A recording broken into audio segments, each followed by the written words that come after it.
Chapter 631. Back home in the evening, Wang Zijin leaned against the bed and read a book, with a pillow behind her back. Her black curly hair was scattered, and the orange light at the head of the bed reflected on her face, which was as gentle as jade. She was also led astray by Qin Bao Bao. The long black straight hair that Qin Zhe liked very much was gone, and it was slightly curled at the end. Therefore, when two people get along, the dirty one will always lead the upright one astray, because when people fall, the brake pads can't be stopped. It was not easy for Qin Zhe to control the object of Guan Bao's friendship to Su Yu. Now he wanted to go further and reach a close friendship with Wang Zijin. Unfortunately, Wang Zijin was well versed in the tactical essence of unobtainable things are always in turmoil, and always kept Qin Zhe hanging. A beautiful name, want to fall in love, but be afraid of being f***ked.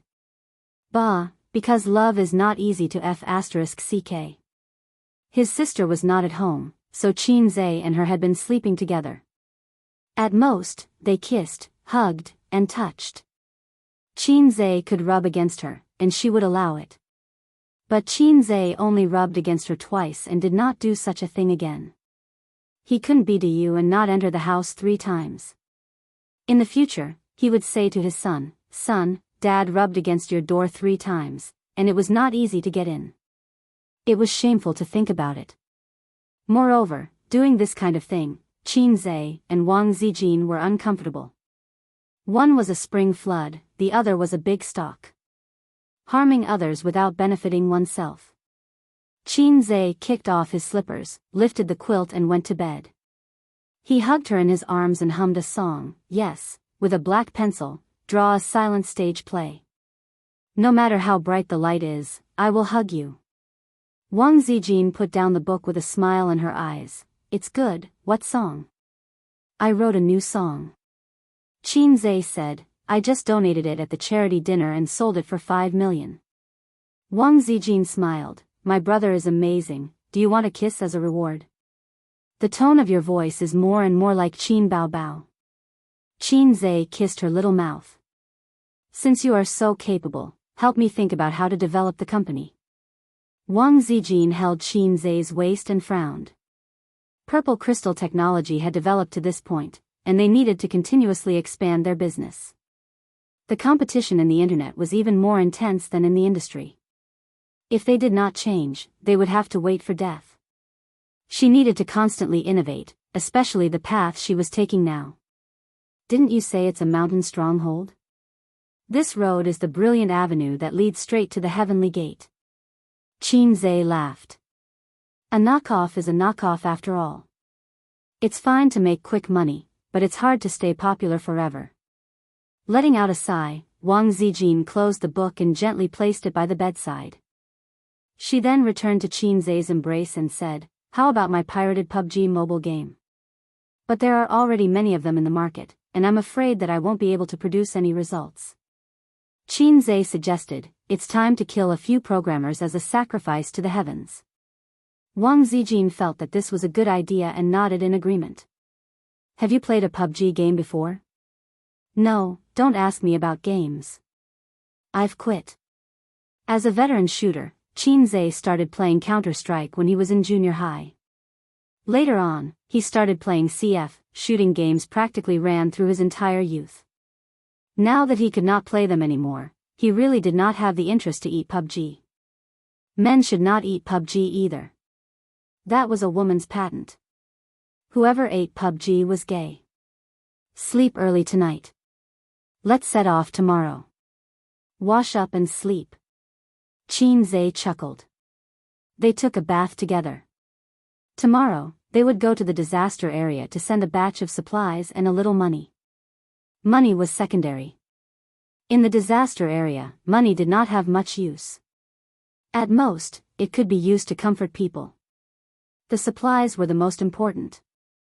Wang Zijin curled her lips and said aggrievedly, I work myself to death every day, but you never praise me. You just want to take advantage of me. When she said this, Qin Zhe remembered that he had never praised Wang Zijin. She was not a woman like his sister who liked to whine and act coquettishly, nor was she a woman who lacked love like Su Yu who needed him to nourish her. She should be an intellectual, mature, and steady woman. Not to mention whether she was steady or not, she was definitely a woman with strong opinions and a strong heart.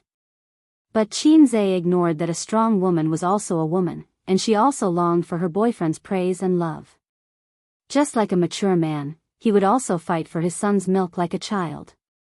Good girl, Zijin is so sensible and amazing. Qinze pressed his big hand on her head and rubbed it. His eyes were gentle and loving. Wang Zijin was stunned for a long time and then burst out laughing. Your expression just now was like my father's. When I was young, he rubbed my head like this. Now that I think about it, I feel that your eyebrows and eyes are a bit similar. Your father is as handsome as me? Qinze said in his heart. You haven't seen Su Yao. I'm the one with similar eyebrows and eyes. But now it didn't look like him. Qinze's facial features had been optimized. Bah, my father was very handsome when he was young. He's as talented as me. That's also true.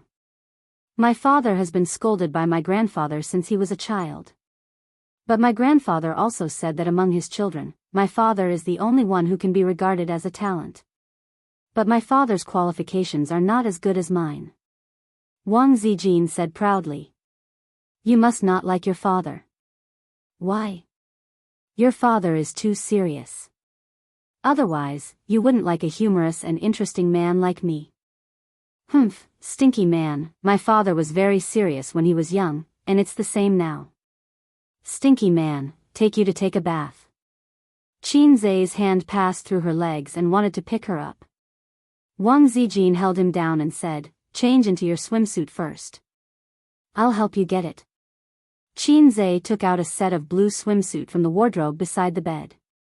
It was fashionable and sexy. It was not the kind of swimsuit that was paired with a short skirt or a tube top. It was a bikini. There were more than 10 similar swimsuits in his sister's wardrobe. Wang Zijin curled up under the blanket and silently changed into her swimsuit. Qinze watched as she pushed her bra and fat CI out of the blanket one by one. When she lifted the blanket, the swimsuit had already been changed. She was about 1.6 meters tall, a head shorter than her sister, but she was slim and well-proportioned. Her delicate body was white under the light. In the bathroom, it was steaming hot. Qinze and Wang Zijin were soaking in hot water. Beside them were 2 glasses of Yamazaki water, and ice cubes were floating in the wine. Wang Zijin's hair was tied into a ponytail, and her forehead was pasted with bangs. Her face was flushed red, and the tip of her nose was dripping with fine beads of sweat. She squinted her eyes comfortably. The central air conditioner above their heads was blowing cold air. It was actually very comfortable to take a hot bath in summer. After soaking, one's whole body would be soft and light, and it would detoxify. With a glass of water, it was like a combination of ice and fire. Qinze picked up the goblet with his right hand and drank wine. His right hand lingered between Wang Zijin's slender waist and buttocks. You can swim, right? Yes. Teach me how to swim. Okay. There were more landlubbers in the north than in the south. Wang Zijin couldn't swim. At most, she tried to hold her breath. Fortunately, the pool was big enough for them to play around. Qinze held her waist and taught her how to dog paddle. From Qinze's point of view, Wang Zijin's smooth and white jade back, slender waist, and perky buttocks were all visible at a glance. After a long time of dog paddling, she still couldn't learn. As long as Qinze let go, Wang Zijin would sink. On the other hand, the dual impact of touch and vision made Qinze burn with anger. A few minutes later, they leaned back to the edge and drank a mouthful of cold wine. Wang Zijin's eyes swept over Qinze's lower body, and her face became redder. Qinze's eyes also fell on Wang Zijin's chest and couldn't move away. The crotch-peeking cat and the man-peeking cat looked at each other silently. Sister Ziwei, can you do something else? He swallowed. No. Wang Zijin quietly shrank to the side. I know you don't want to open it, and I don't mean that. Qin Zhe said in a bewitching tone, but we still have a lot of room for manipulation. Wang Zijin looked at him blankly. Oh, you're already an experienced internet user. Why are you still pretending? Qin Zhe whispered in her ear, have you seen a stroke from the sky? If you don't know, I'll teach you. Wang Zijin, bathroom. Qin Zhe let out a long breath and felt comfortable. Wang Zijin curled her lips and said, it's so dirty. I'm not washing. Qin Zhe said, don't. Wait a little longer. Maybe you'll get pregnant after a while. Wang Zijin hit him angrily. Ding. Ding. Ding. His phone rang. It wasn't a phone call, but a video call request from his sister on the messaging app. My sister's video call. Qin Zhe's mouth twitched. Wang Zijin nodded and silently retreated to the other corner of the pool. Qin Zhe took a deep breath and chose to accept the call. His sister's sharp face appeared on the screen. She had light makeup on and was dressed up. The background was a hotel room. It seemed that she had just returned. Room rounds, little chick. Qin Bao Bao's cheerful voice sounded. Just returned? Yes, I took a job tonight. Are you taking a bath? Yes, yes. I'm going to take a bath and sleep. Tomorrow, I'll go out with Sister Ziwei for disaster relief. Can't she go by herself? Why did she have to drag you along? You said it yourself. You're very supportive of me going with her. Of course I have to say that. Qin Bao Bao pouted and emphasized softly, she was beside me at that time. What else could I say? Now it's just the two of us. Let me tell you, I'm not happy. The wolf in the house misses you every day. Sister, she's actually here.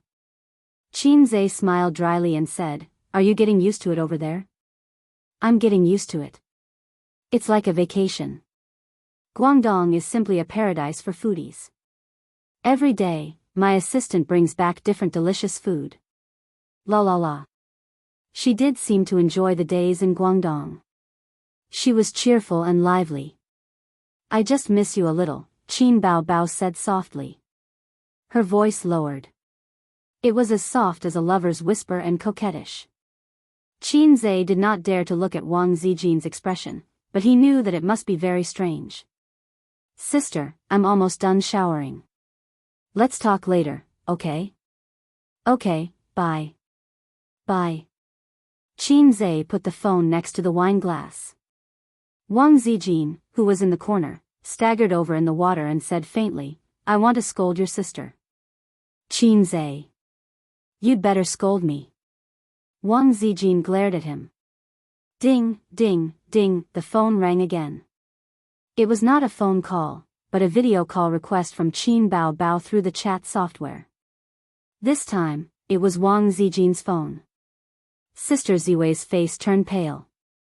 Your sister. I'll hang up first and go back to the room. Qin Zhe lifted Wang Zijin out of the water and rejected the video call request. Wang Zijin grabbed the phone, twisted her little butt, and ran out of the bathroom. After she returned to the room, she wiped the water stains on her body, dried her hair, and changed her swimsuit into pajamas. Just then, she accepted Qin Bao Bao's third video call request. What are you doing? You keep rejecting me. In the video call, Qin Bao Bao's cheeks were puffed up like a bun. I just washed my hair. Wang Zijin said and put a mask on her face. Because she had just finished bathing, her face was red, and Qin Bao Bao could easily see it. Oh, when did you come home? Qin Bao Bao asked. I forgot. I've been back for a while, Wang Zijin said. Keep an eye on him. When I'm not at home, he can easily become a wild dog. Don't let him sleep with women. Qin Bao Bao joked. Wang Zijin felt guilty and snorted. Don't you know what your brother is like? Qin Bao Bao said, isn't it because the outside world is too tempting? There are so many flirtatious men out there. Wang Zijin thought to herself, are they as flirtatious as you? A's is an adult. He doesn't need you to control him like this. I'll control him, I'll control him. Why can't I control my brother? At his age, isn't it time for him to get a girlfriend? What do you know? Those women are after his money. I'm not after his money. Zijin, let me tell you a secret. I secretly installed surveillance cameras at home to prevent theft. Is that so? Why didn't I know? Fortunately, Wang Zijin was wearing a mask. Otherwise, the horror on her face could not be hidden. I lied to you. I know you lied to me. The two best friends chatted until 11:30. After the call ended, Wang Zijin's back was sweating. She subconsciously lifted the quilt and got out of bed. When her feet landed on the ground, she paused for a moment and shrank back. She did not dare to stay there. She sent a message to Qin Zhe. Your sister said that she installed surveillance cameras at home. After a moment, Qin Zhe replied, Damn, is it true? I was so scared that I dropped my dried fish. Wang Zijin, don't ask if it's true or not. Hurry up and take a look.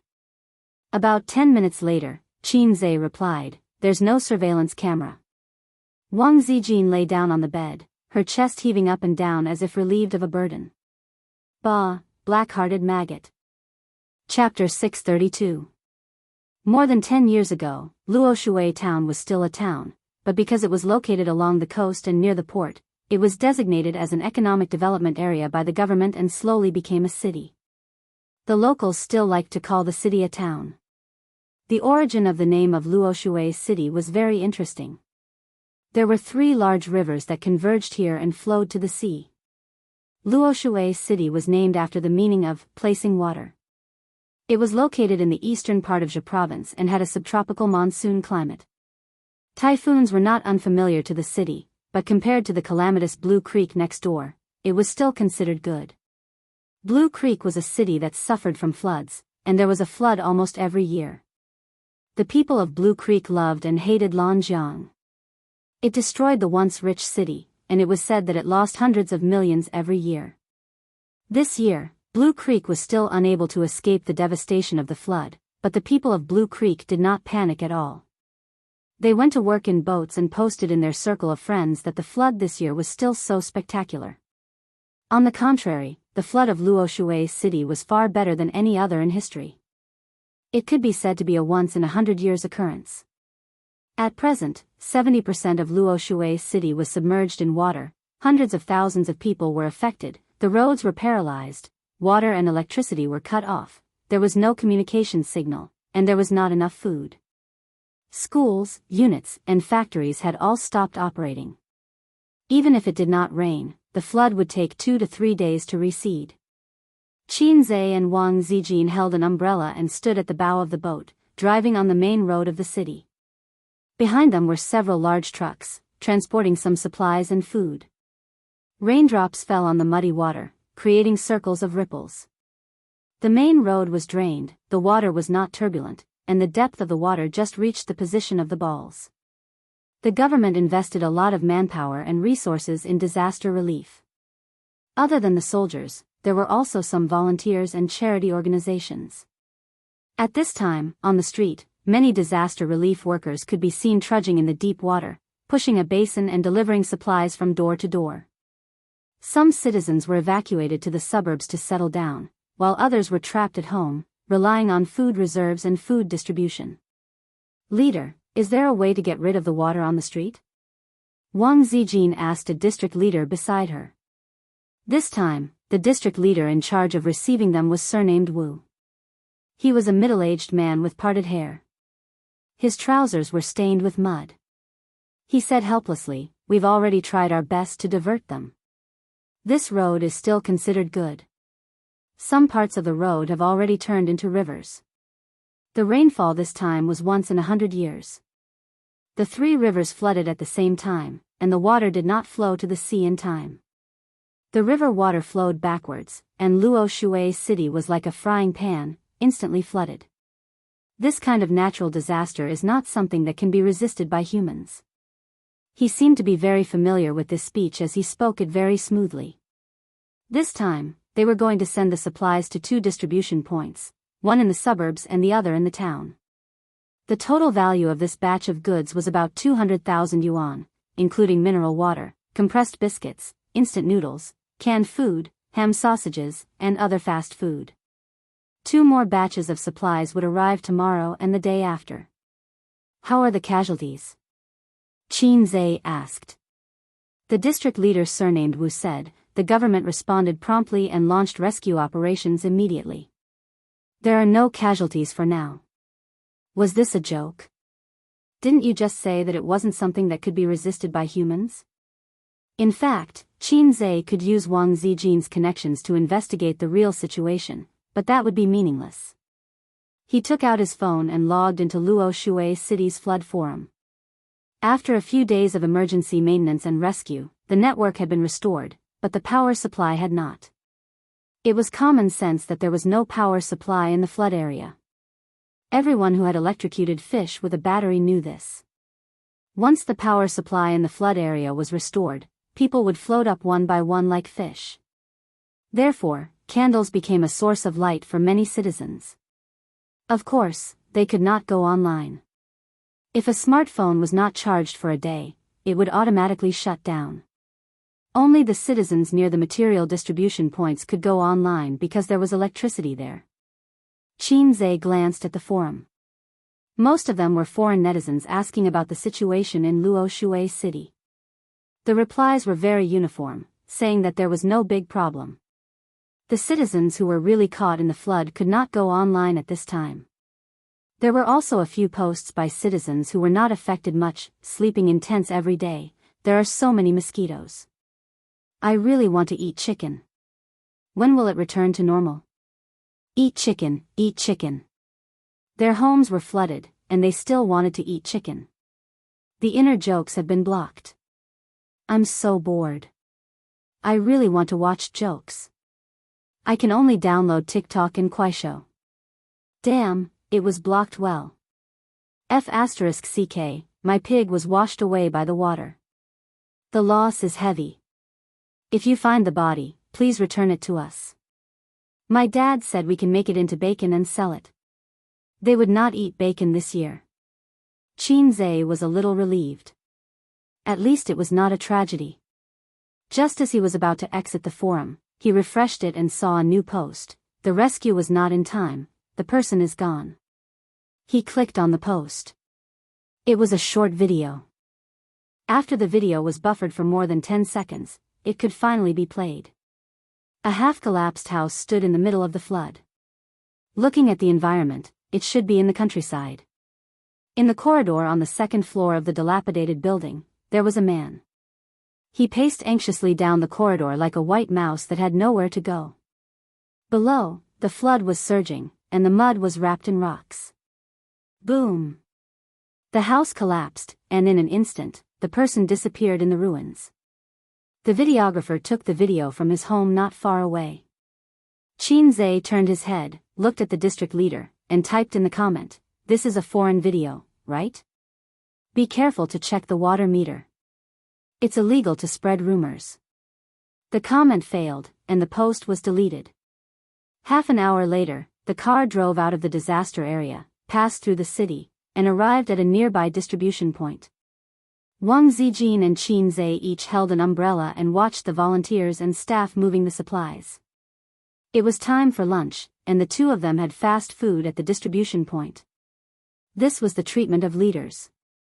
Usually, no one would take fast food seriously, but at this time, it was not easy to eat fast food. Wang Zijin noticed that outside the distribution point, many soldiers were covered in mud, eating canned military food and compressed biscuits. Some of them directly fell asleep on the ground after eating. "Being a soldier is really tough," she said. "We are all soldiers of the people," Qin Zhe said. "Have you been a soldier before?" "No."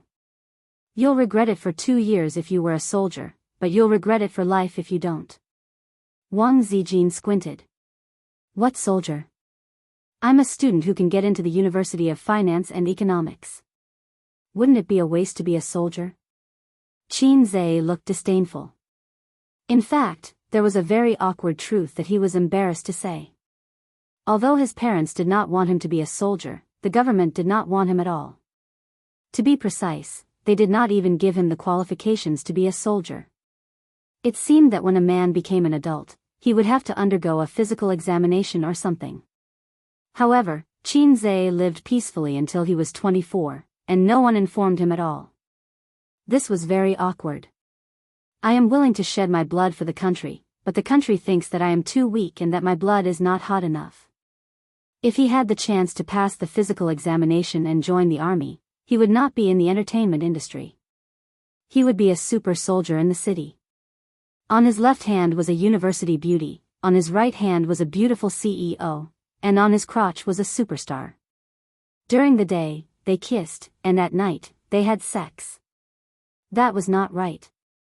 If he was going to be a soldier, he would not have the chance to live with his sister.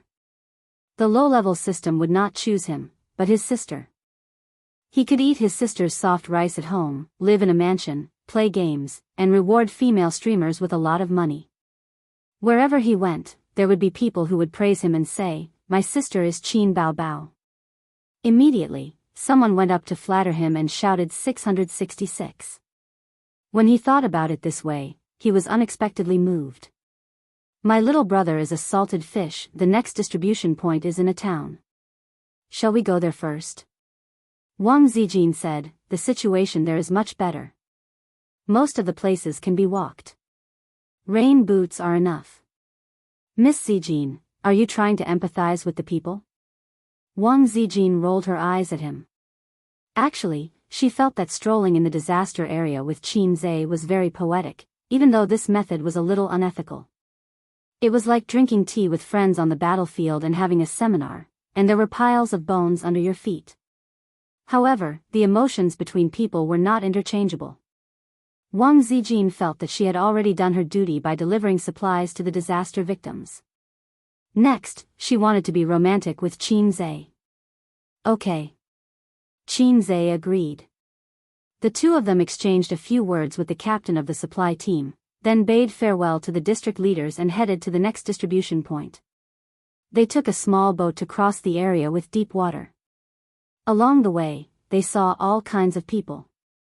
There were citizens trekking in the water, boatmen doing ferry business with small boats, soldiers resisting the disaster, and volunteers transporting supplies in the water. It was a bleak scene.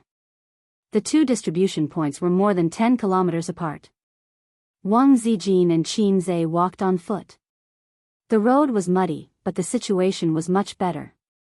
There was no waist-to-knee water. Until they were blocked by a turbid river. This was a suburb. If the river did not flood, it should be a clear and small river. However, at this time, the water level had spread to the shore and submerged the flat bridge across the river. A pickup truck slowly drove across the flat bridge. It drove very slowly and crossed the river bit by bit. Qin Zhe and Wang Zijin were trapped at the end of the bridge. They looked at each other and said, "Let's wait for the convoy to come." Wang Zijin nodded vigorously. Call and inform them to change vehicles. The flat bridge is not enough to support a truck. Qin Zhe said, "We don't have to worry about that. The person leading the way knows the situation. They definitely won't drive a truck. No, this wasn't that big yesterday. Today, it suddenly can't cross." Someone on the side explained. Wang Zijin said, "Then I'll make a phone call." Many local residents were also blocked by the flood. They were carrying plastic bags with fast food in their hands. The flood had caused them a lot of trouble, but life had to go on. Compared to the city, which was more serious, this side was considered better. After the pickup truck passed, a local rode a motorcycle and tried to cross the river from the rushing flood.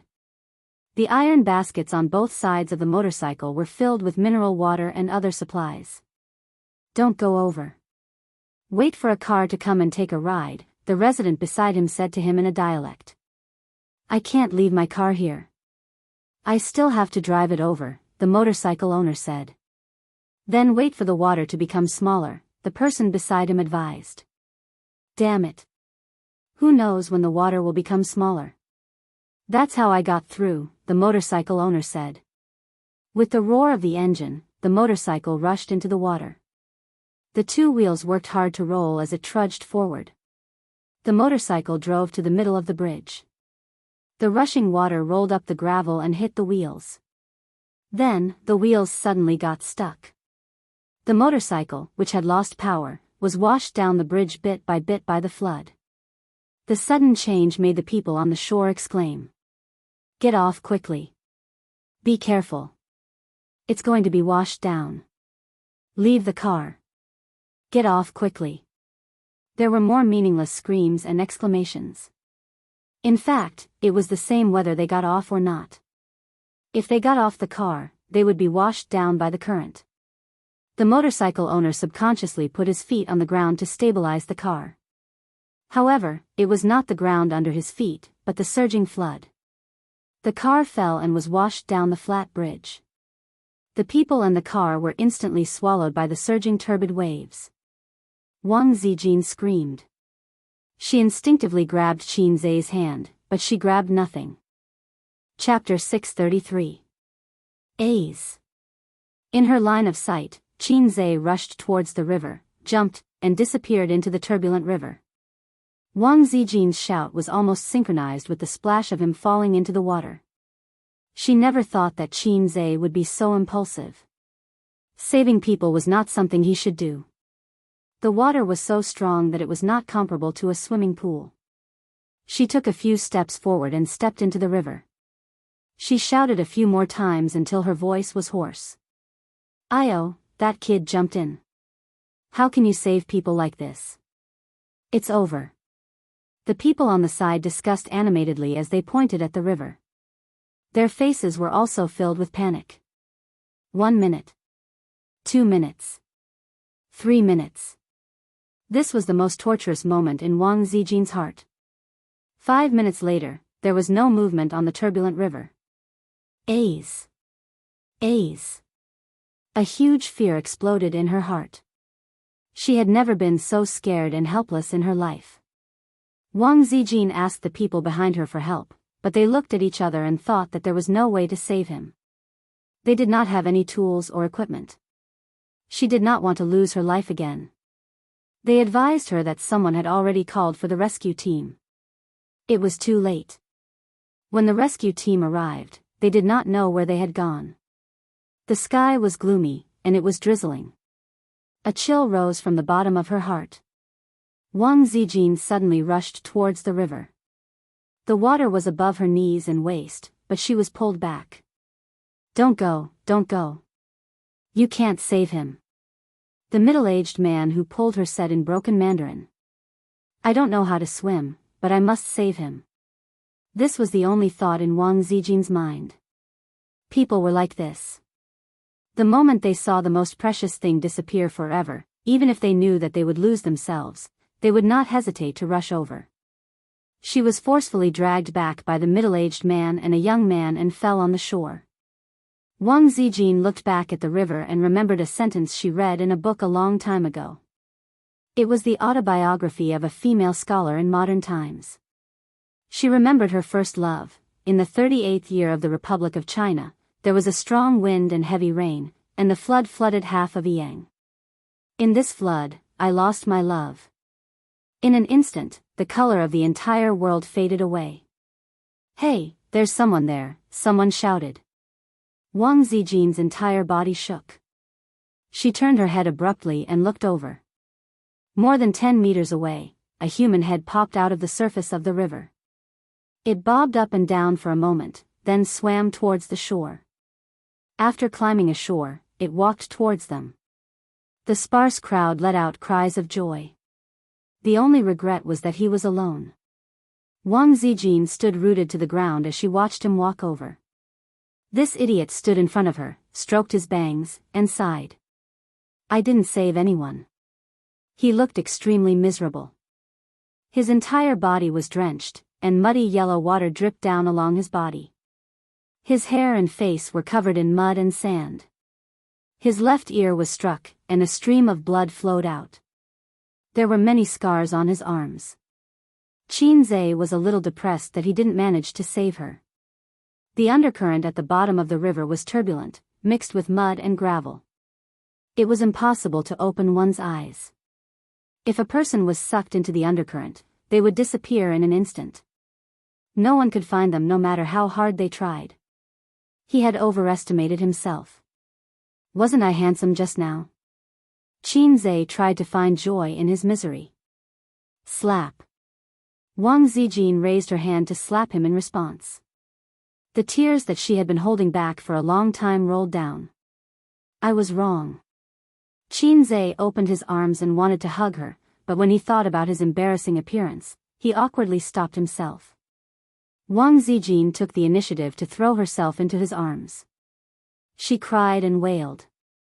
What does this have to do with you? Who told you to be a hero? If you save someone, at most I'll thank you. If you fail, you'll lose your life.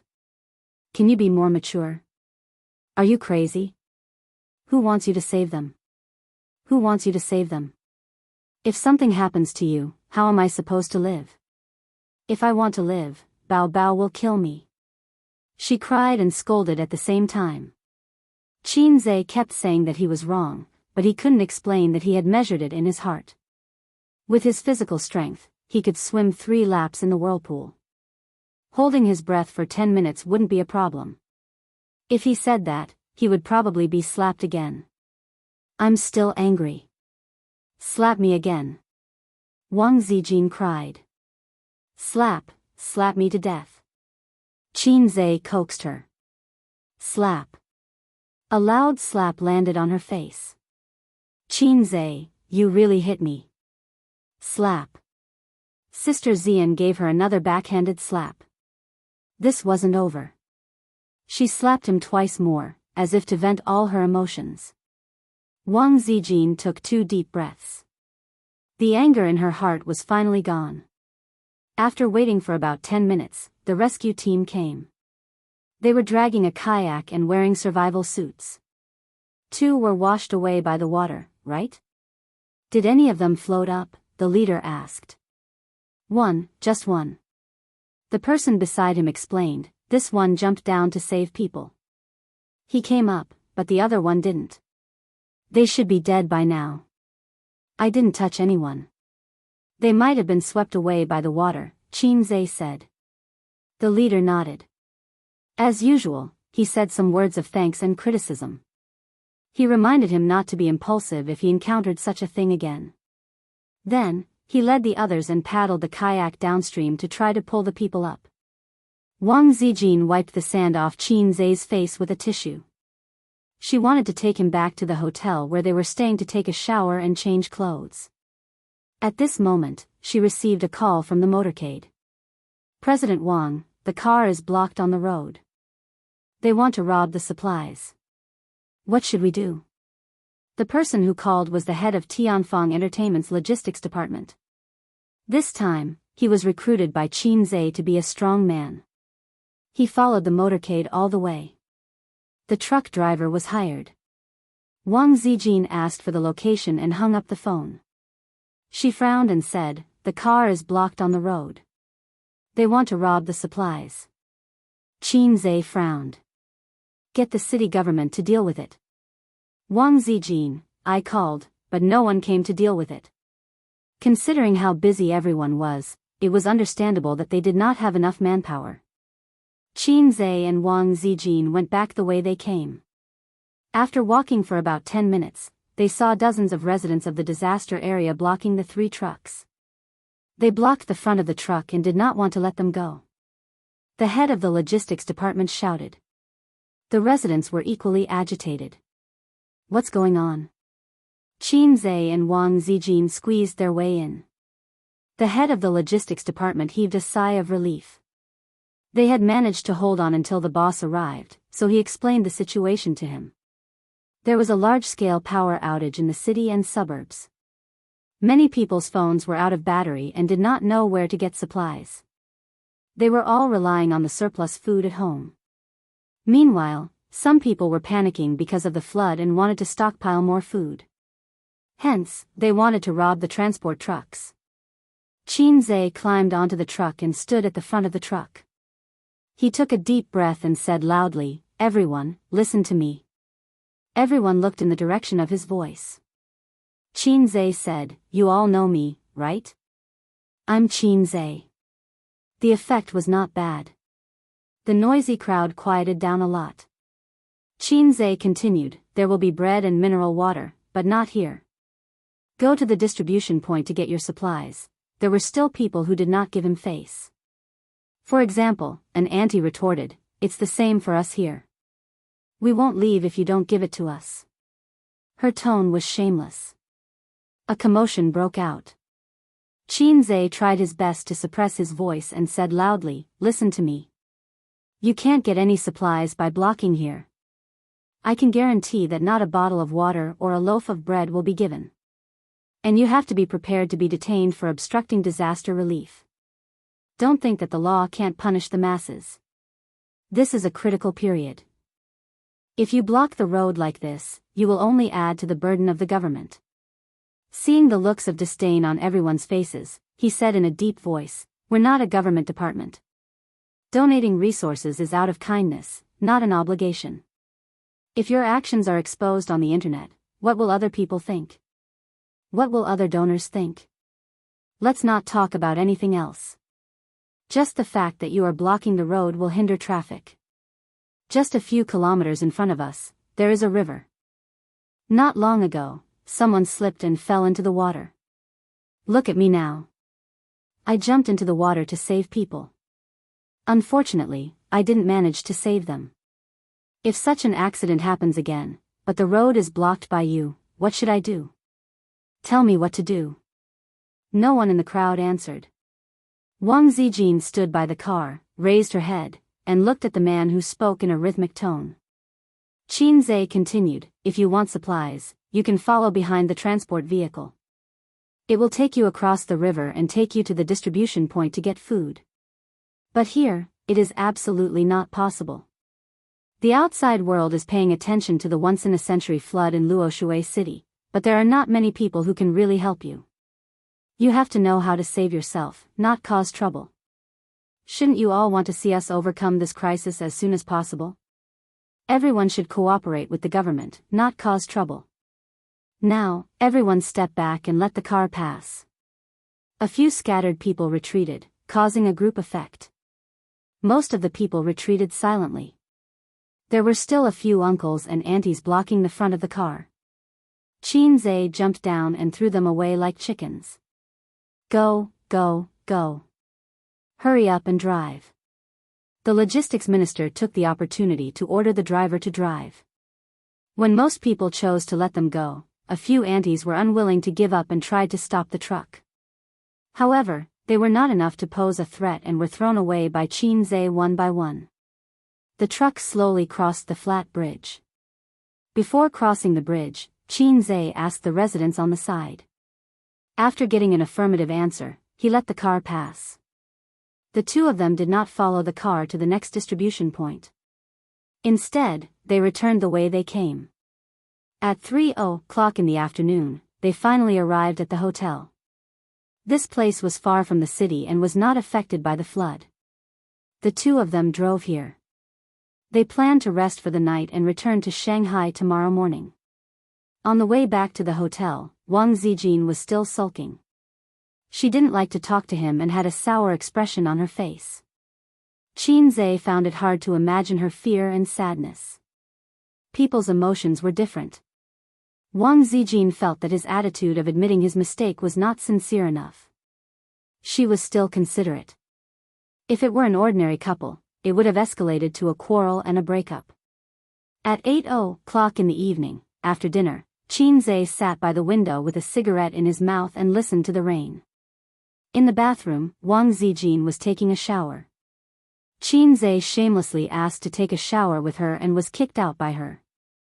The sound of water stopped, and then the noise of the hairdryer was heard. A few minutes later, Wang Zijin walked to the window in a bathrobe. Hey! Hey, hey! You're willing to talk to me? If I don't talk, can't you coax me? You don't even coax your girlfriend half as well as your sister. Actually, Qin turned around and looked at her. I watched a video during the day. Boom. The house collapsed and the people were gone. At that time, my heart clenched and I felt terrible. I wasn't completely impulsive. I thought about it and felt that I would be fine. However, I still couldn't save him. Wang Zijin sighed and hugged his head. She pressed it against her chest and said, "There are 3 great misconceptions in life. You can kill under the tower, I can kill him, you can save him." Qin Zhe said, "That makes sense. I won't do it again." The fragrance of the shower gel wafted into his nose. Qin Zhe licked her open collar. Wang Zijin's delicate body trembled. She said softly, "Aze, let's sleep. Sleep with me. Chapter 634. Sister Ziwei, have you finally thought it through? Qin Zhe stared at her. She stood under the light in pajamas. The beauty who just came out of the bath had a fresh and refined aura. Her eyes were clear and bright, hiding a trace of shyness, but she was very brave to look at Qin Zhe. God, the pretentious Sister Ziwei actually thought it through. Am I dreaming? Happiness came too fast, like a tornado, blowing Qin Zhe's thoughts in a mess. Isn't this a very normal thing? Wang Zijin cheered herself up and pretended to be calm. We have been dating for more than half a year, and our relationship can go further. You also know that we can go further. Qin Zhe's emotions were very complicated. First, he was excited, like a teenager dominated by hormones in adolescence. Finally, under the shameless begging, his little girlfriend agreed to go with him to see the Lord of Zhou. The excited mushroom dragon raised its head and wanted to roar to the sky. Then, he hesitated. What are you going to do with Wang Zijin? That day, Nan Man Pei asked this question out of curiosity. Some things had to be faced eventually, but it was not necessarily a choice. Qin Zhe could choose to be a gentleman. When he and Wang Zijin's relationship warmed up to the point of talking about marriage, he could confess his relationship with Su Yu. Well, I do love you, so I gave you a chance to make a choice. Are you willing to accept such a scumbag man like me? Then his body shook, and the aura of a bastard surged like an ant. Sister Ziwei cried and said, I don't care, as long as Qin Long Outyan harem is not a dream, and you have me in your heart, I don't mind. Don't make trouble, the ending would only be that Wang Zijin slapped him and then left angrily. Then, how would the terrified salted fish Zhe be able to woo her again? The result of being a gentleman was only to forget each other. As Nan Man Pei said, maybe it was a knot in the heart for 10 or 20 years.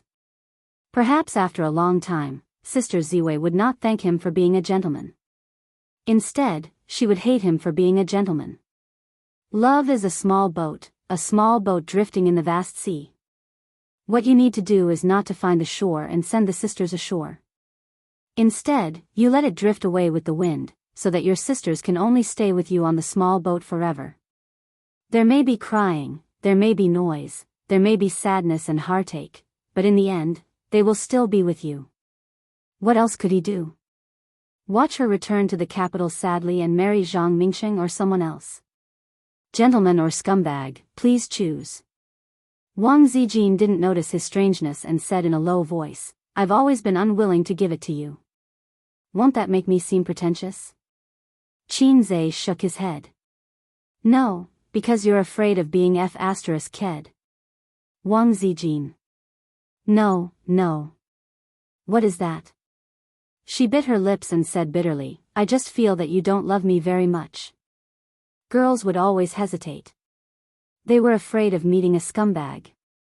I'm not the kind of person who likes to get into a dead end. I'm a scumbag? Sister Ziwei, you're the same as Sister Man. You have terrible taste. Qin Zhe said, but I really love you. Wang Zijin said, it's my own fault. I feel like I've been living in her shadow. Who? Qin Zhe didn't dare to ask, and Wang Zijin didn't want to say. In the past, I was just acting out of spite to keep you in suspense. But even if I went overboard, you never complained. I mean, you complained in your heart. Wang Zijin cupped his face and murmured, "You know, after you jumped into the water, I waited on the shore. When you didn't come up, I wanted to die." She held her chest and said with a lingering fear, "Right here, it was like I suddenly lost something. It was empty." "Those are the best words of love I've ever heard." Qinzhe buried his face in her chest again. "We still have a lot of things to do and a lot of things to say. We haven't planned our lives or looked forward to the future. How can I lose the person I love the most in my best years? I never thought that I would lose you, but when I felt that I was about to lose you, I realized how important you were. Only then did I realize that I still had so many things to do, and that I still had so many regrets," Wang Zijin said faintly. She hugged Qinzhe's head tightly and said softly, "I want to do more things with you and hear more words of love from you." Whether it was because of the emotional explosion or because of love, she wanted to break the last shackles with him.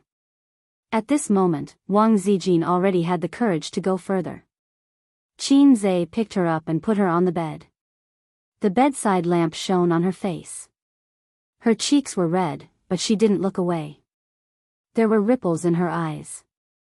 "If it's my first time, do I have to wear a work cap?" Qinzhe swallowed. Wang Zijin, whose heart was beating wildly, was stunned for a long time before she realized what a work cap was. She hesitated for a moment, shook her head, and said softly, "No, you have to wear it for the first time." That made sense. Qinzhe untied the belt of her pajamas and peeled it off like a white lamb. She endured Qinzhe's fiery gaze and finally couldn't take it anymore. She said in a trembling voice, "Turn off the lights." At this moment, if I were to say something like, "Only this way can I appreciate your beautiful body," I would probably be slapped in the face. Qinzhe, who had been slapped 4 times today, obediently turned off the lights. "Sister Ziwei, I heard that the first time will hurt more," Qinzhe said. Wang Zijin threw him a coquettish wink, her fingers clutching the bedsheets tightly. How could she not be nervous for the first time in her life? "Bang," Qinzhe said. "Bang?" "Yes, it's a broken river crab melon. That's what the books say." "I should be thankful for the flood," he said again. "You're still talking. If you're so impulsive next time, I'll beat you to death," Wang Zijin said angrily. "I just don't understand why kindness has become superfluous, why justice has become a cold joke, and why doing good deeds is ridiculed by others. Everyone is too utilitarian. The most common phrase people say is, 'What does it have to do with me?' People believe in the principle of doing things, walk your own path, don't meddle in other people's business. Look at the main characters in novels on the internet now. 9 out of 10 of them are like this. There's even one who kills his whole family. They're smug when they do bad things, but they're arrogant when they don't save people. My balls hurt. Are you mocking me? Of course not. I love you so much that I'll only *CK you, not mock you. You say that I saved someone, at most it's just a word of thanks. But I didn't save someone for gratitude. I just couldn't stand watching a fresh life disappear in front of my eyes without doing anything. Although I still couldn't save him, if I succeeded, his life would have been saved. Maybe you're right, but aren't we having a heart-to-heart talk now? Little sister, you don't understand. This is called warming up. If there's no foreplay, there'll be friction and fire. It'll be very painful. That's what Japanese movies teach us." After warming up, Qinzhe gently parted her legs. "Wait, turn off your phone," Wang Zijin said. Qinzhe slapped his forehead. Sister Ziwei was so considerate. If his sister called or video called, he didn't know if Wang Zijin would be scared, but he would definitely be. "You turn off your phone, I'll mute it." They both turned off their phones and muted it. Qinzhe silently opened the interface of the system's point store. He clicked on the music option and played Itchy. "Come on, let's be happy. There's plenty of time anyway. Come on, love. There's plenty of time anyway." Wang Zijin's body tensed up. Her 2 fair arms hugged Qinzhe tightly. Tears welled up in her eyes. Ace, you have to marry me. Shallow wine in front of people, hugging by the soft jade lamp, looking back into the embrace of love. Chapter 635. Wang Zijin got up at 9:00 in the morning and opened her eyes. She looked tired, but her eyes were full of happiness and sweetness. She was a first wife, and her heart was full of infinite tenderness. Qinze woke up early, holding her with one hand and sending a message on his mobile phone with the other.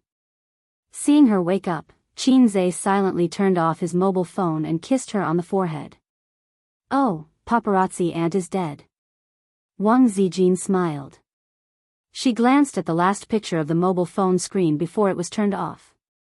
He was chatting with Qin Baobao. She frowned and said, "What did your sister say?" "She sent me a video last night. You know her temper. She came this morning to question me." Qinze said, "She also sent you a message, but you didn't reply." "I said I was too tired during the day and went to bed early." "She's just a sister. She's more annoying than me, right?" Wang Zijin said, "A little bad thing." "Yeah." Qinze nodded. He didn't defend his sister. Wang Zijin was a little happy. "Are you tired?" Qinze's soft body was full of warmth and fragrance. The morning was an impulsive time. "I'm not tired." After saying that, Wang Zijin felt that something was off. "Little sister, do you want to do it again?" "Go." Wang Zijin rolled and shrank to the corner of the bed with the quilt. "Hey!" Qinze's body was exposed. He quickly hid 20,000 miles under the sea and then rushed to grab the quilt with Wang Zijin. "Then don't make trouble. I'll sleep for a while." Wang Zijin pushed his chest with her small hand. "Yeah." Qinze had experience in this. After the first time he taught Suyu, she was also in pain for a long time and specially went to buy anti-inflammatory drugs. Although he restrained himself last night, he still tossed from 9:00 in the evening to 10:30, and Wang Zijin cried. After all, she was not as good as Suyu and could not stand Qinze's destruction. The servant helped Jiao Jiao up weekly.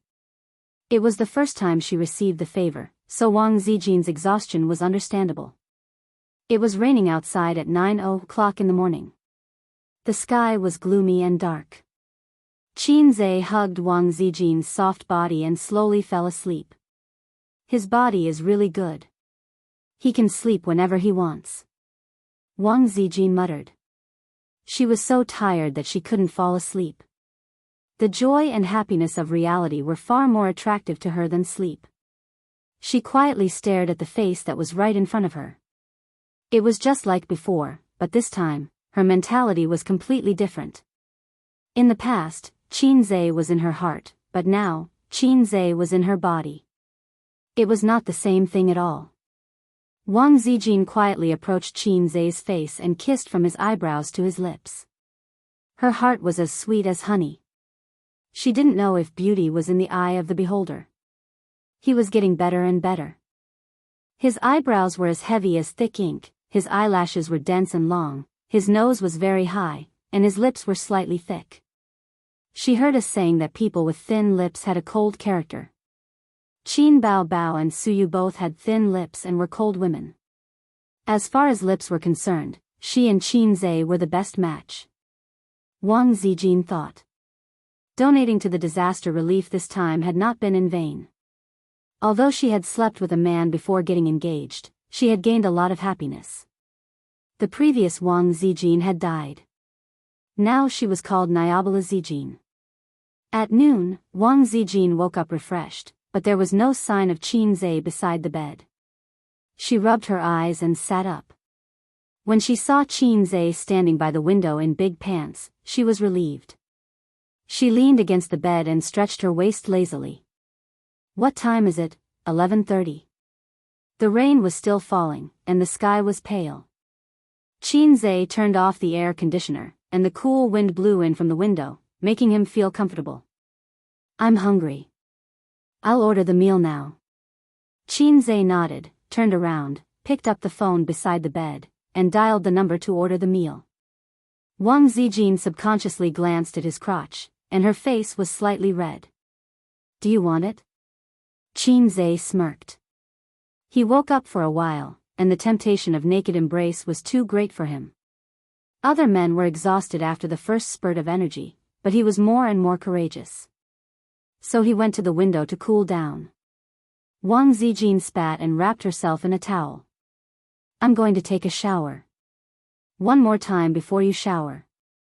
Qin Zhe pounced on the bed and pulled her back to the bed. He straddled Wang Zijin, put his hands on his hips, and shook his human cannon, a lewd smile on his face. Oh, Wang Zijin's face turned pale, and she begged softly. Call me brother. Then call me daddy. Zijin bit her lip, too embarrassed to speak. I'll come if you don't call me that. He shook even harder. Brother, brother. Her face was red. Qin Zhe finally let her go. Looking at her back view, he shouted, let's shower together. Get lost. Wang Zijin slipped into the bathroom and closed the door with a bang. Qin Zhe lit a cigarette, sat cross-legged on the bed, and laughed. I've finally gotten hard. In his own words, after being dominated by his sister and Wang Zijin for so many years, he was finally unyielding today. Qin Zhe realized something. Women were different from each other. He used to see people on the internet saying, they're all the same after the lights are off. The person who said this must be a short-sighted otaku. But it turned out that women were different. He probably wouldn't be able to see it in this lifetime. He hoped that he could taste it one by one. I have a little donkey, but I never ride it. His phone rang. The caller ID showed, Su Yao. Hello? Qin Zhe frowned and answered. Ace, are you at the Grand Hyatt Hotel? Su Yao asked. How did you know? I'm here too. Let's have lunch together. His attitude towards this biological uncle of his could not be considered to be respectful and distant, but it was also impossible for him to interact with him harmoniously. Like his mother, he only hoped that he would not disturb his peaceful life. Uncle just wants to have lunch with you, Su Yao said. Okay. Qin Zhe called to cancel the order. After waiting for 20 minutes, Wang Zijin came out of the bathroom. She looked brand new. But her complexion was a little bad. She had light bags under her eyes and a slightly pale face. The way she walked was also a little awkward. The food isn't here yet. I'm starving.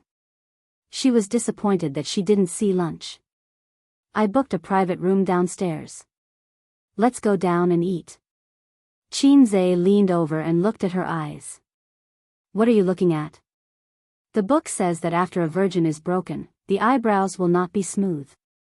It's a lie. I can't tell. Wang Zijin rolled her eyes. We can just eat in the room. Why did you book a private room? A long, business friend happened to be there and asked me to go down for lunch. Oh. Wang Zijin had no objections. She asked, do you want to take a shower? I've already showered. They left the room and went downstairs.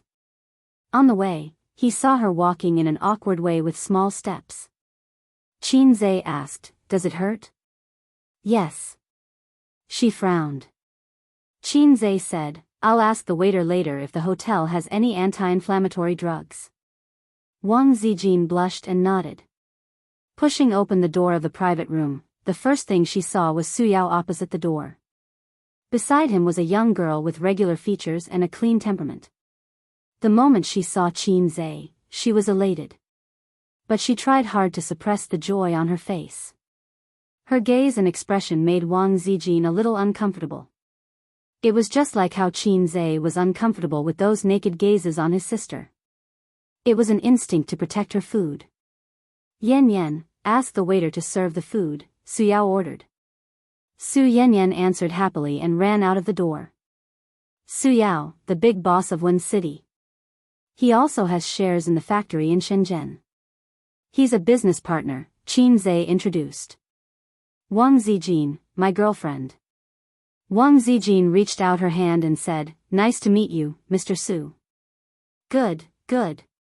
Suyao shook hands with her and was slightly absent-minded. Was this also his niece-in-law? Sure enough, as Ah Guang said, this nephew was a bit romantic.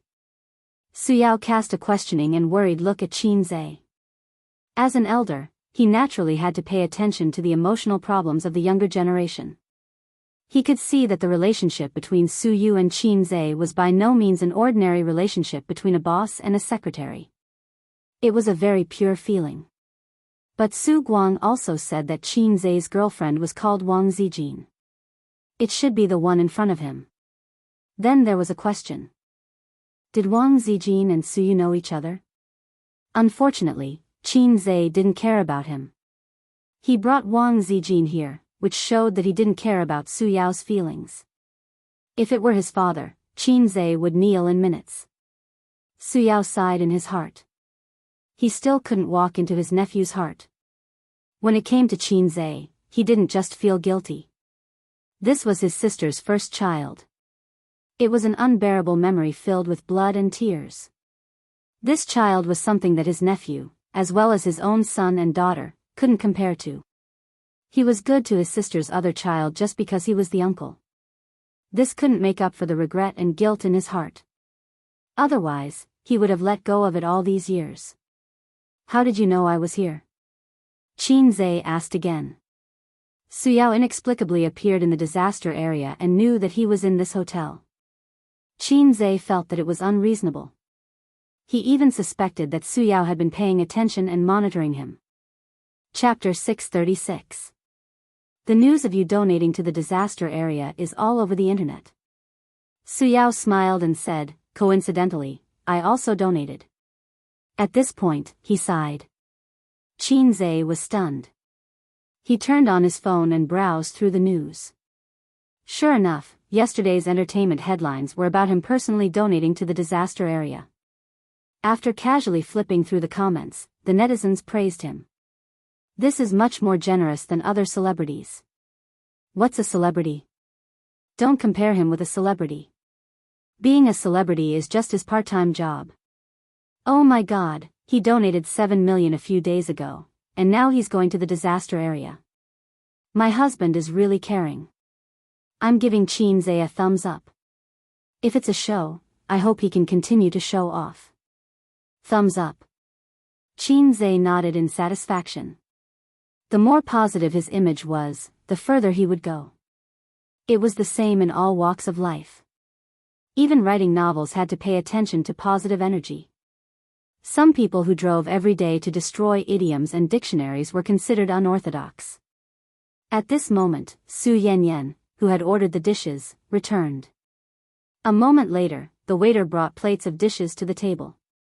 The dishes had been prepared long ago, but they had not been served yet. Qin Zhe turned off his phone reluctantly. He clinked glasses with Su Yao and said, Do you need to personally come to the disaster relief? Su Yao smiled faintly. I'm also here to discuss a business deal. Business deal? A post-disaster reconstruction project. Qin Zhe instinctively smelled something fishy.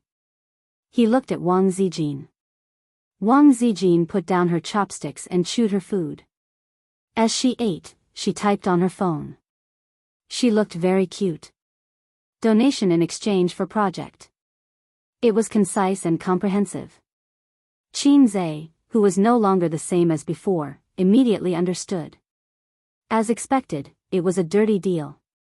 Whose money was the easiest to earn? Women? Children? Of course, it was the government. Building railways was profitable. Building highways was profitable. Building railways was profitable. Building highways was profitable. Earning until your legs went weak. But this kind of project could not be obtained by ordinary people. In the process of earthquakes and floods, we can often see many companies donating tens of millions to hundreds of millions to disaster relief. This was not just about love. For these companies that spent money to contribute, the government would give them something in return. It was good that everyone knew about this kind of deal. Don't spread it. There was no wine on the table, so the four of them ate quietly. Qin Zhe and Su Yao occasionally exchanged a few words. The intelligent and sensitive Wang Zijin immediately noticed that something was wrong. Although Qin Zhe was not a smooth and slick person, he was still very good at socializing. If they were business partners, how could he be so cold? If their relationship was broken, why would he attend the banquet? She picked up her phone and was about to ask Qin Zhe when she received a message from Qin Bao Bao. Have you had lunch? Wang Zijin replied, I'm eating now. Qin Bao Bao, that's good.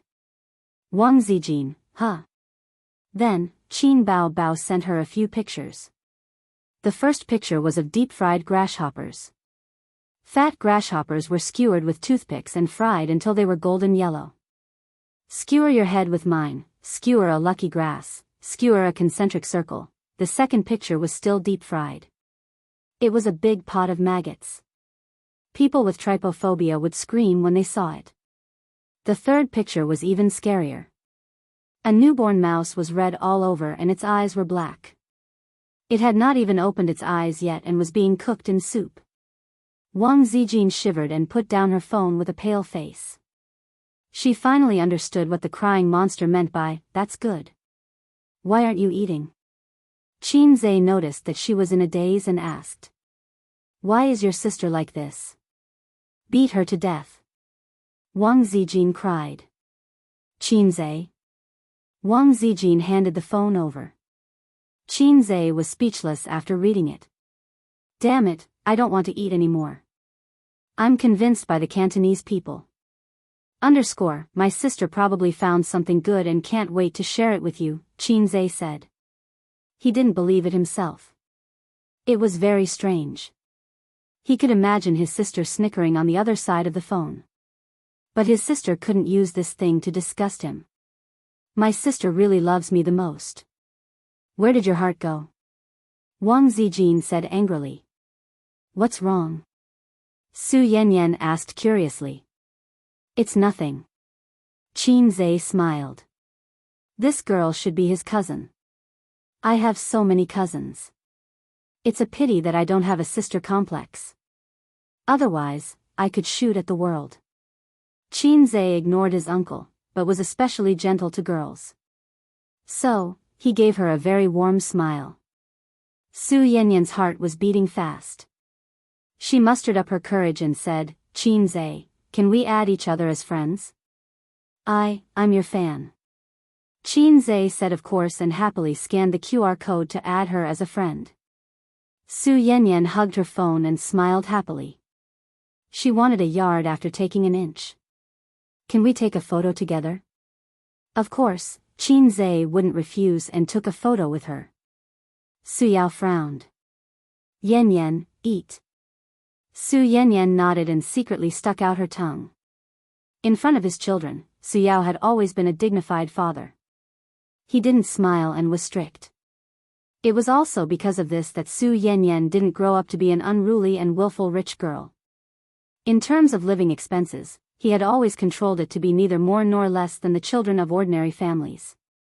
But compared to the other rich second generation in the circle, Su Yanyan was shy and embarrassed. In Su Yao's words, material things made people decadent and degenerate. Qin Zhe, I'm studying at Fudan University. Do you know that it's because of you that I chose Fudan University? Otherwise, I would have gone to Zhejiang University. While speaking, she carefully observed her father's expression. Seeing that he didn't expose her, she was immediately relieved. Actually, with her grades, she couldn't even get into Zhejiang University, let alone Fudan University. Su Yao's children didn't have the demeanor of a top student when he was young. On the other hand, Su Guang's children had good grades. Is that so? Then I have to thank you. No need. Just give me a few more autographed photos. Qin Zhe and Su Yanyan chatted happily. Su Yanyan was flattered. Although she knew that it was mostly for her father's sake, with Qin Zhe's status and fame, he didn't need to give her so much face. She still had this much self-awareness. During the meal, Su Yao's phone rang. After listening to the call, his face turned sour and he frowned. Dad, what's wrong? Su Yanyan asked carefully. Nothing. Su Yao shook his head. Is it a donation? Qin Zhe asked. He heard the content of the phone call just now. Since he asked, Suyao said with a bitter smile, I met with a competitor. Not only did they donate, but they also gave me a commission. Anyway, you all know, so they called and asked me to donate 5 million more. And they even added a commission. Qin Zhe thought to himself, this guy is really dirty. The point is that I've already donated the money. If it's a few million, I'll let it go. But this is not a one-time deal. If you can't stop the other party from throwing money at you, I have to do the same. Otherwise, the money I donated before would really be a show of love, Suyao said. Isn't that good? Show your love, don't be so materialistic, Qin Zhe said lightly. Hearing this, Suyao shook his head with a bitter smile. Su Yanyan immediately nodded. Well said. Her father glared at her and she immediately lowered her head to eat. Suyao sighed helplessly and frowned. Wang Zijin sent a message to Qin Zhe. Do you need my help? Qin Zhe, is it troublesome? Wang Zijin, just say the word. Qin Zhe, okay. Wang Zijin smiled and said, Boss Su, this is actually easy. I'll go out and make a call. She thought that Su Yao and Qin Zhe were just ordinary business partners. Since that was the case, of course she would do him a favor.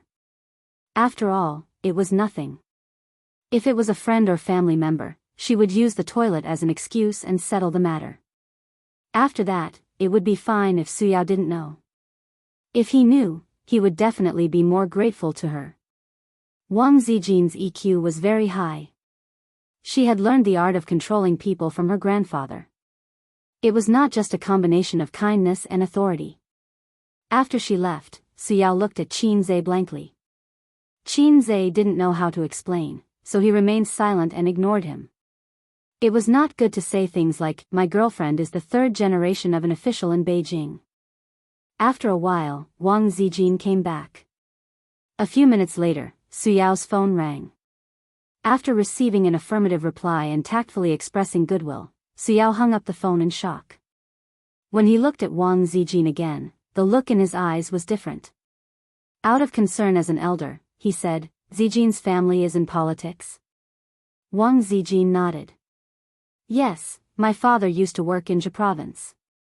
Qin Zhe asked curiously, didn't your father work in Shanghai? Wang Zijin smiled.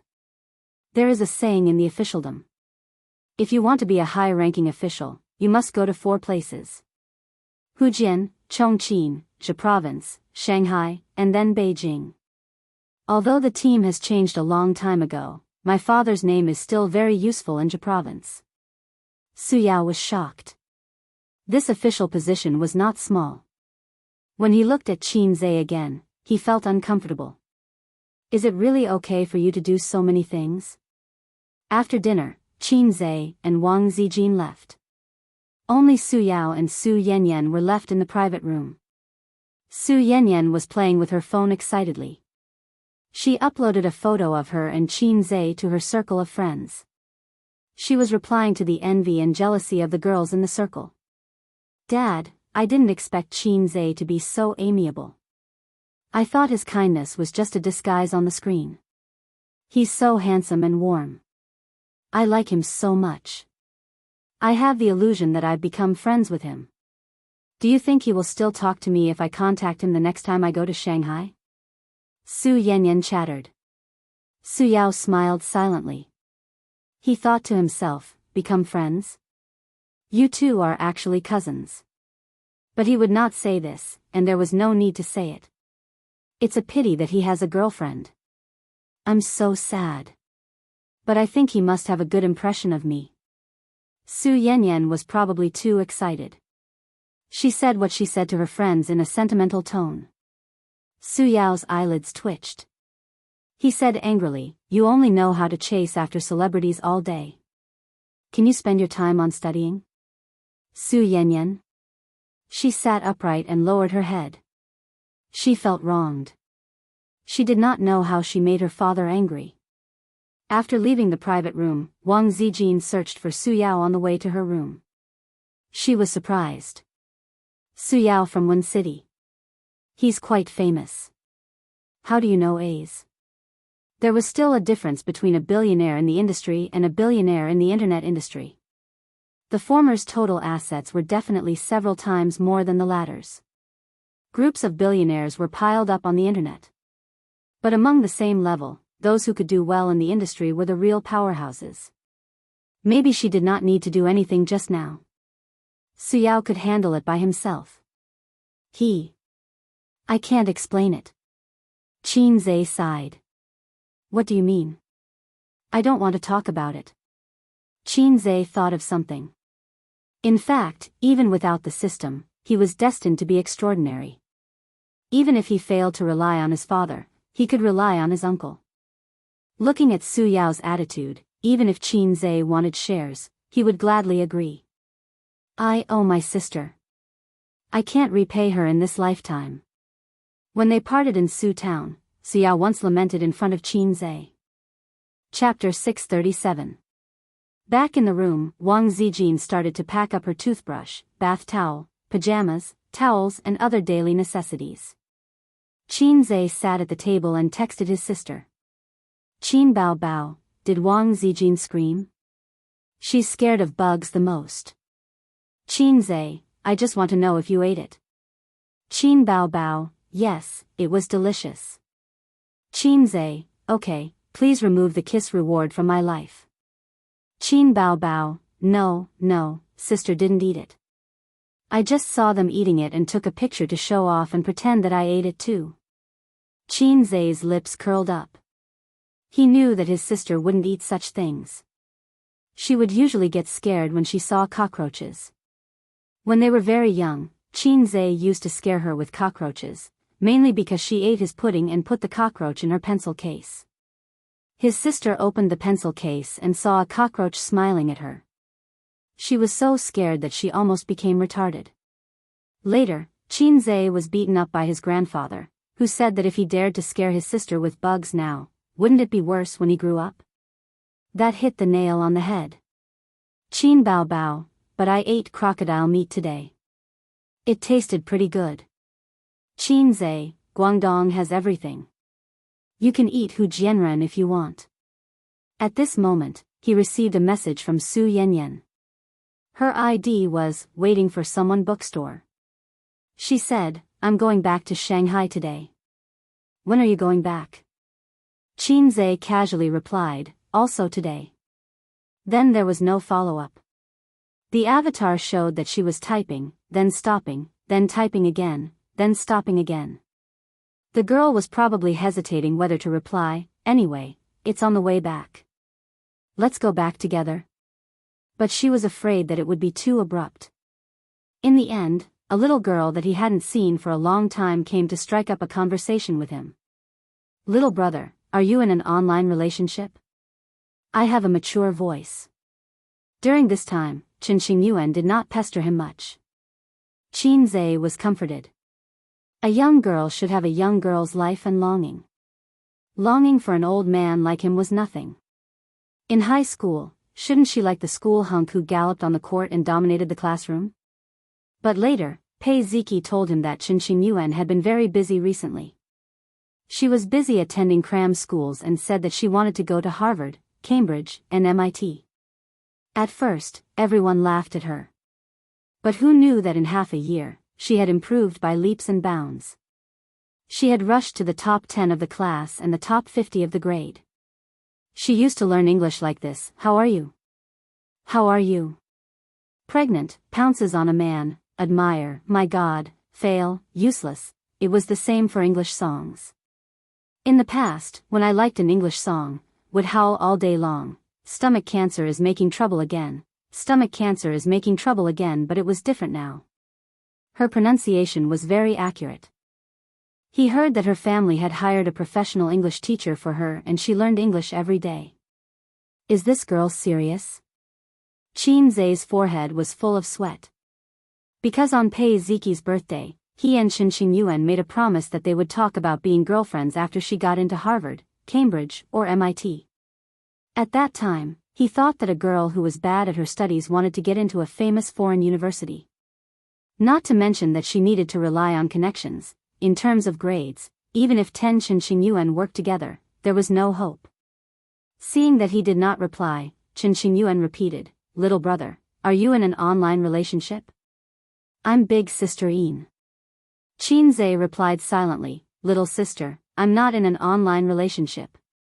I'm Lin Jingyin." Chen Xingyuan, Sigma, degree winky face. "Yuri right to be afraid. Go and tutor me. We'll talk about it after you get into Harvard." Even now, Qin Zhe still did not think that Chen Xingyuan could get in. He was not interested in little sisters. It was not only because of his bad taste, but also because he felt that there was a generation gap between him and Queen Eggy. Queen Eggy talked about love all day long. She would often say, "Without love, I don't want to live." These were the leftovers from the 90s. Now that they saw Queen Eggy, they felt like they were looking at their younger selves. They were so embarrassed that they wanted to roll on the ground. Qin Zhe's situation was different. When he was young, he could not get along with many of his peers. Because his family was too strict, he could not accept those who were not mainstream. Of course, in the eyes of his peers, he was the kind of boy who had old-fashioned ideas and was very boring. His cousin, Jiang Cheng, was said to have slept with several girls. Qin Zhe was a writer, Shakespeare. Chen Xingyuan, "I will definitely get into Harvard." Qin Zhe, "Good luck." Chen Xingyuan, "Don't forget our promise." Qin Zhe, "Let's talk about it after you get in." Chen Xingyuan sent a series of fighting emojis and did not continue to pester him.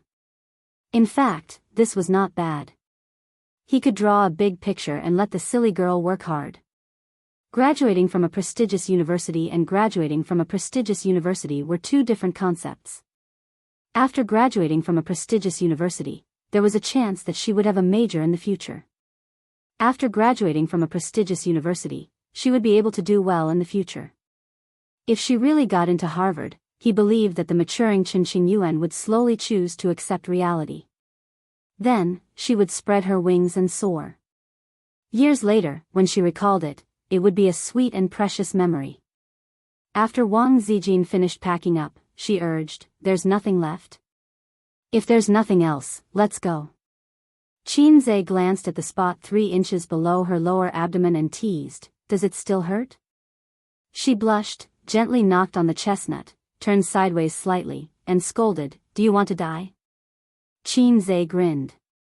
He remembered the night when he and Suyu became friends. When he first looked at Suyu's position, although Suyu was shy, she said, "When you stare at the abyss is also staring at you." This was deleted. "Don't look at it." Then Qin Zhe slipped and fell into the abyss.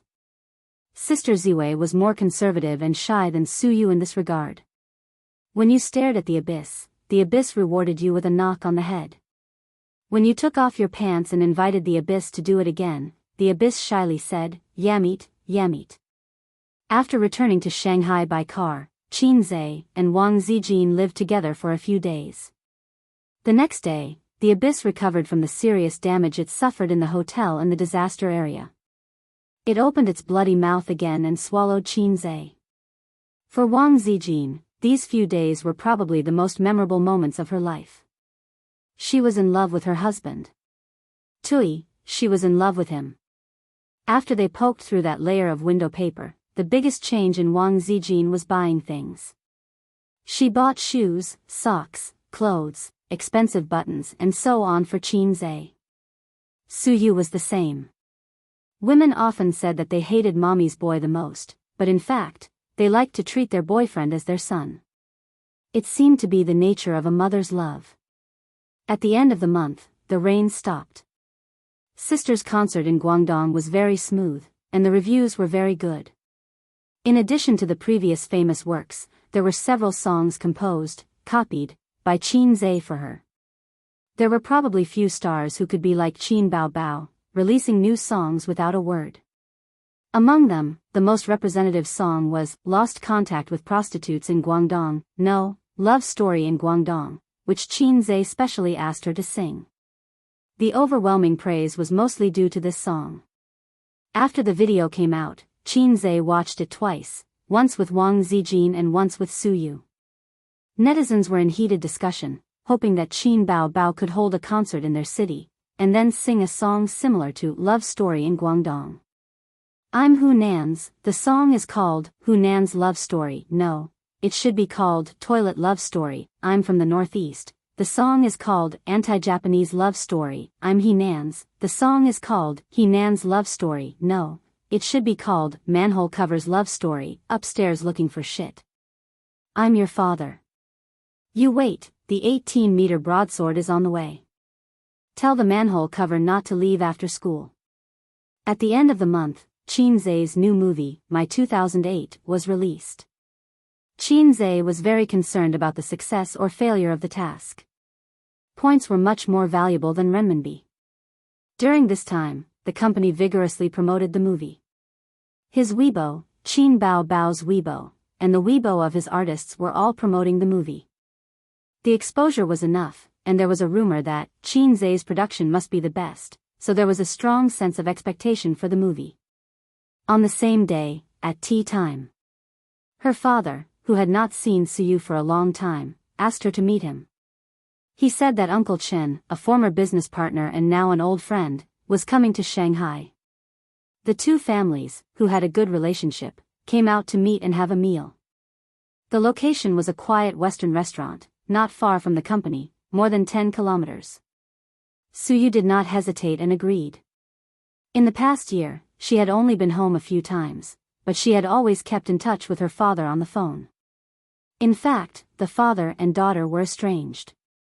Her father, Su Tong, was still the same as always, favoring boys over girls, but it could not be said that he did not like this daughter. His attitude had not changed, but Su Yu had changed. She was no longer the daughter who was eager to be recognized and valued by her father, and who was jealous of her brother. The best way to end a relationship was to start another one. This analogy was not appropriate, but it was the truth. Her feelings, her soul, had a new sustenance, and she was not so eager for her father's love. Su Yu finished dealing with the company's affairs and rushed to the restaurant's private room. The two families were all there, waiting for her. Sorry, there was something in the company that was not handled well. Su Yu explained and sat next to her brother Su Hao, but she was actually separated from Su Hao by a seat. This was the distance between her and this family. Her father was next to her stepmother and brother. She did not want to sit next to Su Hao. Fortunately, the table was large and there were enough seats. The two families sat around a large round table, with a dazzling array of dishes on the table. Uncle Chen laughed and said, did you return to China the year before last? Su Yu smiled and said, I returned to China at the end of 2016. Su Yu found that a young man next to Uncle Chen was peeping at her. Chapter 638. That was Uncle Chen's son. Su Yu remembered that he seemed to be 1 or 2 years younger than her. They were quite familiar with each other in childhood. They met several times after adolescence, and then they never met again. Uncle Chen had a son and a daughter. The daughter was the elder sister, who was the same age as Su Yu. Since Su Yu entered the private room, she had been scrutinizing Su Yu. Uncle Chen's name was Chen Guohua, a very contemporary name, unlike her father Su Tong, whose name was a bit forward. He should be called Su Aigua or Su Jianjun, which was in line with the background of that era. The two families had a deep relationship. Before Su Tong made his fortune, he had drifted thousands of miles to the north for several years. At that time, Su Tong was still struggling at the bottom, and Chen Guohua was his boss. A few years later, Su Tong, who had saved some money, resigned to start a business. He pursued his dream with great ambition. Unfortunately, his dream was beaten by the reality, and he went bankrupt. During the most down-and-out days, Su Yu's mother did not leave them. The poor couple continued to work hard with longing and hope for the future. So later, Su Yu's mother hated Su Tong, which was reasonable. A man who abandoned his wife was the most ruthless. Su Tong started his second business, looking for investment and borrowing money everywhere. At that time, it was not easy to get loans, unlike later, when loans were like a game. In order to promote the economy, the country printed money crazily. Everyone could easily get loans, and a lot of money was invested in the market. China's economic boom in the past 20 years was one of the factors. Chen Guohua was the person who helped Su Tong when he was in the most difficult time. He injected a lot of money in the name of investment. People who started a business knew that from 10 million to 20 million, it might be troublesome, but it was not too difficult. But from 1,000 to 10 million, it was as difficult as climbing the sky. So Su Tong remembered this favor for many years. In his stormy life, he had many business partners, but after success, there were not many friends who could be loyal to him. Chen Guohua was one of them, and Su Tong valued their friendship very much. During Su Yu's childhood, the two families were very close. When Su Yu was in junior high school, Chen Guohua withdrew his investment for personal reasons, and Su Tong transferred the focus of his business to his hometown, Shanghai. Shanghai's environment was better than Beijing, because it was the country's financial center, and its unique position advantage was unmatched by any city, including Beijing. Su Yu and Chen Ping, who was Chen Guohua's daughter, were of the same age. They were both playmates and arch-enemies. At least, that was what Chen Ping thought. Chen Ping came from a wealthy family and was the little princess of her family. She was spoiled by the elders and had developed an unruly and arrogant personality. The year she and Su Yu met, they were just in elementary school. Chen Ping was wearing a princess dress, and the dolls and toys could be piled up in half of the room. Su Yu was just a little girl in ordinary clothes who drooled when looking at lollipops. It was just that this little girl was a little too delicate. Seeing such a beautiful little girl, Chen Guohua and his wife liked her very much. They took out toys and snacks to entertain her. Those were originally Chen Ping's things. At that time, Su Tong was still in the early stage of his business. He had no money and could not prove his ability. Making friends with Chen Guohua was actually climbing up the social ladder. The only thing he could offer was his smart daughter. Su Yu had been a top student since she was a child. In the primary school where she was studying, her grades were the best in the whole grade. There would be no harm if there was no comparison. This made Chen Ping seem especially ordinary. At that time, Chen Guohua and his wife sighed with emotion. "You, is so smart. If only our Ping Ping was half as smart as her." This was simply an insult to the proud little princess. So when both parents were looking forward to letting them play and make friends, in her room, Chen Ping said to Su Yu fiercely, "Don't eat my snacks, and the toys are also mine." Su Yu was greedy when she was a child. Eating the delicious long-nosed king, she said, "Then I will tell uncle and aunt that you bullied me. I will cry. I will cry now." Chen Ping was a little scared. Her father was such a proud person. If she bullied the guest's child, she would be too uneducated. Afterward, she would definitely be scolded or even beaten. Chen Ping said, "Then you have to listen to me in the future. You do whatever I ask you to do. Otherwise, I won't give you the long-nosed king." Su Yu was not afraid at all and said, "But if I don't listen to you, I still have the long-nosed king to eat." Chen Ping was speechless. For the first time, she was crushed by her peers with IQ. That time, she lost her temper and shouted in the room. Then Su Yu cried. The parents who were chatting outside heard the noise and entered the room.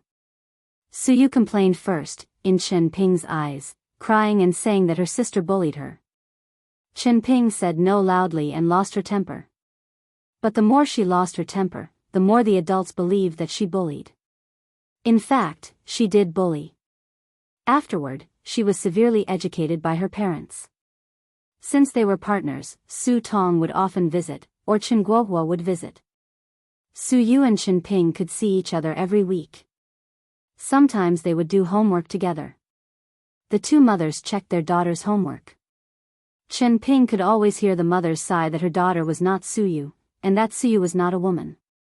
Later, Su Tong's business became better and better. Su Yu's clothes became more and more beautiful. Her snacks became more and more expensive. She had more and more toys. Chen Ping's last advantage was gone.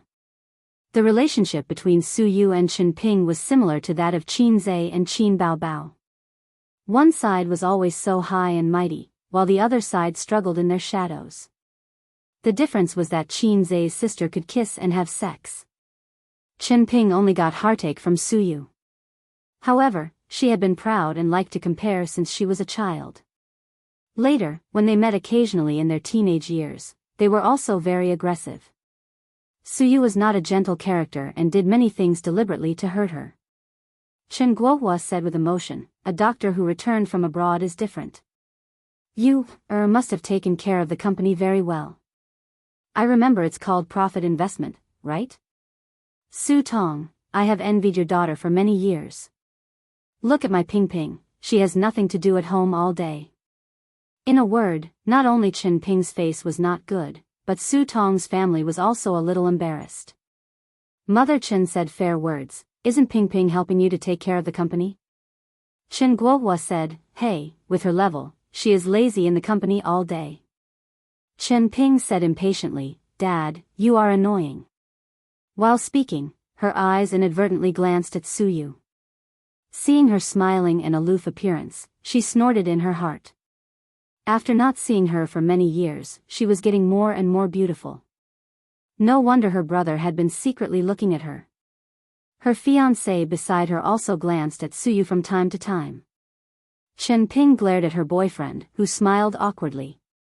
When men see beautiful women, great beauties, they always can't control their eyes. This is a natural phenomenon.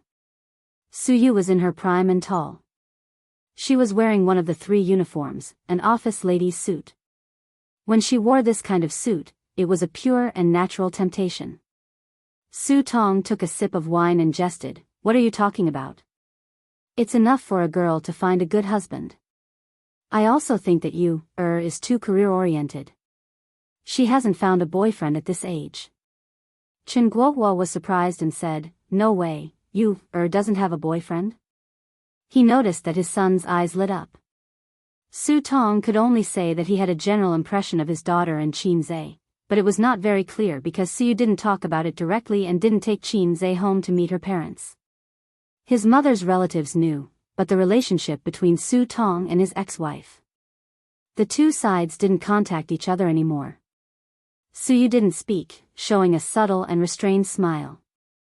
Chen Guohua picked up a mouthful of food and said, "Young people nowadays are so calm, but we elders are worried. Chen Qing also has no girlfriend. You young people have something to talk about. Can you talk about it?" Many people had a complex of children's marriages. Young people fantasized about having a handsome or beautiful child to marry. Adults were keen to have children's marriages with their best friends.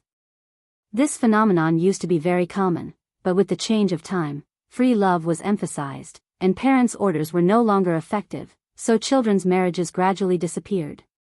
Chen Guohua expressed his meaning implicitly and obscurely. "Add me on WeChat?" Chen Qing took out his mobile phone and stared at Su Yu expectantly and passionately. Su Yu was stunned, smiled, and took out her mobile phone to add him as a friend. In fact, she was silent because it was inconvenient for her to say it. Of course, she could explain that she had a boyfriend, and there was no need to mention Qin Zhe's name. But she was so angry that she was not in the mood to talk. The relationship between the two families was so good that she was embarrassed to refuse. She simply added him as a friend, which was not a big deal. Chen Qing took back his mobile phone with satisfaction and a smile on his face. For a man who had been single for a long time, getting the WeChat account of his stunning goddess was the biggest gain of the day. Su Yu's reaction also made him happy. She was not cold, not alienated, but reserved and polite. Su Tong still remembered that he was a father. Friendship was friendship, but he could not forget to check for his daughter, so he asked, "What is Chen Qing doing now?" Chen Guohua said angrily, "When he just graduated, he said that he would go to the company to gain experience and slowly take over. After half a year, he resigned and set up an entertainment company with his friends." Su Tong said, "Very good. It's very promising to do this in the capital. In the entertainment industry, most of the popular stars graduated from Beijing Film Academy and China Drama Academy. Therefore, there were many entertainment companies in the capital, and the industry was developed, which was incomparable to Shanghai. Uncle Su, it's true that it's promising, but the competition is also fierce. You can't get good seedlings at all, and you need strong financial support. Times have changed. Starting an entertainment company from scratch, 90% of the small companies are struggling and need to find another way. So, my friends and I developed a mobile live streaming platform to cultivate female anchors from the platform. Since it's profitable and has good seedlings, we can bring them into the entertainment industry. This way, it's easier to make newcomers popular, Chen Qing said. After that, he glanced at Su Yu. Su Tong laughed loudly and said, "Young people are flexible. I'm old and can't keep up with the times." Su Tong and Chen Guohua clinked glasses. Chen Qing said, "Our era is actually more difficult than yours and my father's, but if you look carefully, there are still many opportunities. With money and funds, investing in the entertainment industry will never be a loss. Just look at Qin Zhe, who is very popular in the entertainment industry now. His success, in addition to his own talent, is mostly due to luck. I also want to try to see if I can achieve his scale." There was a sound of agreement at the table, and Su Tong praised him for his ambition. Luck? There was a discordant voice from Su Yu. She asked with a smile, "How is it luck? I remember that Qin Zhe is not a rich second generation. He started from scratch." Chen Qing's heart moved, and he asked, "Sister Su likes Qin Zhe?" Of course, he didn't mean that kind of like, but the like of a fan to an idol. Su Yu smiled, and her eyes curved. "I like him very much." Chen Qing took the gentleness in Su Yu's eyes as a woman's infatuation. He felt uncomfortable and said, "So he relies on luck. How did he get his initial funds?" Su Yu said, "Stocks." Chen Qing said, "Yes, last year's bull market made him a lot of money. If he didn't have this luck, how many years would it have taken him to start from scratch and reach the scale now?" "Uncle, am I right?" He wanted to get approval from Su Tong. Su Tong nodded awkwardly. The man next to Chen Ping echoed, "That's true. He directly crossed the most difficult starting stage." Chen Qing said with assurance, "In more than a year, from stocks to Tianfang Entertainment, he now has at least a few billion yuan, or even tens of billions. He is indeed very powerful. Now everyone says that he is a legend, an inspirational role model for people born in the 90s, and an unsurpassable monument. But in fact, everyone regards him as a myth. If it wasn't for that bull market, which happened to be caught by him, he wouldn't be able to reach this point. The era has created him. Of course, he is really powerful. Young people with middle school syndrome look down on people and would proudly say, 'He is very powerful, so what?' Mature men look down on people and would, humbly, say, 'He is not very good, but he is really very powerful.' The order was different, and the effect was different. The latter sounded more mature and restrained. But the meaning was actually the same, disdain. Su Yu blinked. Maybe fishing for money in the stock market is not based on ability, but luck? The sound of agreement at the table stagnated. Chen Qing defended himself. "Didn't we encounter the bull market?" Su Yu smiled. "There are a lot of people who lose money in the bull market." Chen Qing thought about it and couldn't think of a rebuttal. He looked a little embarrassed. Su Yu said, "But it's okay. He is much more promising than Su Hao." Su Hao and his mother's faces darkened.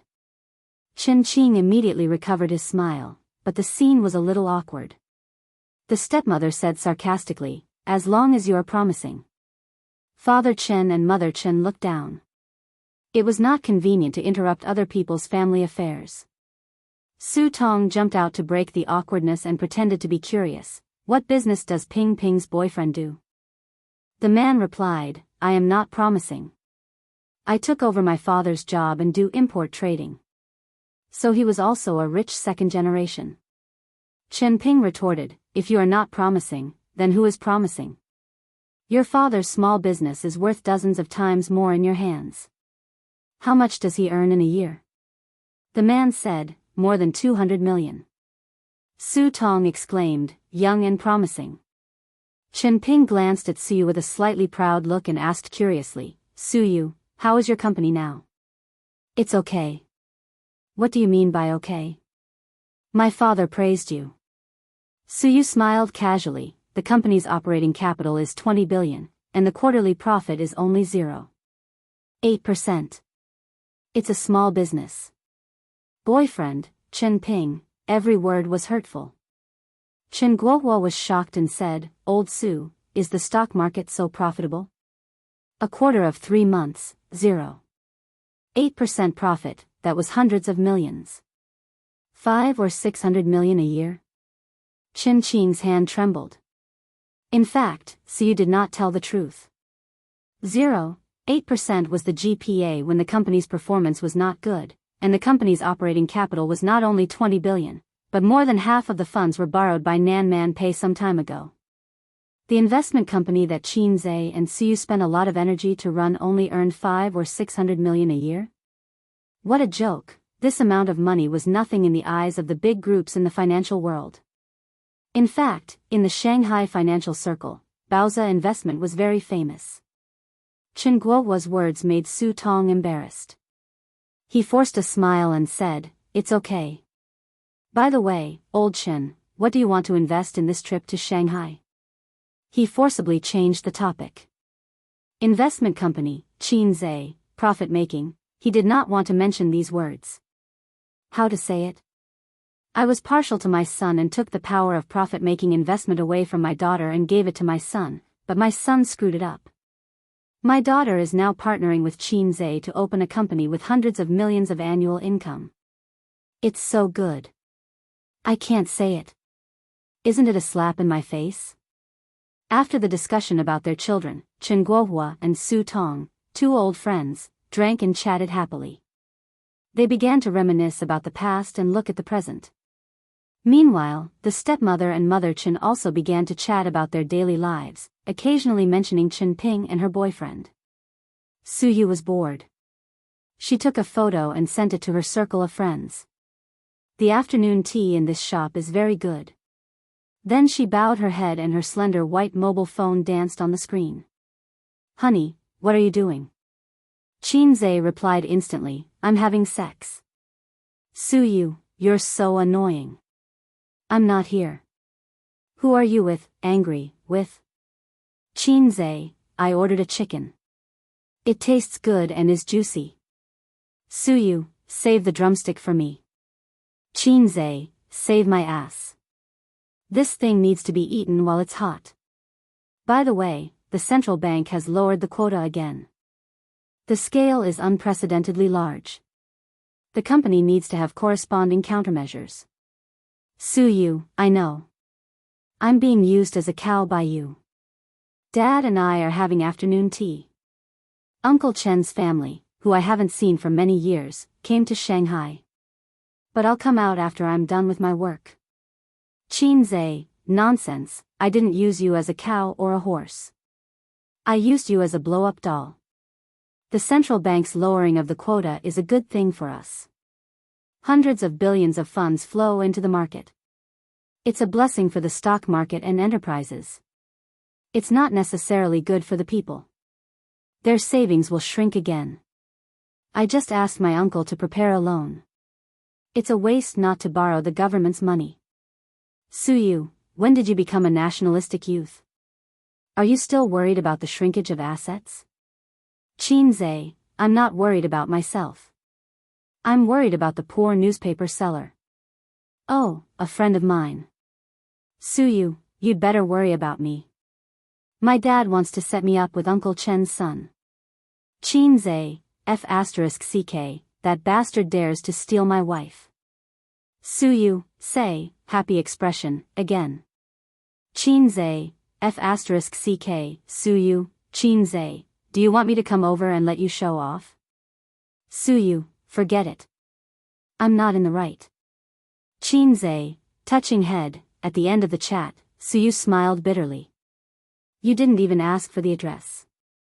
I want you to come, I'm being sarcastic. At this time, she received a message. going to the bar for a drink tonight? It was from Chin. She looked up and saw the latter's warm smile. No. Suyu replied. Chin bowed his head and typed, don't like to drink? Then watch a movie. Chin's new movie is just released tonight. You like him, right? Suyu, no, thank you. She thought to herself, to watch Chin Bao and Chin's being intimate on the screen? Go away. Chin frowned slightly. Can't make an appointment? He took this as a girl's reservedness.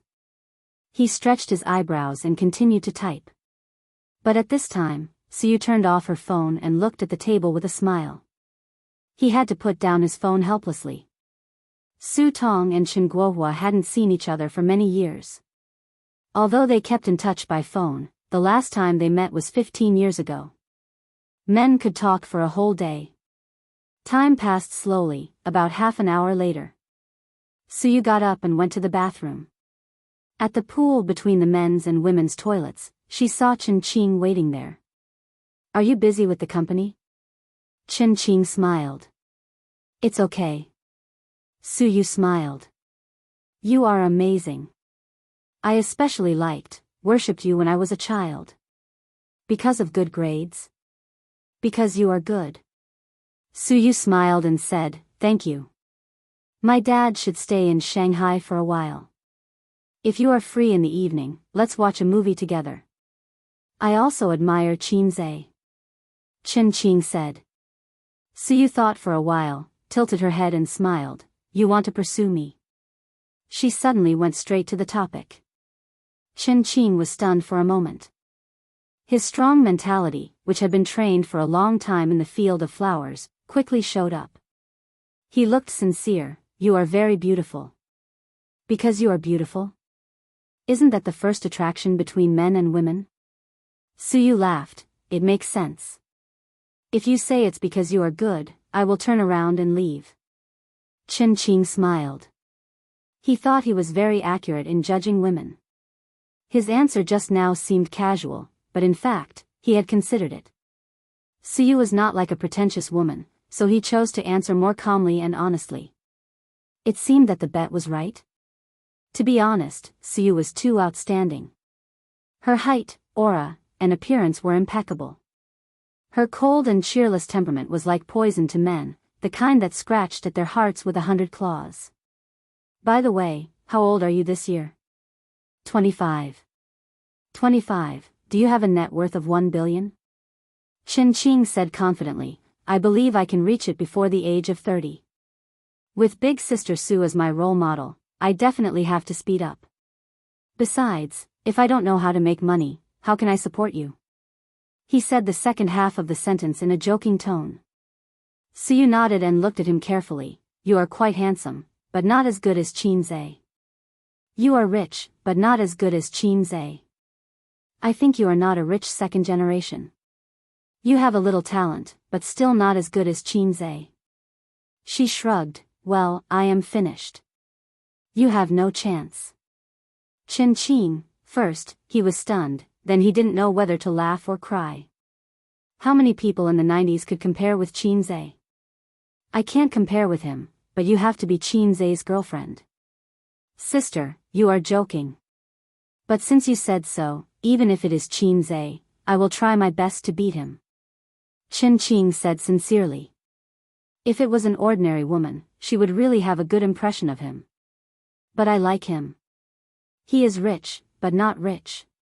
He is talented, but not arrogant. He is a little bad, but bad in his mouth. He is not like you rich second generation. You are always a gentleman, but who knows what kind of virtue you have in private. Chin frowned. What are you talking about? Suyu curled her lips. Chin, my boyfriend. Chin said unhappily, even if you want to reject me, you don't have to say it like that. Do you think I will believe it? I am not lying to you. Oh, then ask him to come. He is busy and has no time. Oh. Chin was very angry in his heart. He thought that he had made the right bet. He thought that Suyu was going to talk to him directly. She was indeed going to talk to him directly, but it was a little insulting. First, she was going to hook him directly.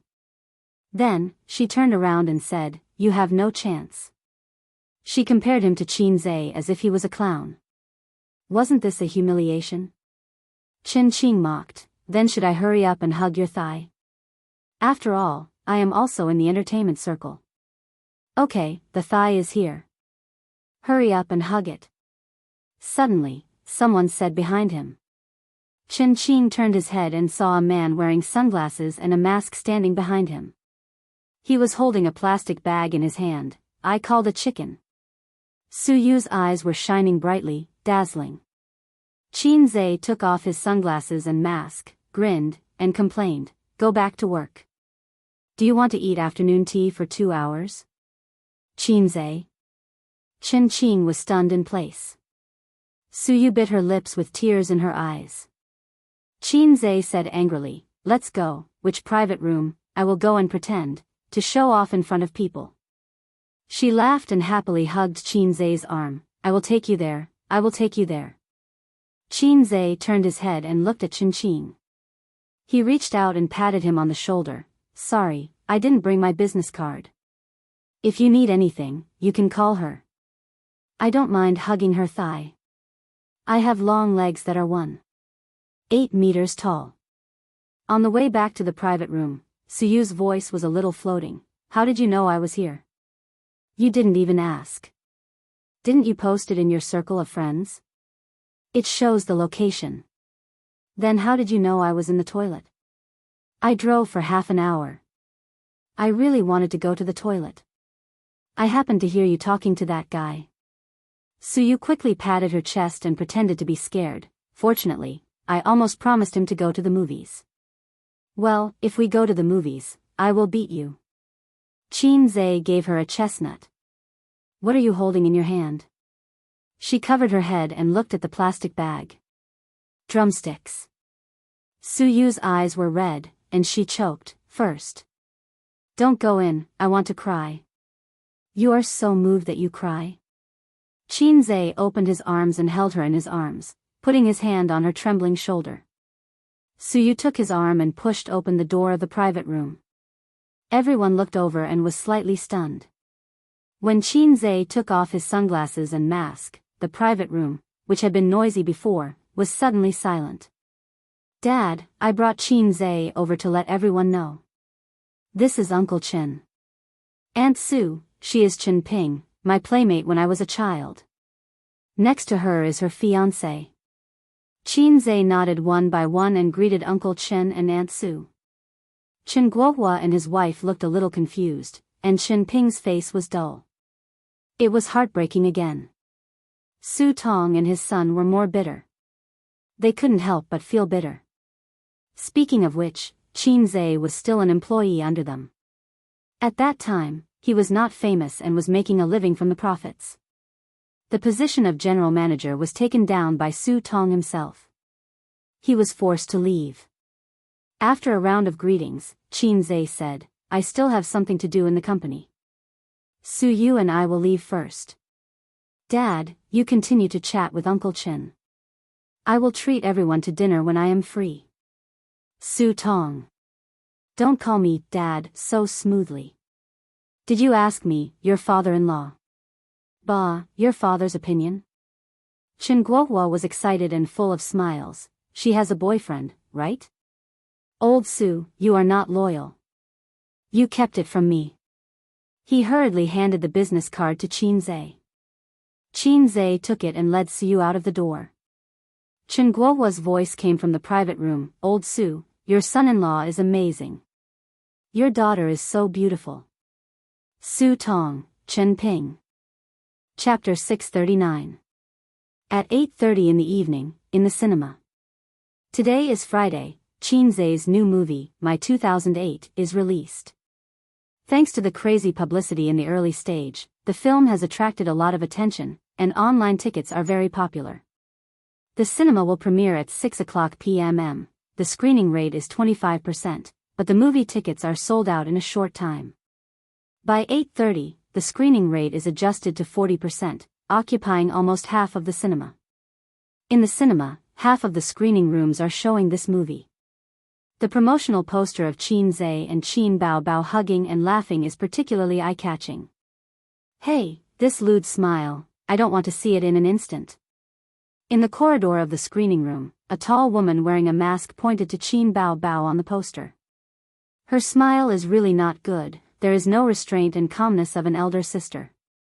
Next to her, a shorter woman echoed and also wore a mask. Qin Zhe held a big bucket of popcorn and madly complained in his heart, "Then don't come to see it. Why do you have to bring me along? It must be Su Teddy who caused this frightening scene." After afternoon tea, he went back to the company to make a plan. Suyu was moved and said, "Husband, let's go to the movie tonight." Qin Zhe said no. There is still a sister Ziwei at home. His Hei's king power is limited to bed, and he has no courage to command in reality. It's not that he's a coward, he just thinks that his wife is used to love. Well, it's a coward. Suyu said, "If you don't go, then I and Wang Zijin will go." In this way, Qin Zhe was forced to do something beyond his ability. He can't let them be alone. The chemical reaction is too fierce, more terrible than nitroglycerin. As a man, he must always be a stabilizing force.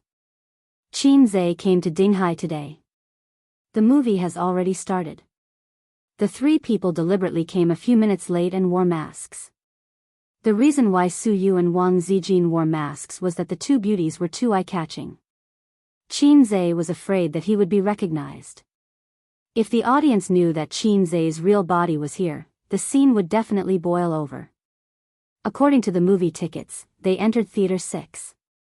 The seats were full, and the light from the big screen illuminated the heads. Qin Zhe and the other two chose to stand at the edge. He took off his mask, and the dim atmosphere was the best cover. Everyone's attention was on the movie. As long as he didn't look at the passers-by silently, no one would notice him. Just like that, Qin Zhe started watching the movie with his best friend on his left and right. If it was Long Outyan, he should be hugging his left and right. At the very least, he should be holding his sister's small hands. Using the popular description of that era, the two beauties looked at each other and smiled happily. They snuggled in Long Outyan's arms and shared this man's love. The theater was filled with a happy atmosphere. Cross out this sentence. Brother Sun was innocent. In reality, Qin Zhe was sitting upright with popcorn on his lap for his best friend to enjoy. Suyu was absolutely intentional. Fortunately, her little temper was limited to this, and Wang Zijin may be deeply in love with Qin Bao Bao. She has not dared to show her love with Qin Zhe blatantly. A delicate balance was maintained between the three people. The movie just happened to play when Qin Hao woke up from his rebirth and ran out of the house in a panic. In the old alley, Qin Hao opened his arms and smelled the haze of 2008. In his ears, there was the advertisement of the shop next door, China Anti-Cave, leading the life of three prostitutes, first come, first served. The BGM was exciting and cheerful music. This year, Qin Zhe is not popular. This year's economic crisis is coming. This year, there will be a big earthquake. Qin Hao went back to his room and took notes seriously. There was laughter in the theater, and many audience members were amused. This movie is good. It's funny. My husband is also humorous. The two girls behind him were whispering. Their voices were very low, but they were clearly heard by Suyu. Suyu, oh, husband. Wang Zijin, oh, husband. Qin Zhe pretended not to hear their sarcastic tone. In the eyes of women, those who look average are called handsome, those who look good are called little brother, and those who look super handsome are called husband. I accept this sarcasm. Who made me so handsome? Wang Zijin and Suyu came with a critical and scrutinizing mentality, but watching, the corners of their mouths hooked up. The movie was humorous and relaxed, and it was easy to immerse you in it. Coke movies and popcorn, leisurely and relaxed, let people temporarily get rid of the fast-paced lifestyle. But this relaxed and cheerful atmosphere did not last long. With the progress of the movie, the successful Qin Zhe began to flirt with his childhood sweetheart sister. Then, on a dark and windy night, Qin Zhe used a sketch to draw an abstract image of a big cock. He looked at the tall and beautiful sister and confirmed that she was the one he wanted to sleep with. On the screen, the two kissed on the bed, from the lips to the neck, and then to the chest. Qin Zhe, played by Qin Hao, arched and arched. Qin Bao Bao, on the other hand, hugged his head and pressed it against her chest, looking charming. Su Yu's eyes twitched. Almost at the same time, Wang Zijin's mouth twitched slightly. Even if they knew it was acting, they were not in the entertainment circle after all. They were not so generous and well-informed. Looking at the bed scene between Qin Zhe and Qin Bao Bao on the screen, they felt that they had been put on a hat. There was also jealousy. Normal men could not accept their girlfriend kissing other men, even if it was acting. It also reflected that the people in the entertainment circle were very big. To what extent? For example, there was a familiar joke, "I'll drink first, you can do whatever you want." "I'll drink too, you can do whatever you want." "I'll drink, you can do whatever you want." After a round, it was the groom's turn. He took the wine and said, "Let's drink together." Forthright. Su Yu and Wang Zijin squinted at Qin Zhe at the same time. Qin Zhe straightened his back and was expressionless. In front of the three people, the brother and sister kissed in a special way. At this time, he had to be calm. The key to stabilizing the sea was stability. "If China moves, I won't move." Wang Zijin said faintly, "Yo, I heard from Bao Bao that they didn't use a double in this part." Su Yu was speechless. Qin Zhe couldn't bear it and said with a dry smile, "I'll go to the toilet." After going to the toilet, the bed scene was over. Wang Zijin and Su Yu recovered their calmness. He breathed a sigh of relief, so the three people continued to eat popcorn and watch the movie. When the popcorn was finished, Qin Zhe suddenly froze and looked at the popcorn in his hands silently. "What's wrong?" Wang Zijin, who was careful, saw it and asked. I forgot to wash my hands after going to the toilet," he said. Su Yu was chewing popcorn happily. The smile on Wang Zijin's face gradually disappeared. A little embarrassed, Qin Zhe comforted her, "Anyway, it's a familiar taste."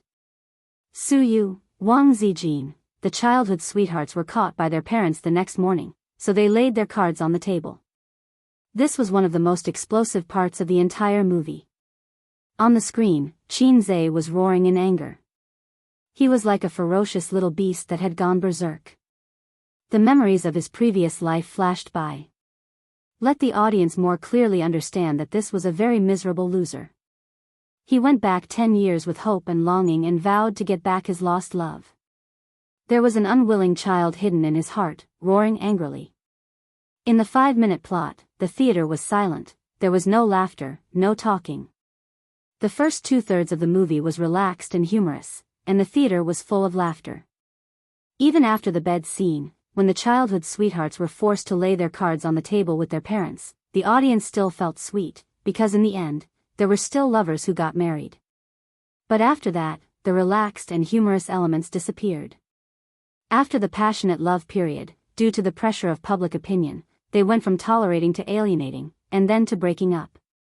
Fate was like a pair of invisible hands, setting everything back on track. Later, after they went their separate ways, life went on, and the female lead was about to get married. After Qin Hao got the news, he suddenly realized that he had been reborn, but he still didn't grasp the most important thing. He got into a car accident on the way to the wedding. The scene ended there, and it was pitch black. Then the movie came to an end. Qin Hao couldn't save him, and he didn't have much time left. In the clean ward, the male and female leads said their last goodbye. The background music was, "If I Become a Memory." If I become a memory, leaving this life, leaving you crying in shock, my cold body can't hug you. The male lead's hand fell, and he closed his eyes. The camera turned to the female lead's face. She covered her mouth, crying until her shoulders shook. The camera zoomed out, and then zoomed out again, breaking through the ceiling and showing the blue sky. The movie ended. The ending was a bit unexpected for most of the audience. It was supposed to be a light-hearted comedy, wasn't it? Even if the two broke up due to public opinion, when the male lead found his true feelings and went to stop the wedding, the audience thought it would be a wedding robbery. Suddenly, tears welled up in their eyes. So, did he split when he was dying, or did he really get reborn? This question was very controversial on the internet, and the disagreement was especially serious in the movie reviews. Some people insisted that he was reborn, but fate made everything go back to square one. This was the power of fate. Others agreed that everything was just the male lead's imagination after the car accident at the beginning. He didn't get reborn, and there was no sweet relationship. He just had a beautiful dream before he died. When he woke up the next day, the first thing Chin Zae did was to check the movie's rating on the internet. 8.6. It was a pleasant surprise. He originally thought that as long as it got 8, he would be able to pass the mission. To be honest, the quality of this movie was definitely not comparable to the phenomenal movies he had acted in before, but he couldn't deny that it was a rare masterpiece. The reason why the movie was so popular the first day was probably because of the ending. If a movie could make the audience feel lost after it ended, and if the audience continued to argue with each other, then it was a success. It was more successful than a pure comedy. The prompt of the completion of the mission soon came. Chin Zae was delighted. Points were the source of Hei's king's confidence. With points, he was Hei's king. He could copy scripts and songs. Without points, he was just a salted fish. At most, he was a salted fish with a high IQ. Wednesday, 3:00 in the afternoon. Chin Zae drove to the airport to pick up his sister. After floating in Guangdong for nearly half a month, she finally came back. She didn't go with the team, but came back 2 days in advance. She dragged a suitcase, jogging shoes, jeans, a black slim-fit t-shirt, and a denim jacket. Wearing a cap, she looked slim and graceful. Standing at the door of number 6, she looked around and saw Chin Zae wearing a mask and sunglasses. She left the suitcase and ran over. Other girls were like young swallows returning to the forest, but she was like a hungry tiger pouncing on a sheep. She jumped into Chin Zae's arms, hugged his neck with both hands, wrapped her legs around his waist, and shouted, "Little red man, I missed you so much." 12 days, they stayed in Guangdong for 12 days. Since they didn't go to Shujia town, this should be the longest time they had been separated. Chin Zae held his sisters but with both hands and smelled the familiar body fragrance. He felt a sense of security and said with a smile, "Is Guangdong fun?" His sister said in a sweet voice, "It's delicious." Chin Zae said exaggeratedly, "No wonder you're so heavy." Huh? Really? Have you really gotten heavier? I'm kidding. It's only more than 50 kilograms. Nonsense, your sister is 80 kilograms. Get lost. Did you forget your breasts in Guangdong? I don't know. Why don't you touch them? Haha. Our movie was released, and the box office hit 500 million in 3 days. Very good. But our mother is very calm. She used to pay attention to our movies. Maybe she's used to it. It's also possible that she will secretly watch it without telling us. After a moment of silence, Chin Bao said angrily, "Forget it." Anyway. Chin Zae rolled his eyes. Anyway, I'll take care of it. Comrade, your ideological awareness is getting higher and higher. Mom will probably explode when she sees this movie. He thought to himself. He was the scriptwriter of this movie, which meant that he adapted it based on his own life experience. Chin Zae was constantly testing his mother's bottom line like how he used to rub Wang Zijin. This metaphor was a bit wrong, but that was what it meant. He didn't dare to show his cards or flip the table. But little by little, he tested his mother's bottom line. The cycle was gradual. The pedestrians around them hurried past. When they passed by, their eyes lingered for a moment. But when they brushed past, they just treated them as an intimate couple. Chin Zae held his sisters but with one hand and dragged the suitcase with the other as they walked to the car. Qin Bao Bao jumped down from him and got into the car. Qin Zhe opened the trunk and put the luggage away. Qin Bao Bao took off her sunglasses and mask, turned around, and saw that Qin Zhe didn't get into the car. Instead, he walked straight to a commercial car in front. Qin Zhe is coming. He found us. Let's go. Let's go. What are you afraid of? What can he do? This time, we've filmed something interesting. That woman is Qin Bao Bao, right? Look at her figure. Chapter 640. There were 3 people in the car, and they were all professional paparazzi. One of them was holding a DSLR with an extended lens. Every move of Qin Zhe and Qin Bao Bao was recorded on it. Normal siblings don't do this, right? The young man holding the DSLR was stunned. It's normal in public, showing off their sibling relationship to attract attention, but it's always like this in private. The other young man said. If they didn't know that the man was Qin Zhe and the woman was Qin Bao Bao, they would have thought that they were a couple. But after knowing their identities and connecting them to their behavior, it was very chewy. After figuring this out, the eyes of the young man holding the DSLR lit up, and his face flushed with excitement. This time there's big news. This month's bonus is enough for us to stay in Debao for a month. The truth wasn't important. Entertainment news never paid attention to the truth, and it didn't need to be reasonable like the news broadcast. Entertainment news only pursued the breaking news. With these few photos and some eye-catching statements, just the copyright alone would be able to sell like crazy. The other young man was also excited. The middle-aged driver frowned. Compared to this, shouldn't we think about how to deal with Qin Zhe first? He's coming. Why are we afraid of him? Will he eat us? That's right. In our line of work, which celebrity hasn't been provoked? The 2 young men were indeed young and aggressive. They were not afraid at all. Knock knock. Qin Zhe knocked on the driver's window. The middle-aged driver lowered the window a crack and pretended not to know Qin Zhe. He frowned. What's the matter? Qin Zhe smiled. You've been following me all the way. It's been hard on you. The driver looked at him like he was an idiot. I don't know what you're talking about. Qin Zhe put on his sunglasses and went straight to the point. How about this? I'll pay for the photos just now, along with your DSLR. The middle-aged driver smiled and turned to look at the 2 young men behind him. The young man holding the DSLR said, 5 million, this DSLR is yours. Qin Zhe was stunned. 5 million?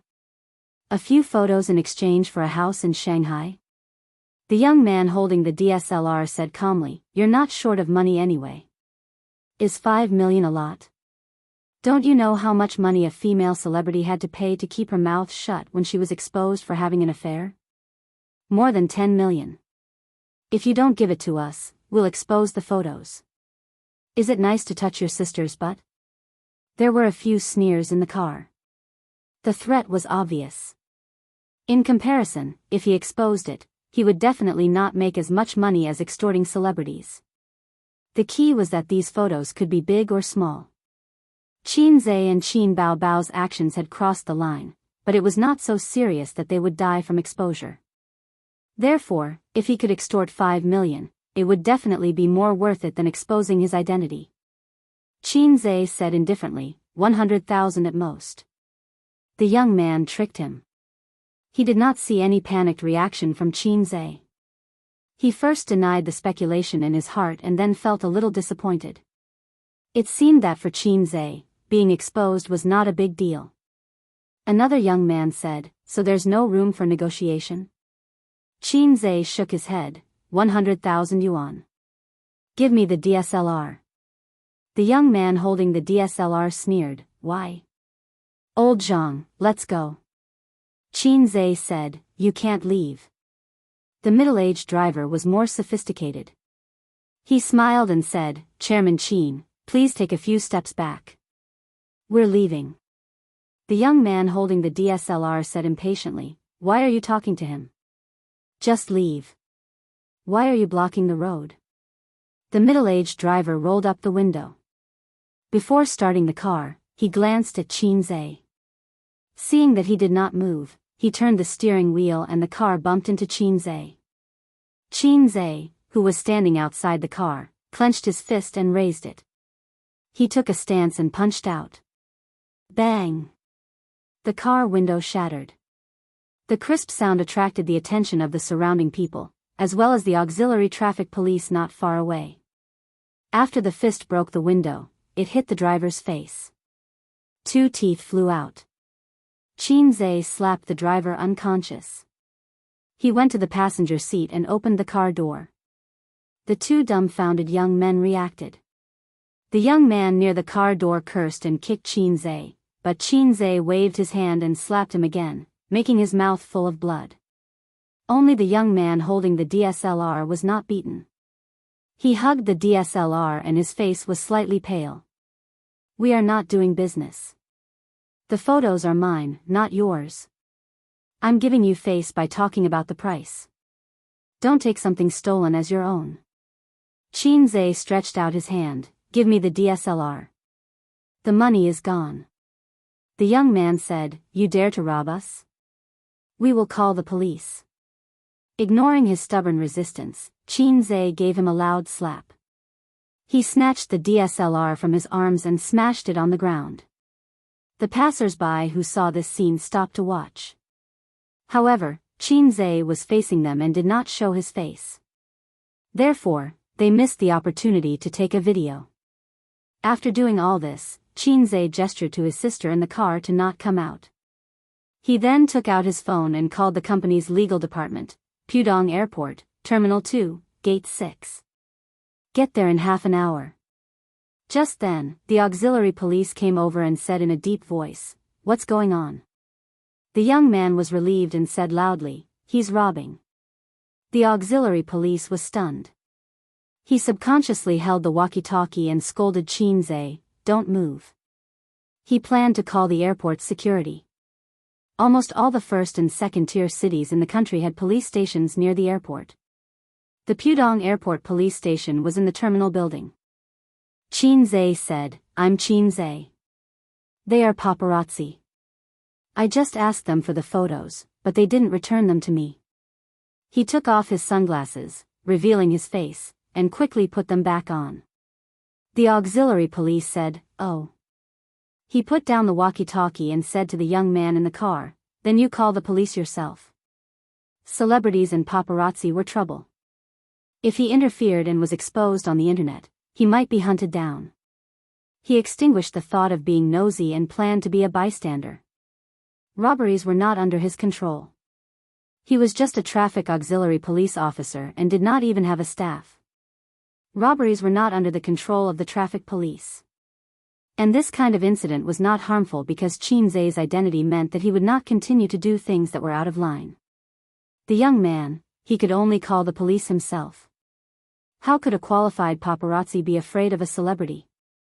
It was like a barefoot person who was not afraid of wearing shoes. Moreover, Qin had broken the law by hitting someone and smashing his SLR camera. Not long after, the people from the airport's security police station arrived. They came very quickly because they heard that a celebrity and paparazzi had a conflict. They were not here to resolve the conflict, but to maintain law and order. Once Qin's identity was exposed, the airport's law and order were over. So when the young man arrogantly took out his phone and took a video of Qin, he shouted, "So what if I'm taking a video of you? If you have the ability, smash my phone again in front of so many police officers." "Qin, do you dare to smash my phone?" Passers-by took out their phones and gathered around. The crowd blocked the driveway, and cars were stuck outside the crowd, honking desperately. The corners of the police officers' mouths twitched. This guy refreshed Qin's understanding of paparazzi. As expected, he was not afraid of paparazzi at all. He wanted nothing more than to fight with him. Just like that, he snatched the young man's phone in front of everyone and smashed it. "I want to sue him for damage to personal property," the young paparazzi said loudly. "Also, he hit my partner." He pointed to his red and swollen face and added, "I was hit too." The police officers symbolically held Qin Zhe back and tried to mediate. Take him away, don't block here. The traffic police and auxiliary police officers had a look of disbelief on their faces. At this moment, a man in a suit and leather shoes ran over, sweating profusely. He looked around the crowd for a moment and forced his way in, panting as he came to Qin Zhe's side. President Qin, the car was stuck behind, I ran over. Did something happen to you? Qin Zhe briefly explained the situation and said, I don't have time to waste here, can you solve it? Lawyer, yes, yes. He panted a few times and walked towards the police. Who is the captain? After a short communication, he returned and said, President Qin, you go first, leave this to me. Qin Zhe nodded and walked in front of the young paparazzi, patting him on the shoulder. Let me teach you a lesson. A person with a small wallet will never win against a person with a big wallet. Before you do anything, touch your wallet first. I'm leaving, you continue. The young man watched as he got into the car, and with the help of the traffic police, the crowd was evacuated and the car drove away from the airport highway. He felt a chill in his heart. He couldn't leave for the time being. He still had to go to the police station. Pudong Airport was left behind, and gradually, only a blurry shadow could be seen. Qin Bao Bao looked away and frowned. What disgusting paparazzi, I almost fell into their trap. Qin Zhe looked ahead and smiled. No, I noticed them when I left the company. Sister hit his head with a knife and complained. Then why didn't you remind me? Qin Zhe didn't explain. Meeting after a long time, he didn't want to say, there are paparazzi behind me. And last time, they were almost secretly photographed by paparazzi outside his uncle's neighborhood. Sister was very careful after that and wouldn't kiss him outside. At most, they were a little too intimate, and it would be a little troublesome if it was exposed, so Qin Zhe wanted the photos back, but not to the point of death. If one day he was secretly photographed eating the rouge on his sister's mouth, it would be the end of their world. Qin Bao Bao complained a little and called the company, asking the public relations department to expose the incident on the internet in advance, and then explain. This way, the impact on Qin Zhe's reputation would be minimized. Everyone knew that paparazzi were annoying, and taking the initiative to clarify and being exposed for hitting people were two completely different things. Hanging up the phone, his sister frowned. Will they write nonsense on the internet? She was referring to the paparazzi. Have you heard of a saying on the internet? What saying? No, you're talking about a chicken tyrant. Qin Zhe was steady. The police station was handed over to the lawyer, and the whole legal department was behind him. The public opinion that was about to appear on the internet was handed over to the public relations department. Qin Zhe almost didn't have anything to do with himself. Rich people's benefits were good. After such a long delay, it was already 5:00 when he got home. Qin Zhe entered the password and then took out the key to open the door. He dragged the suitcase with one hand and held his sister's hand with the other. Qin Bao Bao chattered beside him, telling him the interesting things she encountered in Guangdong. Did you help me change the bed sheets? Yes. Did you clean the bathtub? The cleaning lady couldn't clean it. Yes. Good, I'll kiss you. The door opened, and Qin Bao Bao's words were stuck in her throat. At the entrance, Qin Ma was squatting, opening the shoe cabinet, and carefully arranging the messy shoes inside. Mom, why are you in my house? Qin Bao Bao's voice was full of fear. Your house? Qin Ma said in a bad mood, you're not married yet, where did you get a house? Her gaze fell on the hands of the siblings, whose fingers were intertwined. Qin Zhe and Qin Bao Bao separated as if they had been electrocuted. Qin Zhe, sigma, degree winky face. Qin Bao Bao, sigma, degree winky face. Once again, he was seen by his mother. Hei's king, who had been majestic at the airport just now, felt his legs go soft. Qin Ma was stunned for a long time, and forced herself to be calm. Why are you standing there like idiots? Come in. The siblings hurried into the house and saw the old man sitting in the living room. Dad, why are you here? Qin Bao Bao rushed over and hugged her father's arm like a swallow returning to the forest. The old man was sitting on the sofa watching TV, and his smile was full of fatherly love. Didn't you come back today? Your mom and I came to see you. Qin Bao Bao quickly expressed her loyalty. Dad, I missed you so much. Qin Zhe said dryly, Dad. He didn't know if his mom heard what his sister said, and he felt very guilty. The old man nodded. Qin Zhe sighed. If only I was half as sweet as my sister when I was young, my childhood would be happier. At the entrance, Qin Ma set up the shoes. The shoe cabinet had 4 layers, and the first 3 layers were women's high heels, Roman shoes, canvas shoes, jogging shoes, and so on. The 4th layer was men's sneakers and leather shoes. The little red guy came to live with her sister again. She sighed, and there was deep worry between her eyebrows. Qin Zhe helped his sister drag the suitcase to the room, took out her clothes one by one, and hung them in the fitting room. His sister's master bedroom not only had a separate bathroom, but also a fitting room. It was extremely luxurious. It was full of clothes for all seasons, and there were more than a dozen sets of swimsuits. It was a dazzling lineup. Qin Zhe's small hand swept over his sister's swimsuit, and he had a good time. Qin Ma and the old man rarely came to inspect the siblings' lives.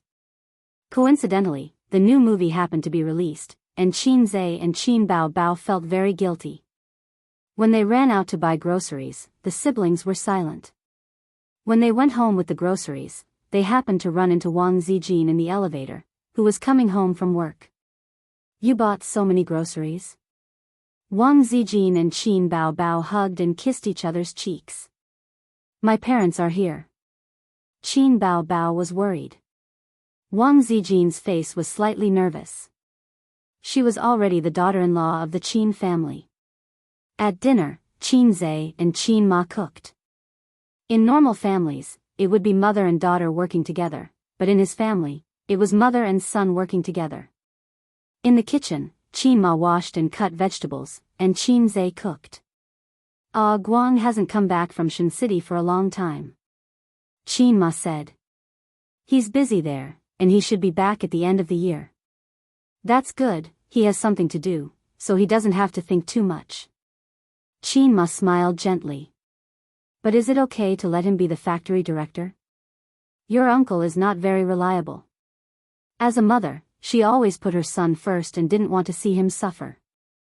It's okay, Xiao has someone to help him. Oh no, it was a slip of the tongue.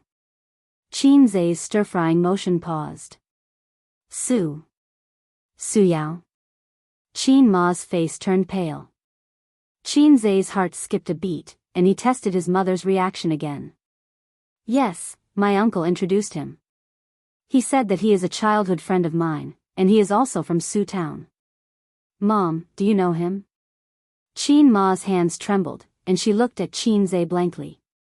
Did he say anything to you, Mom? Let me tell you a joke. Qin Zhe said. After dinner, the family of 3 sat in the living room and watched TV. The father said meaningfully, my son doesn't look like me at all. The mother said, there are some things that you should know. Don't worry about it. Our son is already 24 years old. If you insist on taking it seriously, you might lose your son and your wife. This was the joke Qin Zhe wanted to tell, but when he saw the panic and nervousness in his mother's eyes, he could clearly feel her fear. Qin Zhe felt as if his heart was stabbed by a needle, and he didn't say anything. She doesn't owe me anything. She raised me as if I were her own son. She raised me for 24 years, gave me a complete family, and let me have a childhood without inferiority and poverty. But what did I do? I kept testing her bottom line. I tried to open the scars in her heart.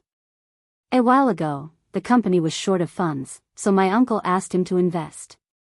He said that he was very optimistic about my factory and decided to invest. Qin Zhe said happily, I'll tell you a secret. I asked him for a lot of money, and he didn't even know. Haha. Your son made a lot of money from this business.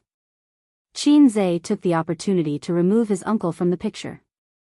Qin Ma carefully observed her son's expression. He was a little proud, and nothing else. She didn't know that her son had the acting skills of an emperor. That's good. Qin smiled with relief. Mom. Yes. Mom, yes? Nothing, I just want to call you. After dinner, Qin and his sister sent his parents to the underground parking lot. After the old man got out of the elevator, he pulled Qin to the side with the excuse of smoking. Wang Zijin, yes. Tonight, Wang Zijin called Uncle Qin very sweetly. Qin's dishes were spicy. She poured water for the old man and Qin Ma. The old man has been a teacher for almost 30 years, and his eyes are very shrewd. Wang Zijin showed different obedience and enthusiasm than usual at night, which was enough for him to perceive the truth. So Qin happily admitted it. The old man snorted and raised his hand to cut his son's scalp. Considering that he had grown up, he took back his hand and said with a headache, "How could I give birth to a little red guy like you?" Qin said, "Maybe you can be a grandfather at the end of the year." He added in his heart that Grandpa had to wait. The old man said, "So you or Wang Zijin?" Qin said, "I don't know, maybe the two of them together?" He couldn't help but slap his son's head. The old man and Qin Ma drove home. Qin Bao said blankly, "What did you say to Dad?" He looked so angry. Qin said, "I said your daughter can't get married at 30 years old. Do you want to take a gamble?" Qin Bao kicked him and said, "Get out." He just didn't want the old man to ask too much. If he asked, Qin couldn't answer. Any proposal that made him choose one of the two would make him upset and disgusted. After sending her parents away, Qin Bao opened a bottle of champagne to celebrate the success of her concert. She planned to have a good time at dinner, but unexpectedly, her parents suddenly came. After all, she couldn't drink and shout in front of her parents, "Hey, check, let's have a set of pancakes." She couldn't have a good time with her parents around. With the wine and the atmosphere, the three of them soon got high. Qin Bao danced in the living room, and the tone-deaf Wang Zijin couldn't help but sing a song under the influence of alcohol. Qin Bao laughed at her, and the two best friends quarreled on the sofa. Qin poured himself a glass of wine and sang in the bright moonlight outside the balcony, "A toast to the morning sun, a toast to the moonlight." He drank it in one gulp. Qin Bao raised her head from Wang Zijin's chest. "New song?" Wang Zijin wrapped her legs around her sister's waist and turned her head to look. "This line is quite interesting. Continue singing." What was the name of this song?" Qin forgot. He listened to a large number of songs in the point store every day. He just suddenly remembered this line and blurted it out. He forgot how he sang it after that. After thinking for a while, he sang, "A toast to Yufan, a toast to Baoqiang. Pour another glass to Niliang." "What nonsense is that?" Sister said. "I don't know either. I only remember that there was such a line in the song review in the store." At night, Qin waited in his room until 10:30 p.m., but his sister didn't knock on the door. He was puzzled. After being separated for so long, his sister should have attacked him at night. He went out and knocked on his sister's door a few times, but she ignored him. Tired? So she went to bed early? After returning to his room, he sent a message to Wang Zijin. "My sister is asleep." Wang Zijin, "Okay. Qin I'll come to your room tonight." Too explicit. Delete it. He had an idea and edited it again. Tianjing, Anhui, Hunan, Jiangxi. Wang Zijin. Qin Sister Ziwei is very smart. You know. After a full 5 minutes, Wang Zijin finally understood and replied, "Shandong." Qin "Pft, you fake wife." He took off his shoes and sneaked to Wang Zijin's room, only to find that it was empty. Where was she? Where did she go? He ran to the toilet to take a look. There was still no one. Just as he was in a daze, his phone rang. There was a message. "Sister, don't knock on my door. Zijin is in my room." I'm sleeping with her tonight. Annoying, you made me so nervous just now. How am I going to explain it to her? Be good, I'll sleep with you tomorrow. Qinze. Degree. Chapter 641. Qinze didn't sleep well at night. He had an indescribable dream, and then he was awakened by the murderous aura in his crotch. He reached out and touched it, damn it. Qinze lifted the quilt, got up like a carp, took out a few tissues to wipe himself clean, got out of bed, and took out a new pair of boxers from the wardrobe. He looked at the boxers in his hand with a blank face. Was this overflowing? Men's thing was like a woman's period. It would come every month, but men could release it manually, while women could only passively endure it. It could be seen that between men and women, initiative and passivity were destined. How many years ago? He could still encounter this kind of thing. He remembered that except for a few times during his adolescence, later, when he was in junior high school, his classmates used MP4 to watch the magical romance movies from Japan. He comprehended the famous 5 dragons embracing the pillar technique without a teacher and opened the door to a new world. Then he never had this kind of experience again. It seemed that only 3 days had passed, and the vault was full. Yes, it meant that he was making a lot of money every day. Qinze threw the boxers on the ground, patted his waist with satisfaction, and whispered, "Son, tell me, do you want to sleep in Zijin's mother's house or Su Yu's mother's house tonight? Papa will definitely satisfy you." After changing into sportswear, he sent a message to Wang Zijin. A moment later, the sound of the door opening came from his sister's room. Qinze saw Wang Zijin come out with 2 dark circles under her eyes. Her eyes were straight, her hair was messy, and her oval face was confused. Obviously, she didn't wake up. "What's wrong with you? What time did you go to bed last night?" Qinze asked. "Around 12:00. Wang Zijin yawned. "Your sister tortured me to death." "How did you do that?" Qinze was shocked. Chatting endlessly. "I fell asleep, and she woke me up several times." Qinze thought for a moment. "Anyway, my sister won't wake up until 7:00. Why don't we go back to the room and sleep? You don't have to go to the company in the morning." Wang Zijin rolled her eyes at him. "No way." From 5:30 to 7:00, the morning exercise was over. Qinze went to the breakfast shop to buy food, while Wang Zijin went to the supermarket next door. Soon, she came out with a plastic bag containing 2 packets of instant noodles.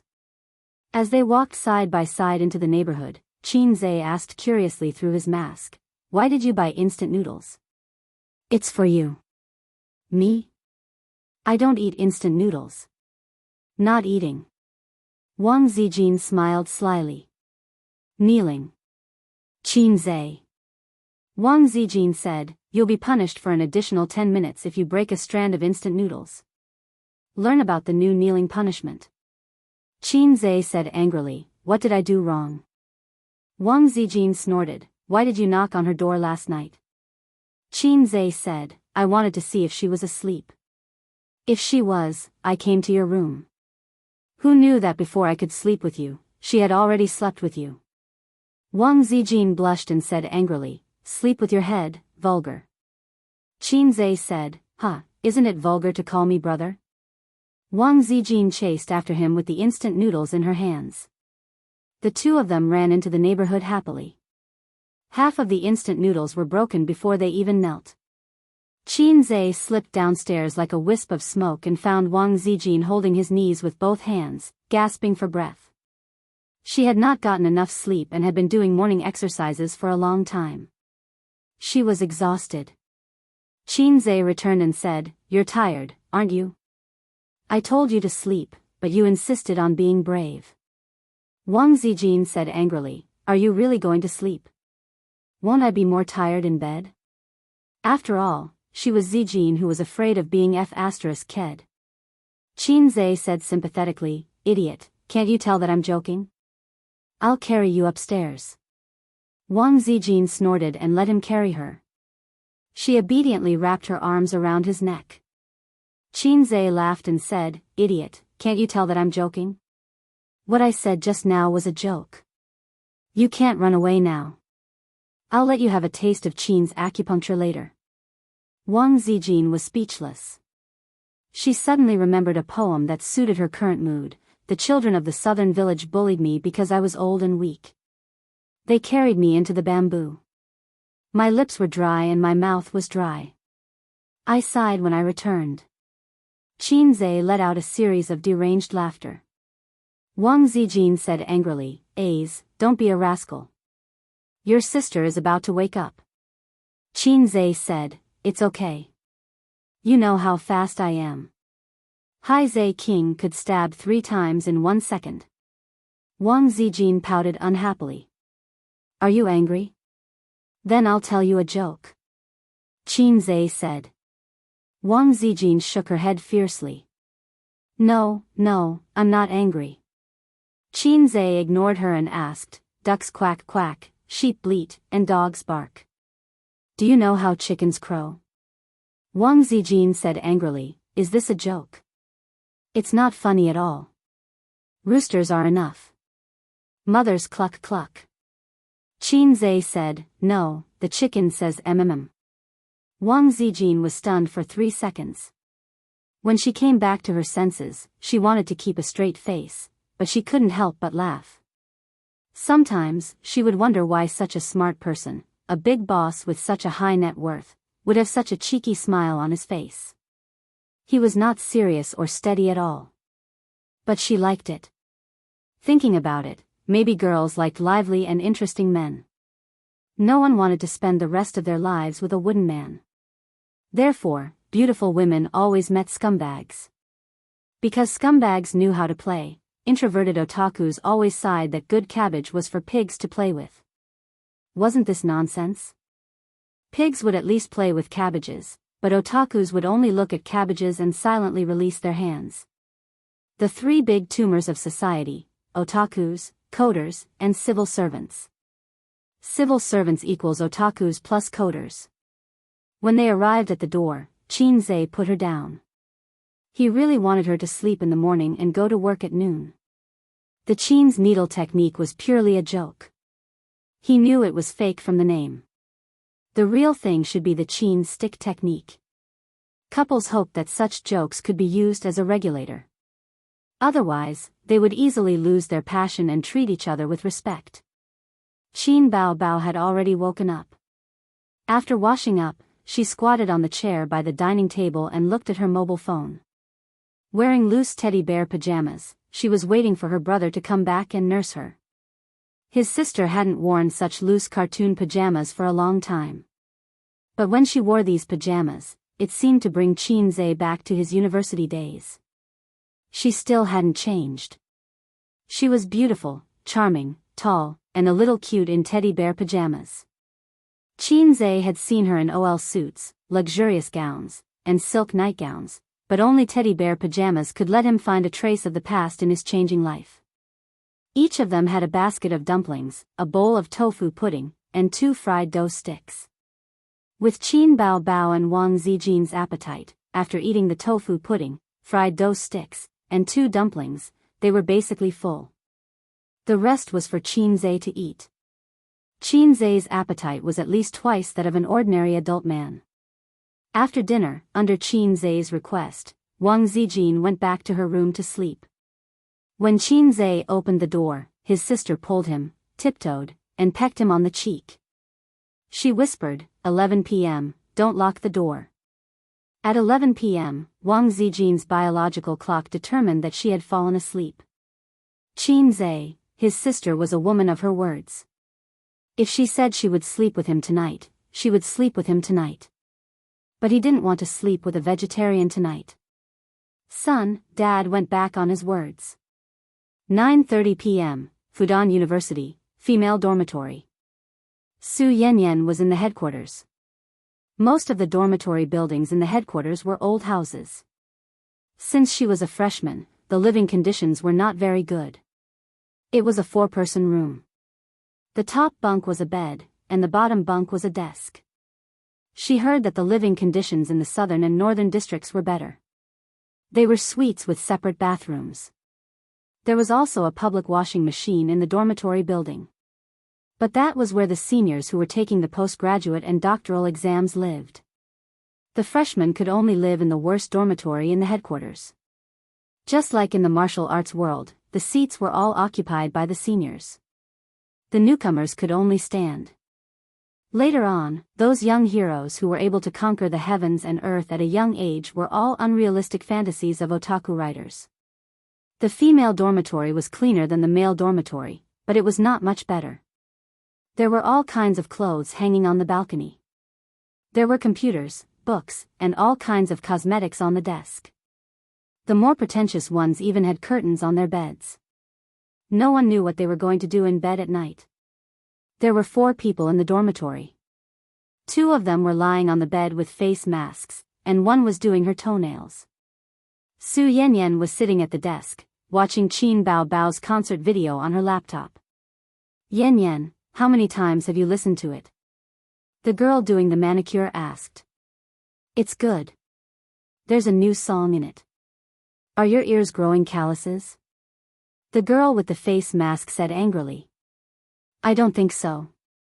Su Yanyan said, I'm just wondering what kind of person Qin Zhe is to be able to create so many songs with so many different emotions. He should be someone with a very rich emotional world. Then you've seen him. What do you think? The girl with the face mask was lying on the bed. She could not move her face, so she could only look at Su Yanyan from the corner of her eyes. He's a very gentle person, like a warm man. His words are gentle, his eyes are bright, and he has a good figure. When he speaks, he always stares into your eyes. He gives off a very sincere and polite feeling. And he's more humorous. Su Yanyan recalled. I have his WeChat. As long as I want to, I can video call him. She always said that. Almost everyone who knew her had heard it at least 10 times. Her roommates were very disdainful of her way of showing off without any actual actions. She had probably seen Qin Zhe before. After all, there were pictures of him. But adding him as a friend and being able to video call him was probably just her bragging. Su Yanyan's family was very rich. This could be seen from her branded bags and expensive cosmetics that ordinary girls could not compare to. But this did not prevent the rich second-generation Su Yanyan from getting along well with her roommates because of her generosity. The face masks on the 2 girls on the bed were given by her. Not only that, her cosmetics could be used by everyone. She often treated them to meals on weekends. She was a rich second generation who was not arrogant and generous. She could eat anywhere. Yes, we know. You're so awesome.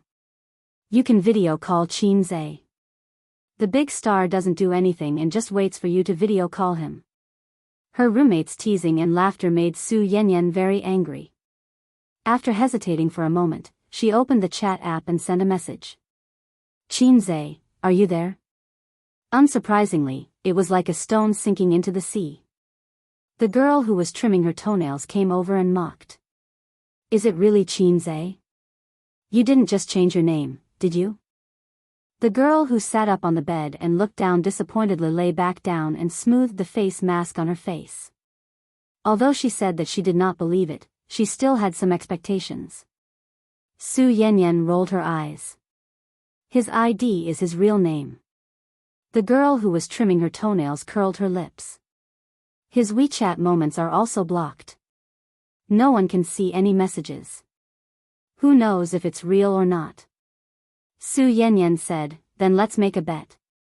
If I can video call him, the 3 of you will take care of the cleaning of the dormitory for this month. You will also be responsible for folding my quilt. If you lose, you will clean the dormitory for this month. Su Yanyan hesitated and said, no, the 3 of you will share. At most, each of you can clean for 10 days. If I lose, it will also be 10 days. Her roommates agreed. Su Yanyan sent a video call request to Qin Zhe. Chapter 642. 2 minutes later, Su Yanyan stared blankly at the phone with a gloomy face. Qin Zhe didn't respond to her. Was his phone not with him? At this time, he was either eating or lying in bed, preparing to sleep. Anyway, he couldn't be busy with anything. No, that was the life of an ordinary person. A big shot like Qin Zhe might be drinking and singing in a high-end club or socializing with clients. 10 days it is. Remember to clean the dormitory. Yen Yen, our quilt is yours. You have to fold it into a tofu block. Actually, I want to lose because I like Qin Zhe very much. Unfortunately, I can't even lose. His roommates shrugged and gloated over his misfortune. Maybe he's not free now. He's so famous. He must be busy. Su Yanyan said, I'll try again later. Hey, a woman never goes back on her word. Her roommates thought she was going to cheat. At this time, the video call request was accepted. At the same time, in Royal View Mansion. In the luxurious and high-end living room, Qin Bao Bao leaned on the sofa with a pot of grapes on her belly. Wang Zijin sat cross-legged next to her, watching a movie on her iPad with a bag of melon seeds at her feet. Qin Zhe was in the kitchen. Because his sister wanted to eat fruit platter, and Wang Zijin wanted to eat mango smoothie, and because the two sisters were the strongest, Qin Zhe had to do the work. I'll do the hard work and leave the enjoyment to my sisters. Ding ding dong dong. Qin Zhe's phone on the coffee table rang. Someone started a video call. Note, Su Yanyan. Qin Bao Bao glanced at the phone. Her eyes were very concerned, but her tone was calm. Oh, it's a woman. Wang Zijin glanced at the phone and felt that the name was familiar. But she couldn't remember it for a while, so she said, yes. Then those who were watching movies continued to watch movies and those who were eating grapes continued to eat grapes. In the end, Qin Bao Bao couldn't hold it in anymore. She propped herself up and took the phone. If anything happens, I can inform A's. Wang Zijin immediately nodded. Then hurry up and pick it up. Hence, Qin Bao Bao clicked, confirm. It's connected. It's connected. Su Yanyan shouted excitedly. Whoosh. There was the sound of chairs moving and people jumping off the top bunk. His three roommates rushed over excitedly. In the video, the person who appeared was not Qin Zhe, but a sharp oval face. Her eyes were soft and seductive. If she put on eyeshadow, she would be a vixen who could turn the world upside down. Wow, Qin Bao Bao. She's so pretty. She's barefaced. The girls exclaimed excitedly. Can you imagine? Being in a video call with a big star is even more exciting than seeing a live star in real life. In reality, there were many opportunities to meet big stars, such as commercial performances, concerts, variety shows, and so on. But who had ever video called a celebrity? It was just a video call between friends. In the video, Qin Bao Bao was stunned for a moment. Clearly, she did not expect there to be so many girls here. Then, she took a closer look at Su Yanyan. She did not know if it was an illusion, but Su Yanyan felt that Qin Bao Bao was obviously relieved. Who are you? Qin Bao Bao looked at the girl who looked delicate at most. My name is Su Yanyan. Su Yanyan said cautiously. Is Qin Zhe here? Yes, but he's busy. What's the matter? No, nothing. Video call? Su Yanyan was speechless. That's it. Little girl, call me another day. Bye. The video call was ended by Qin Bao Bao in a crude and simple way. She was different from her hypocritical younger brother. She would never force herself to smile. No matter how this girl met Qin Zhe, she was a love-struck fool. Qin Bao Bao had confirmed her looks and knew in her heart.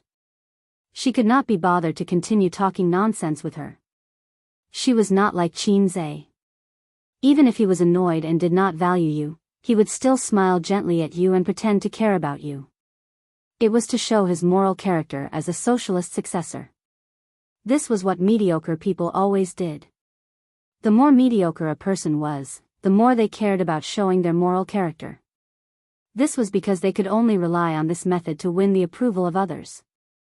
Therefore, the pride of geniuses and the gentleness of mortals were all reasonable. The video call ended, but the girl's excited expressions did not change. She's so beautiful even without makeup. Wow, the siblings are really living together. I saw Qin Bao Bao just now. Oh, I didn't have time to take a picture. What a loss. Su Yanyan said carefully, well, does this count as my win? The excitement and enthusiasm suddenly faded. Her roommates quietly turned around. Where's Qin Zhe? I didn't see him. We won if you didn't see him. 10 days of hygiene. Don't forget to fold your blanket. They quickly unified their statements. Su Yanyan was speechless. It's a little girl. Qin Bao Bao put the phone back on the coffee table, looking relaxed. I know this person. Wang Zijin said, I met her when I went to Luoshui City to donate supplies. Her father and A's are business partners. Her name is Su Yao. Qin Bao Bao said casually, oh. Who was Su Yao? She did not know him. If this girl was beautiful, she was going to ask Qin Zhe why he gave her his WeChat account. But she was only pretty. Her cousin, Su Yu, was much prettier than her. At 11:00 in the evening, Qin Zhe, reluctantly, left the room and sneaked into his sister's room. He turned around and quietly closed the door. Is Zijin asleep? His sister, who was lying on the bed reading a book, asked casually. She should be asleep at this time. Qin Zhe quickly got onto the bed. Why didn't you come over? Why did you have to make me come over? Is your bed more comfortable than mine?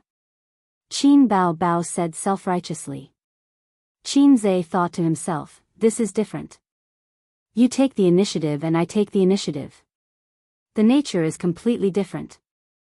The former makes me look more charming. The latter makes me look more perverted and wretched. He climbed into his sister's bed in the middle of the night. In ancient times, boys and girls were not allowed to sleep together at the age of 7. It was almost the same now.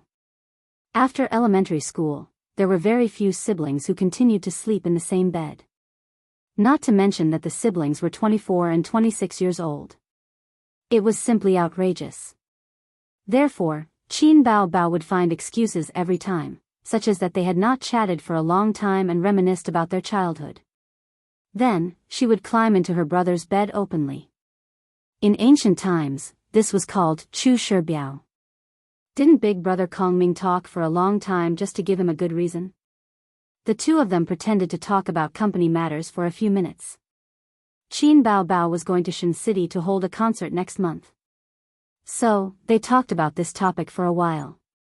Until Qin Bao Bao turned off the lights and said that she was going to sleep. Qin Zhe once again felt his sister's soft body and hot curves up close. He fell asleep contentedly. The next day, when he woke up in the morning, Qin Zhe was not overflowing with energy. Fortunately, otherwise, he would not be able to explain. However, he would have to distribute his wealth in the next few days. With his physique, he would be full in 3 days at most. He seemed to understand Teddy's helplessness a little. On this day, Qin Zhe, who had been busy with Bao's investment business, received a call from his sister. The program team of Super Brain had sent another invitation. Qin Zhe did not have an agent, so his invitations were all received by Qin Bao Bao's agent, Li Yanhong. This was the third invitation from the program team. The first two were mercilessly rejected by Qin Zhe. The first time was in the disaster area, and the second time was last week. At that time, he was busy exploring the principle of heat generation with Sister Ziwei. They were stuck together like glue, so he did not agree. He still did not want to go, but he recalled that when he was recording the program last time, he did say that he could continue to invite him next time. Well, the price of hypocrisy. Then accept it. I'm not busy recently. If he's a few days in advance, I'll still have to reject it, Qin Zhe said over the phone. Oh. His sister hung up. Qin Zhe held his phone and watched Superbrain. He was a guest in the first episode, and now, the show was already recording the sixth episode. The content of the first few episodes was mediocre. It was an elimination competition for the genius contestants. The last two episodes were quite exciting. The contestants stopped fighting, and the opponents changed to foreign geniuses and celebrities. This was the usual routine of the program team. Competing with foreign contestants could attract the interest of the audience. It was just that the results of these two episodes were not ideal. The domestic top students could not win against the foreign top students. If it's a competition of memory and answers, the geniuses produced by our country's exam-oriented education background should be the best in the world, Suyu said. But if it's something else, such as a puzzle game related to certain majors, our country's students are weak. I know. The physical education class that exists in name is the best proof, Qin Zhe said. Why did reading make people stupid? Because some people read the answer, not the train of thought. Before university, our country's schools taught the answer. The teacher would teach you the formula and let you use it to solve the problem, but he would not teach you why to use this formula. He taught the process, not the train of thought. But in fact, when people come to society, what they need is the train of thought, not the answer. Some people have not read books, but their train of thought is flexible. Some people finish their masters and doctorates. They have a lot of knowledge, but their train of thought is short and narrow. In terms of education, developed countries do better. Japan is completely ahead of us. Japanese schools pay great attention to clubs, so some students are only high school students, but they are proficient in computer maintenance, playing various musical instruments, and so on. But in China, even in universities, clubs are just decorations. It's pretty good, but why is this kind of program not very popular? Suyu commented. Qin Zhe said, it's normal. There are too many underachievers in society. With these rules, ordinary people may not understand them after listening twice. Chapter 643. After accepting the program's invitation, Qin Zhe arrived on Saturday as scheduled. Suzhou was very close to Shanghai. It took 20 minutes on the high-speed rail. If he drove, he would arrive in about an hour. The assistant director of the show personally welcomed him at the door. The assistant director was a jack of all trades. He was not below anyone in the crew. He was ranked behind the director, and his status was not even as high as the popular host. However, it was decent and polite to use him to receive some big stars. After entering the provincial television building, the assistant director led him to the lounge. It was the same room as before. It was not big, but the decoration was very exquisite. For a big shot like Qin Zhe, he must have his own private lounge. Unknowingly, your show is already recording the sixth episode. On the way, Qin Zhe chatted with the assistant director. It was already the end of October. It had been half a month since the flood. In half a month, he had only slept with Sister Ziwei less than 10 times. Failure. Sorry, Teddy Kidney.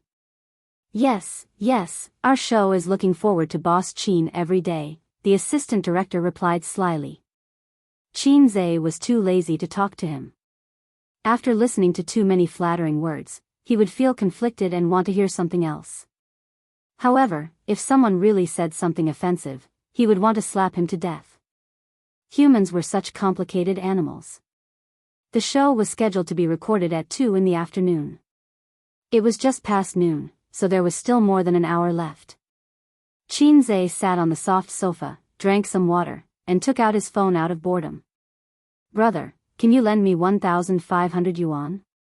It was a message from his cousin, Jiang Cheng, 10 minutes ago. What do you need money for? Qin Zhe replied. 1,500 yuan was a piece of cake. He would not even want to wipe his ass. However, his cousin was only a high school student. He should not bear the financial burden that did not match his age. If his cousin was a rich second-generation heir, it would not matter. 15,000 yuan would not be a problem for Qin Zhe. However, he was not. If he raised him into a rich second-generation heir, he would be crippled. It's urgent. Speak. I can't say. It's urgent anyway. You lost a game and are in a hurry to find someone to help you level up. Forget it if you don't want to give it to me. I'll ask my cousin for it. If you can get 1,500 from my cousin, I'll give you 10 times the amount. All right. A few minutes later, Jiang Qing sent a message. She's not coming. She said she wants it from you. He sent a screenshot as evidence. Hee, it's not like this is the first day you've met your cousin. His sister was more meticulous than him. If she didn't ask for the reason, she wouldn't give him a single cent. Jiang Qing, I'll take a screenshot of what you said and send it to her, wit. Qin Zhe was speechless. Soon, Jiang Qing replied with a series of crying emojis. My cousin told me to get lost and then blacklisted me. Qin Zhe, you're just taking out your anger on me. Patting head, what an idiot. Did he think that he could pull his sister to his side with just a few screenshots? Don't mess around. She can't bear to scold me and will only vent her anger on you. In the end, Qin Zhe still did not give him the money. This guy was stubborn and did not say the reason. His purpose of asking for money was very chewy. For example, this guy's personality signature. In the past, it was legal to go to a brothel, but if you slept with someone's wife, you would be drowned in a pig cage. Now, it's safe to sleep with someone's wife, but it's illegal to go to a brothel. I'm very sad about the loss of traditional culture. 1,500 yuan seemed to be enough for the whole set. Although he claimed to have had several girlfriends, a man who had never been to a brothel was not a qualified man. A child of his age was indeed full of curiosity and desire to open the door to a new world. Ding dong. A message notification. Sister, Jiang Qing asked you for money? Qin Zhe, yes, it's not a small amount. I don't know what he wants and he won't say. Sister, don't give it to him. Why would a high school student need so much money? Auntie and uncle won't lack his pocket money. Children at this age are the easiest to be led astray. Qin Zhe, I understand. Auntie might even complain about us giving him money. There was a saying, when a man achieves the Tao, his chickens and dogs will ascend to heaven. But there was also another saying, if you help someone, they will hate you. When you have no money, your relatives are still your relatives. Once you have a lot of money, your relatives will become parasites. Qin Zhe and Qin Bao's principle was to help when in trouble, but don't rely on borrowing money to get rich. Fortunately, they were born and raised in Shanghai. Their relatives could not be said to be rich, but at least they had some savings. If they were in a remote village, they would be in trouble. After saying this, her sister sent her a screenshot. It was a chat record between her mother and her. Mom, do you have someone you like? Qin Bao, no, your daughter's eyes are on the top of her head. She can only see airplanes and not men. Mom, other people's children already know how to buy soy sauce. Qin Bao, you're saying it as if your child doesn't know how to buy soy sauce. Mom, stupid girl. Qin Zhe crazily sent a thumbs up emoji. Sister, you're smart. Qin Bao replied with a series of proud wearing sunglasses emojis. At this time, the host pushed open the door of the private room. Behind him were two permanent guests, Lu Li and Ning Yucheng. In addition, there was a middle-aged foreigner. Qin Zhe, I have something to do here. Let's talk later. After he put down his phone, the host enthusiastically reached out his hand. President Qin, I've been waiting for you for a long time. You're finally here. Qin Zhe stood up and shook hands with him. The host introduced him to the foreigner, Professor Smith from MIT. He was an expert in the field of brain function research and was also an academician in the United States of America. Smith was a common surname in the United States. It was like Wang, Li, and Zhang in China. When the host introduced Qin Zhe, it was very interesting. He called him the strongest brain in the entertainment industry. I saw your puzzle. It was very shocking. Your mental arithmetic and reasoning skills are very strong.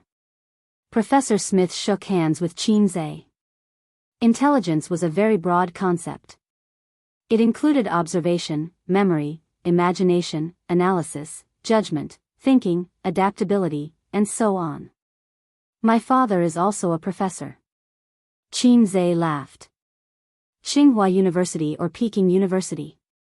Professor Smith said. University of Finance and Economics. Qin Zhe said. Tsinghua University or Peking University? Was the threshold for professors in Tsinghua University or Peking University so low? On second thought, it was understandable. Professor Smith was an MIT professor and an academician in the United States of America. Professors from ordinary famous universities could not be compared to him. Zhejiang University or Fudan University were very ordinary. Only Tsinghua University or Peking University could catch his eye. The foreigner was slightly stunned. He probably did not remember what kind of university the University of Finance and Economics was. But he knew the casual courtesy of Chinese. I've heard a lot about you. Whether he had heard of it or not, Professor Smith, who was familiar with half of China, knew how Chinese people communicated. It was definitely not wrong to say, I've heard a lot about you, whenever he met someone. These 4 words were a jack of all trades. The host had brought the guests over not just to chat, but also to have a meeting and go through the script. The guest had to know what the content of today's show was and how to play the game. During the recording, the guest's role was second only to the contestants. Qin Zhe did not have time to read the script, which was today's competition program. He was multitasking. He read the script while chatting with the host and the guest. The Chinese and foreign competition was not over yet. Today's game was computational analysis, spatial imagination, and logical reasoning. When Qin Zhe finished reading the script, the conversation in the room had changed from the show to life. Professor Smith said that he liked China very much and deeply felt the profoundness of Chinese culture. What he felt the most was the Chinese calendar. Today is Mao Zedong Day. My students and I are actively looking for opportunities to do good deeds. Professor Smith said, but you Chinese don't seem to celebrate your own holidays. Instead, you like to celebrate our holidays. Because celebrating your holidays is very fashionable. Wait, Mao Zedong Day? I feel that something is wrong. Qin Zhe came back to his senses. He looked at the host and the 2 guests and said in Chinese, I really don't celebrate holidays. Other than the Chinese New Year and the Chinese New Year, I don't even know that we have Mao Zedong Day. Saying that, he smiled awkwardly. Luli laughed, you don't even know Mao Zedong Day? You didn't learn it when you were young. Wait, I also feel that something is wrong. Ning Yucheng. Today is Mao Zedong Day. He silently took out his phone and checked the calendar. Then, he put down the phone with a black line on his face. His expression was extremely strange, as if he was trying very hard to hold back his laughter. The host was the second to look at the phone. Then, he turned off the phone without saying a word. Qin Zhe curiously searched the calendar. Today was October 23rd, Frostfall. Frostfall. I might have learned fake Chinese. Chapter 644. Everyone in the room looked at each other. They wanted to laugh but were too embarrassed to do so. Professor Smith looked around and asked blankly, what's wrong? Is there a problem? Qin Zhe glanced at him and said to himself, hurry up and run. I won't hold down Mao Zedong's coffin for you. The host smiled politely and not mockingly. Today is not Mao Zedong's day. The word on the calendar is Frost's Fall, one of the 24 solar terms in China. Smith was confused. Isn't it Mao Zedong's day? The host said, of course not. Mao Zedong's day is. He looked at his phone and said, March 5th, Qin Zhe said to himself, you should leave too. I can't hold down Mao Zedong's coffin. Smith was stunned for a long time. He remembered that a few days ago, he had told the students, when in Rome, do as the Romans do. Remember to do a few good deeds these few days. The expression of the students nodding vigorously was still deeply imprinted in his mind. Imagine, when the students were communicating with the China players, they would ask, "Did you encounter any trouble today?" The China students would say, "No, why do you ask?" The students would pat their chests and say, "Today is Mao Zedong's day. Don't be polite with me." How embarrassing. Sob. Professor Smith had been to China many times and had learned a little Chinese. He knew some of the simplest colloquialisms, and then he would claim to be an expert in China, because foreigners who claimed to be an expert in China could easily blend in with the Chinese people. In fact, in his eyes, China's words were all the same. They were all square words. English was at least made up of letters. It was clear whether a letter was missing or an extra letter. Chinese was distorted. Sometimes, two identical words were actually missing an inconspicuous stroke. If you didn't pay attention, you wouldn't notice it at all. Moreover, Chinese was particularly troublesome. The same word, the same sentence, had many different interpretations and meanings. Because he often came to China for business, when Professor Smith was in America, he had found a Chinese colleague to learn spoken Chinese. He learned Chinese pronunciation for a few days and felt that it was okay. It wasn't particularly difficult. He just had to memorize it. But when it came to grammar, his colleague said, "Since you're learning spoken Chinese, you must understand the meaning of other people's words when you communicate with them. This is a little complicated in Chinese, so I'll explain it to you slowly." My colleague said, "Let me give you an example. There are two kinds of people who are easily dumped. One is those who don't know what love is. One kind was not knowing what love was." Professor Smith quickly dismissed the idea of learning Chinese. When their ancestors invented writing, they never thought of bringing foreigners along to play with it. Especially bullying. At the recording studio. Today, the audience was in high spirits. The tickets for this episode were especially popular. Before the recording of the show began, the production team announced that Qin Zhe would be returning to the show for this episode. The number of people who asked for tickets through their connections was several times more than the previous few episodes, and the demand could not meet the demand. This episode will be Qin Zhe, right? I really want to see him solve puzzles in person. That's why I'm here after watching the first episode. Then you probably won't be able to see it. If the first episode was an accident, then this episode's production team will definitely not allow it. The moment he appeared, all the limelight was stolen. Not necessarily. The production team might want this effect. Amidst the discussion, the audience took their seats. The lights, cameras, and everything was ready. The host specially introduced Professor Smith and Qin Zhe from MIT.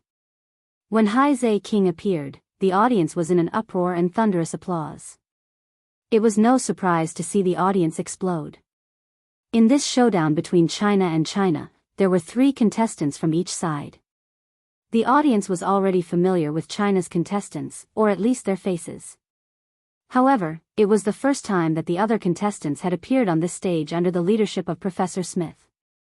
They were handsome and had amazing resumes. For example, this young man named Henry had beautiful platinum hair, a high nose bridge, and deep-set eyes. When he introduced himself, he spoke 5 languages. This was so amazing that the audience exclaimed. Moreover, through his self-description in the short video, this guy was also an excellent pianist, knew how to draw, and knew magic. He was not a beginner, but a master. In contrast, the China contestants' resumes were much more ordinary, excellent academic performance. Contestant Henry, I like Chinese culture very much. The thing that left the deepest impression on me is Chinese Kung Fu. It should have been a premeditated speech. This was the same as, I've heard a lot about you. It was a jack of all trades. However, he changed the topic and said, actually, I don't want to compete today because today is China's birthday. The host hurriedly interrupted, Professor Smith, is it like MIT and Harvard where many students are actually multi-talented? Henry was stunned for a moment. He was not used to being interrupted so suddenly. On the guest seat, Professor Smith silently breathed a sigh of relief. Yes, because the more fields you touch, the more helpful it is to develop your brain and thinking ability. The host said, amazing. Qin Zhe coughed and said, actually, it's not just foreign universities. Our country's university students are also becoming more and more versatile, like me. There was a burst of laughter. Lu Li joked, you're still a university student? Qin Zhe looked at her from the corner of his eyes and said pretentiously, I just graduated a year ago. Do you think it counts? Ning Yuqing laughed. Of course it counts. I agree with President Qin's point of view. Nowadays, not only schools, but even parents have begun to consciously cultivate their children's interests and abilities in all aspects. Qin Zhe said, when it comes to versatility, if I say I'm second, no one would dare to say they're first. The two of them began to flatter each other. Professor Smith asked curiously, can he sing? The guest laughed. The host said, more than that. He's the best songwriter in the entertainment industry, a famous actor, a famous singer, a film and television editor, and a financial scientist. Professor Smith was stunned. My God. The three foreign students whispered to each other. Lu Li said, actually, you should have heard of his works. I remember that Qin Zhe's opera too is very famous overseas. Ning Yuqing said, yes, the dolphin voice. Professor Smith said, of course. The foreign students suddenly understood and stared at each other in surprise. The audience laughed non-stop. Everyone's face was full of pride and satisfaction. Obviously, they were very happy to see the shocked expressions of the foreigners. Qin Zhe thought to himself, actually, I'm just doing the same thing as Xiao Ma. Ma Huateng started by copying ICQ, I started by copying songs. Ma Huateng became one of the richest people in the country by copying songs. I became one of the richest people in the entertainment industry by copying songs. Once again, it was proven that learning was useless and copying was reasonable. The first segment of the competition was to test the spatial imagination ability, a three-dimensional maze. The prop was a rectangular glass cabinet. It was a complete maze from top to bottom. It was the same for the left, right, front, and back. What the contestants had to do was to restore the three mazes to their original state and find the correct route through them. It was a test of spatial imagination, reasoning ability, and memory. The one who took the shortest time won. The Chinese contestant was called Chen Sheng. He was a student from Fudan University. To be able to participate in this show, he had to be one of the best. Ordinary students like his sister could forget about it. He wondered if his brother, Wu Guang, was participating in the show together or sitting in the audience as a group of relatives and friends. Qin Zhe was too embarrassed to ask this question. The two contestants observed around the rectangular glass cabinet.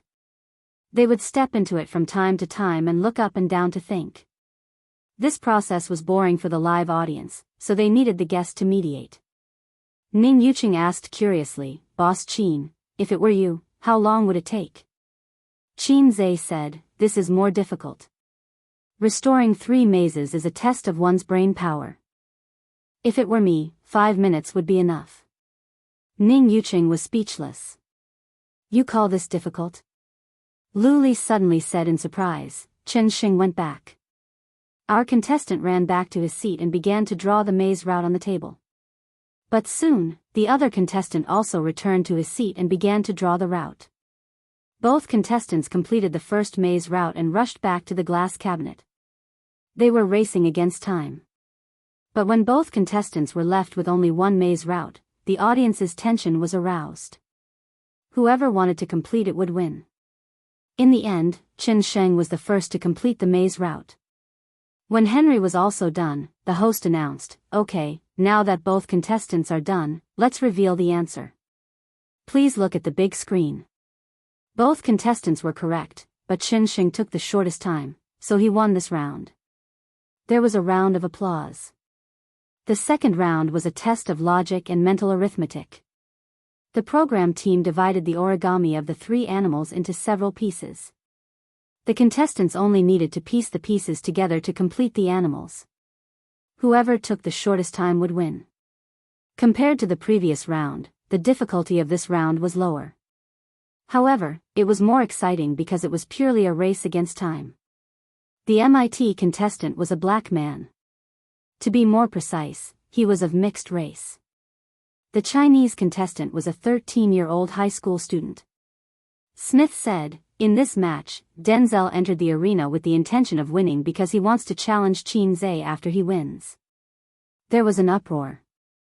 Denzel stood on the stage and raised his microphone. "I've watched the first episode and was very surprised by Qin's puzzle skills. His mental arithmetic and logic skills are top-notch, so I want to compete with him." He said a lot of things that the audience could not understand. Only when the translation on the big screen was shown did they understand what this guy was talking about. "You want to compete with Qin in puzzles? Huh, you're just asking to be humiliated. If he dares to challenge him, he must be confident. Besides, this guy is very good." With this reminder, many people recalled the content of the short video earlier. Back then, when the US was recruiting scientific talents, this guy was received by the US president along with dozens of other students. Although the US president was like a mascot that could be scolded by the citizens and met with difficulties in Hollywood, to be received by the US president, he was much more impressive than the geniuses from Tsinghua University, Harvard, and MIT. Smith also said that Denzel was a secret weapon. As expected, when Denzel completed the 3 animal puzzles, his opponent had only completed 2. He was ahead by quite a bit. Under the expectant gazes of the audience, Qin shrugged. "All right, then what should we compete in?" Regarding the challenge, Qin had already known about it since they had discussed it beforehand. Smith said, "Let's compete in this. It's similar to puzzles." In other words, the other party was aiming for Qin specialty. The host looked at Qin. After he nodded, the host announced, "The staff will prepare the new animal puzzles and origami. Let's continue with the competition." The third match was a test of reasoning and arithmetic. After 20 minutes of stalemate, the China team emerged victorious. It had been 2 episodes. The China team had lost 2 episodes and finally obtained a victory. The applause lasted for a long time. However, compared to the China team's victory, the majority of the audience was actually looking forward to the battle between Qin and Denzel. The staff brought the new animal origami to the stage. There were 2 sets in total and they were placed messily in a glass basin. There was an obstacle between Qin and Denzel, so they could not see each other's rhythm and speed. However, in the eyes of the audience, they could see each other clearly. Ning Yuqing said, "Professor Smith, how confident do you think your student is?" Professor Smith said, "If it's a puzzle, Denzel will be in danger. But if it's a puzzle like this, it's 50%. Luli said, "Oh, 50%? Wasn't it already over?" The audience said, "Is it just an average win rate? Is this foreigner really that good? He's very fast. That China player from before was no match for him at all. But Qin is even faster. After all, he's a fast shooter. Have you seen the video of him doing puzzles? That's a puzzle. It's not quite the same as this one." The host helped to count down the seconds. 3 seconds later, the 2 teams began. Qin and Denzel poured the origami pieces on the table at almost the same time. There were 3 animals, an elephant, a monkey, and a tiger. A total of 60 pieces.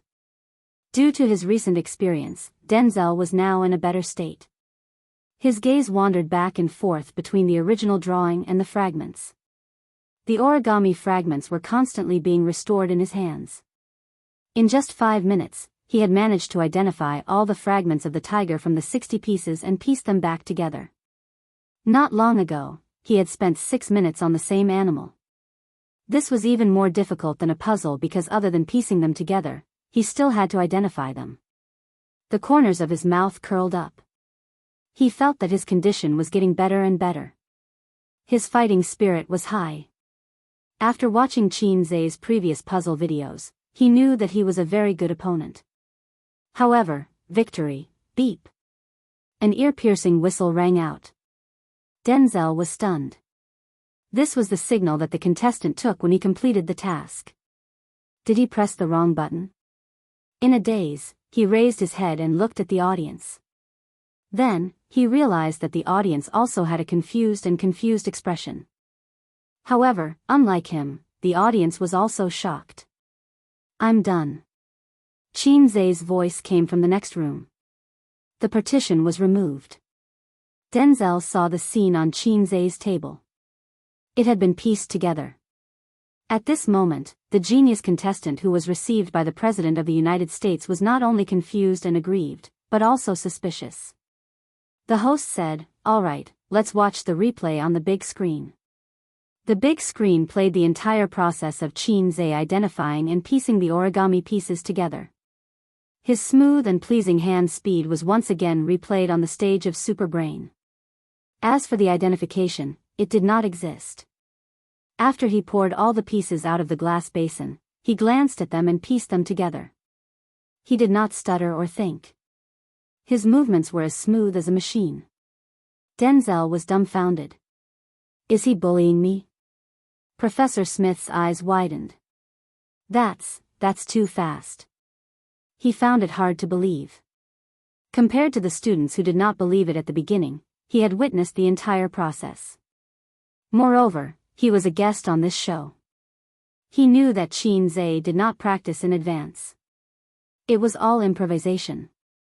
As a professor in the field of brain research, Smith was shocked. Luli said, "He's most famous for being fast. Do you know his nickname?" After saying that, she turned to look at the audience. "Fast shooter." The audience was also very cooperative. The cheers of the fast shooter grew louder and louder. It was accompanied by clapping. Chin-Zay was speechless. "Cheap system, you can have the 10 points." Chin-Zay communicated with the system in his mind. "Although this is fake, I feel good about it." The system ignored him. Chapter 645. Hotel. At 2:00 in the afternoon, Chin-Zay was lying on the big bed in the hotel, staring at the ceiling in a daze.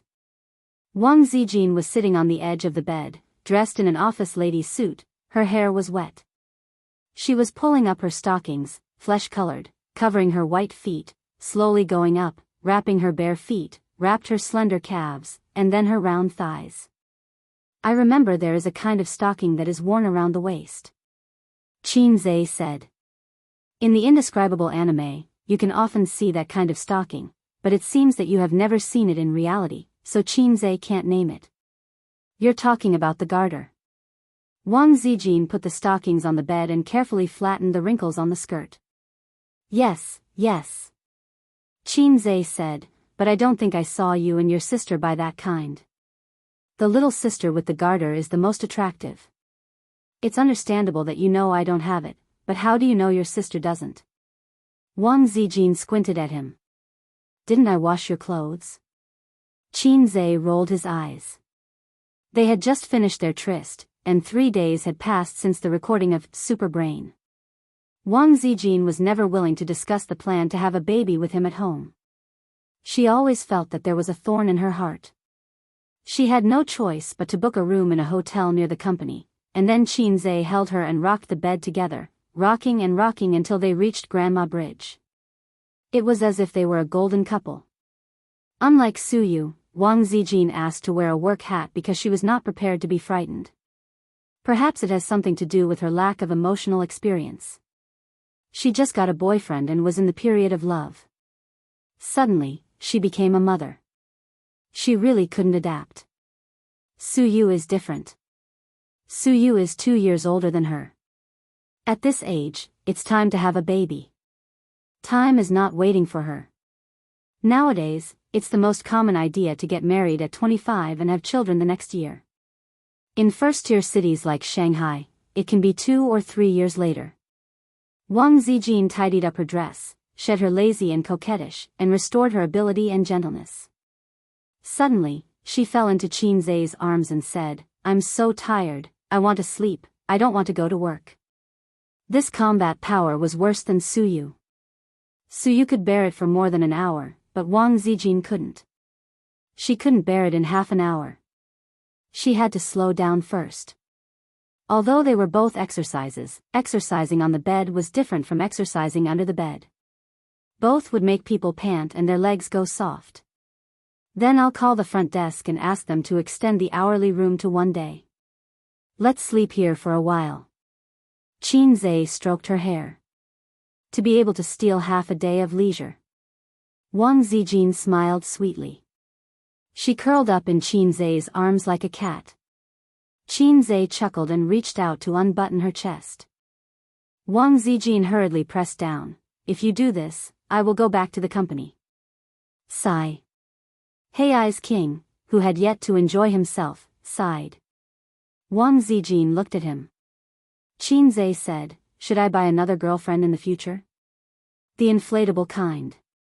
Wang Zijin gave him a coquettish supercilious look. Since she was going to sleep, she took off her clothes after all. Qinzhe didn't go crazy. At most, he was just addicted to it.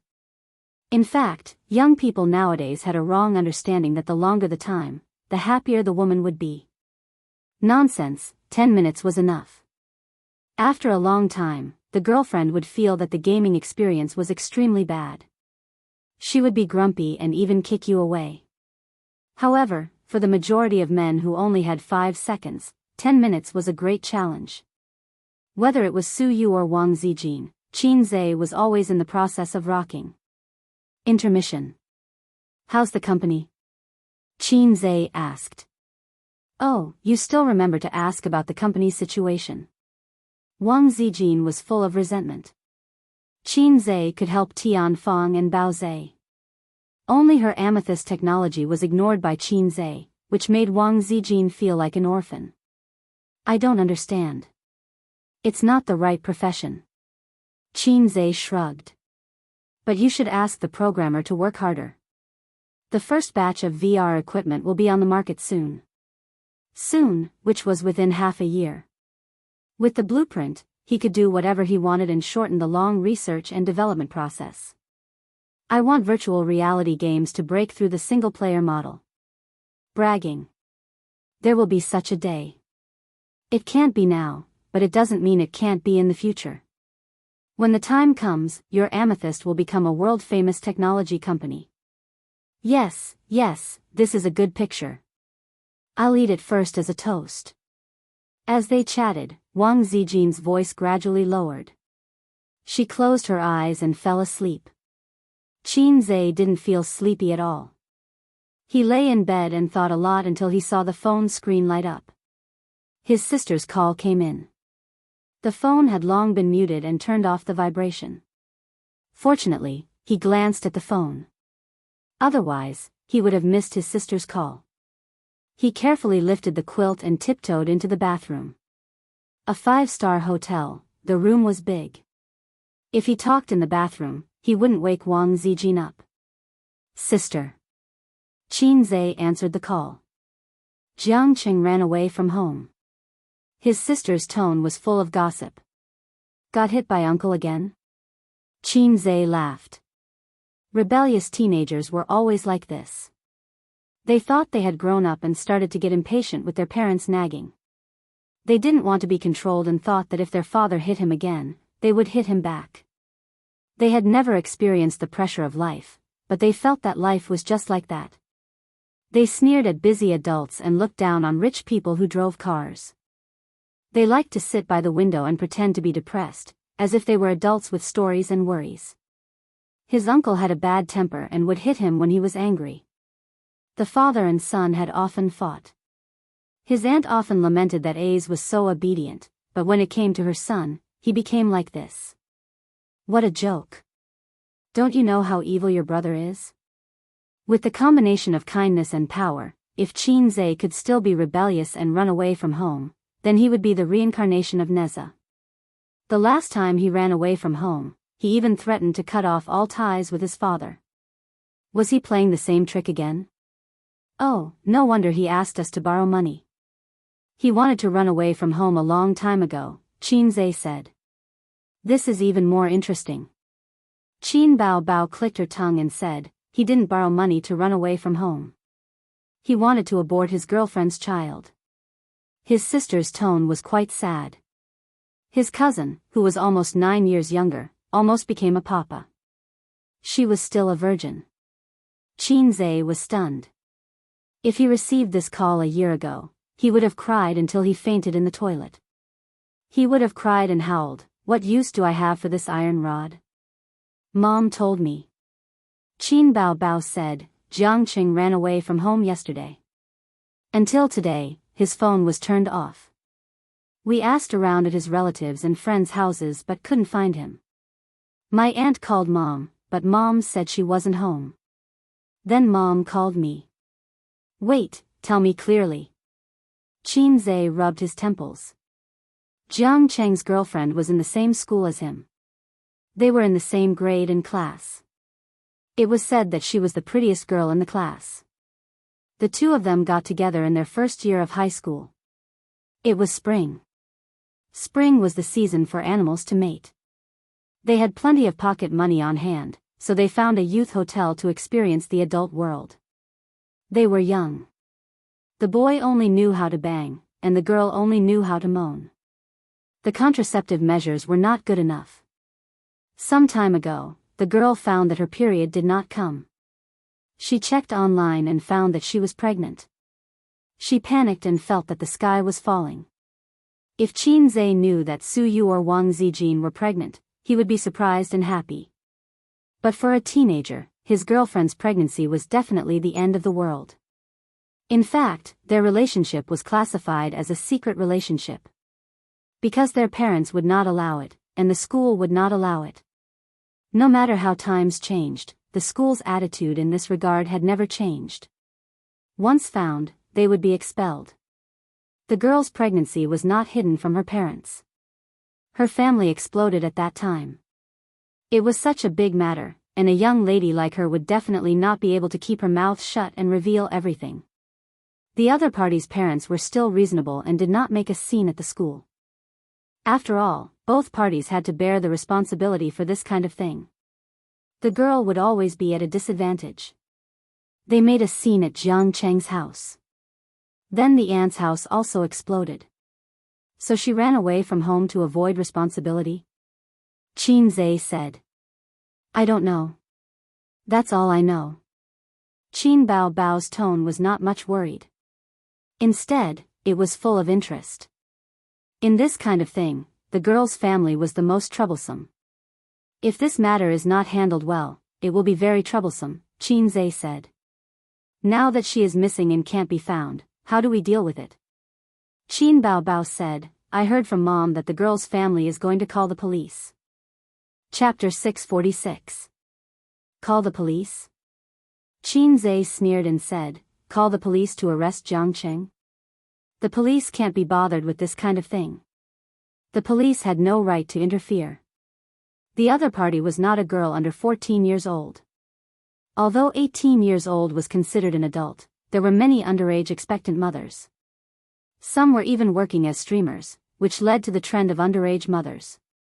Of course, certain streamers were naturally interviewed and criticized. From this, it could be seen that the existence of regulatory authorities was very necessary. The point is not to call the police. It means that the other party is hopping mad and is about to turn hostile, Qin Bao said. Jiang Cheng is our cousin. Can you not be so gossipy? Qin Bao, now you are like an auntie who likes to gossip, Qin said in annoyance. You also know that he is our cousin, not our biological brother. Although this matter is troublesome, boys will not be at a disadvantage. Qin Bao smiled. This was not wrong at all. Indeed, girls were at a disadvantage. Therefore, parents were looking forward to their own pigs eating cabbages while protecting their own cabbages. However, Jiang Cheng's situation was different. Moreover, at his age, he had not reached the age where parents were looking forward to him eating cabbages. Then if I accidentally kill someone, will sister be in a hurry to clean up my mess? Qin Zai's heart skipped a beat. On the other end of the phone, Qin Bao's tone took a 180-degree turn. She chuckled and said, "Try it." "I have already tried." Qin Zai muttered in his heart and said, "You called me not just to gossip, right?" "Yes, Mom asked me to, inform you to pay attention and see if you can help, sister said. Qin Zhe chuckled and said, she is letting you do it. Aya, A's is a man. You are the pillar of the family. Sister relies on you. Sister can't live without you. Qin Bao Bao kissed him twice on the phone. Sister liked to act pitiful and weak the most. But Qin Zhe just had to fall for it. Mediocre boys yearned to become someone's pillar of support, and his sister had taken advantage of salted fish Zhe's weakness. Just like before, he still fell for this trick. However, the difference was that the Qin Zhe of the past might not have been able to realize his sister's silent trick. After hanging up the phone, Qin Bao Bao called her mother back. Mom, I talked to A's. He'll help. Mom asked you for help. Why are you looking for A's? Qin Mu asked angrily. When it came to matters of the heart, she felt that it was more reliable to look for a daughter. After all, a woman's feelings were more delicate. After all, they were relatives within 3 generations. Qin Ma was still very concerned about this matter, and so was the old man. However, he also felt that he didn't know where to start. I don't know how to deal with it. In my opinion, we should just agree to compensate them, Qin Bao said. You're so useless. Ever since you were young, you've been throwing problems to your brother. What can you do? Qin Ma complained and hung up. Qin Zhe had something to say about whether his sister was capable or not. Qin Bao Bao hung up the phone and wrinkled her nose at the phone. She grabbed the lollipop on the table, tore off the icing, and licked it with relish. If there was a problem, she would definitely throw it to her brother. Men were just puppets. The ones who really controlled society were women. She had understood this principle when she was 16 years old and shook her butt at her brother. In the hotel, Qin Zhe dialed his aunt's number. It rang for a while before it was picked up. Hello, A's. His aunt's side was in a mess. She lowered her voice and said, wait a moment. After a few seconds of silence, the noise disappeared. His aunt said, so annoying. Are the girl's parents still causing trouble at home? Qin Zhe asked. Yeah, it's been 2 days. His aunt was exhausted. Where's uncle? He went out to look for Ching Ching. I'm the only one at home. Then how are we going to deal with this matter? It can't be just cursing at them, right? Qin Zhe said. Although the people of Shanghai were very particular about using their mouths and not their fists, and every single one of them was an expert in debating with a group of scholars, just cursing on the streets wouldn't solve the problem. For a family, if their underage daughter's belly was swollen by a pig, it was natural for the parents to explode. If this had happened more than a decade ago, Jiang Qing wouldn't have been able to run away from home. His legs would have been broken a long time ago. Yes, they want compensation, his aunt said. There didn't seem to be a problem. It was only right for them to compensate. Both sides were happy to use this method to solve the problem. How much do they want? Qin Zhe asked. He understood his aunt and uncle's character. They were in the wrong in this matter. If the compensation was within an acceptable range, they would have let it go. 5 million. His aunt paused and added, or a house. In your dreams. Qin Zhe sneered. His aunt hesitated and sighed, they know about our relationship. So they want to extort a sum of money? Yes, after thinking for a while, Qin Zhe said, Aunt, let me come over and talk. No need, A's. Even if you have money, you can't use it like this. Before his aunt could finish, she realized that Qin Zhe had already hung up. Qin Zhe first called Jiang Qing. Although he couldn't get through, it didn't mean that the other party had turned off his phone. Turning off the phone to calm down was the way adults would do. When faced with trouble, adults did need to calm down because they needed to think of a solution. As for little kids, their experience determined that they didn't have this mentality. At this moment, they might be in airplane mode, discussing life, relationships, and troubles with their best friends. Where are you? If you don't reply in 5 minutes, I'll kill you.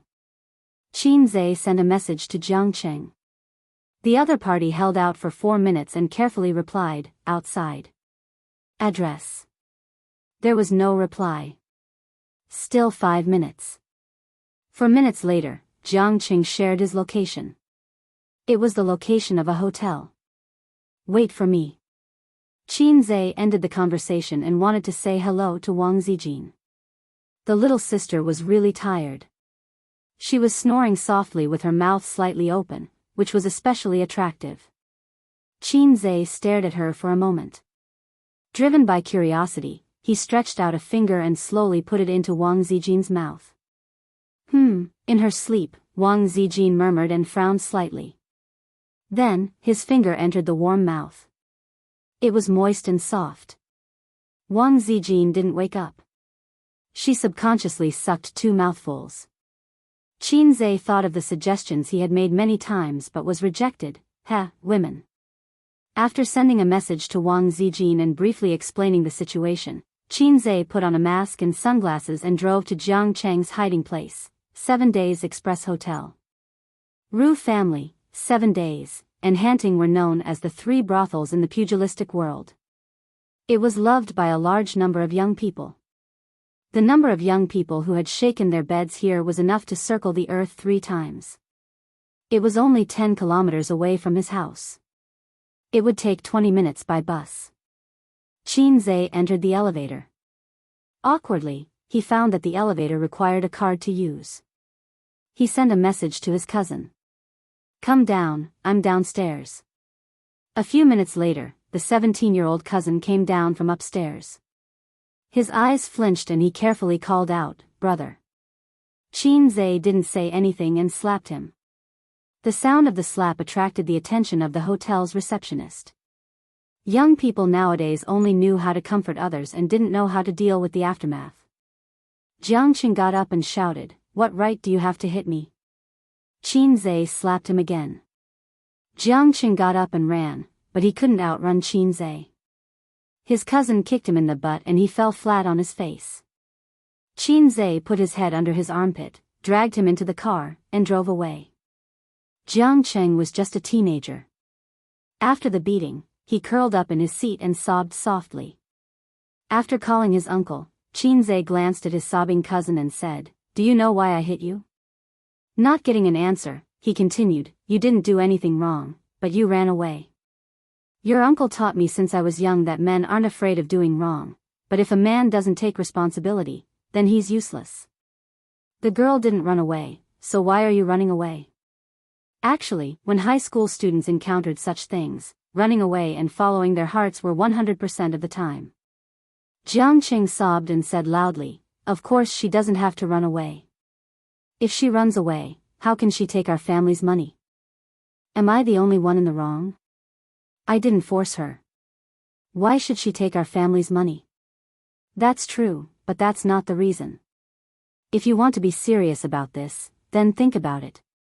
Why does a man have to buy a house and a car, pay a huge betrothal gift, and when they get divorced in the future, the family property has to be divided equally? Isn't marriage a matter between 2 people? Aren't 2 people supposed to live their lives together? Qin Zhe said. The teenager obviously didn't think about such problems and was speechless. You're a man. Some responsibilities have to be shouldered by you. A woman can be unambitious as long as she marries a good husband. But a man can't. I'm very disappointed with what you've done. Auntie has spoiled you. But my family doesn't have that much money.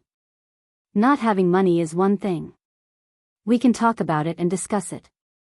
But if you're afraid to admit your responsibility and run away from home, you'll seem like a failure. Besides, don't you have me? Jiang Qing suddenly cried. I ran away because I didn't want you to pay. I was the one who told her that my cousin was Qin Zhe. I was the one who bragged every day. When her parents found out, they asked for 5 million. Qin Zhe was stunned and scolded, then all the more we should talk. You should have called me long ago. Is running away useful? You can run away for a while, but you can't run away forever. Your parents are in a terrible fix at home and have to clean up your mess. Are you going to hide in the hotel with a clear conscience? After scolding with sharp words, his tone suddenly became gentle. Don't worry. I'm here. Jiang Cheng was crying. Cousin, I was wrong. It wasn't easy to make a pretentious and rebellious teenager say, I was wrong. Qin Zhe thought that the old man's tricks were indeed dirty. Chapter 647. Qin Zhe had been tricked by his father since he was a child, so he was very familiar with the trick of giving a carrot after a stick. For example, when he was in elementary school, Qin Zhe fought with a female classmate and lost. The teacher called both parents to the school. In the teacher's office, Qin Zhe, who lost to the female classmate, was beaten by his father again. The scene was so shocking that the other party's parents couldn't help but feel pity. In the end, it was the teacher who saved Qin Zhe. In fact, the old man was very measured. Although it looked like he was beating him up with great momentum, it would only hurt and not hurt him. Do you know why I beat you? The old man asked the same question at that time. It's not because you fought, but because you fought with a girl. The old man lectured him for 10 minutes. In modern words, men should f*ck other men. Only sissies can f*ck women.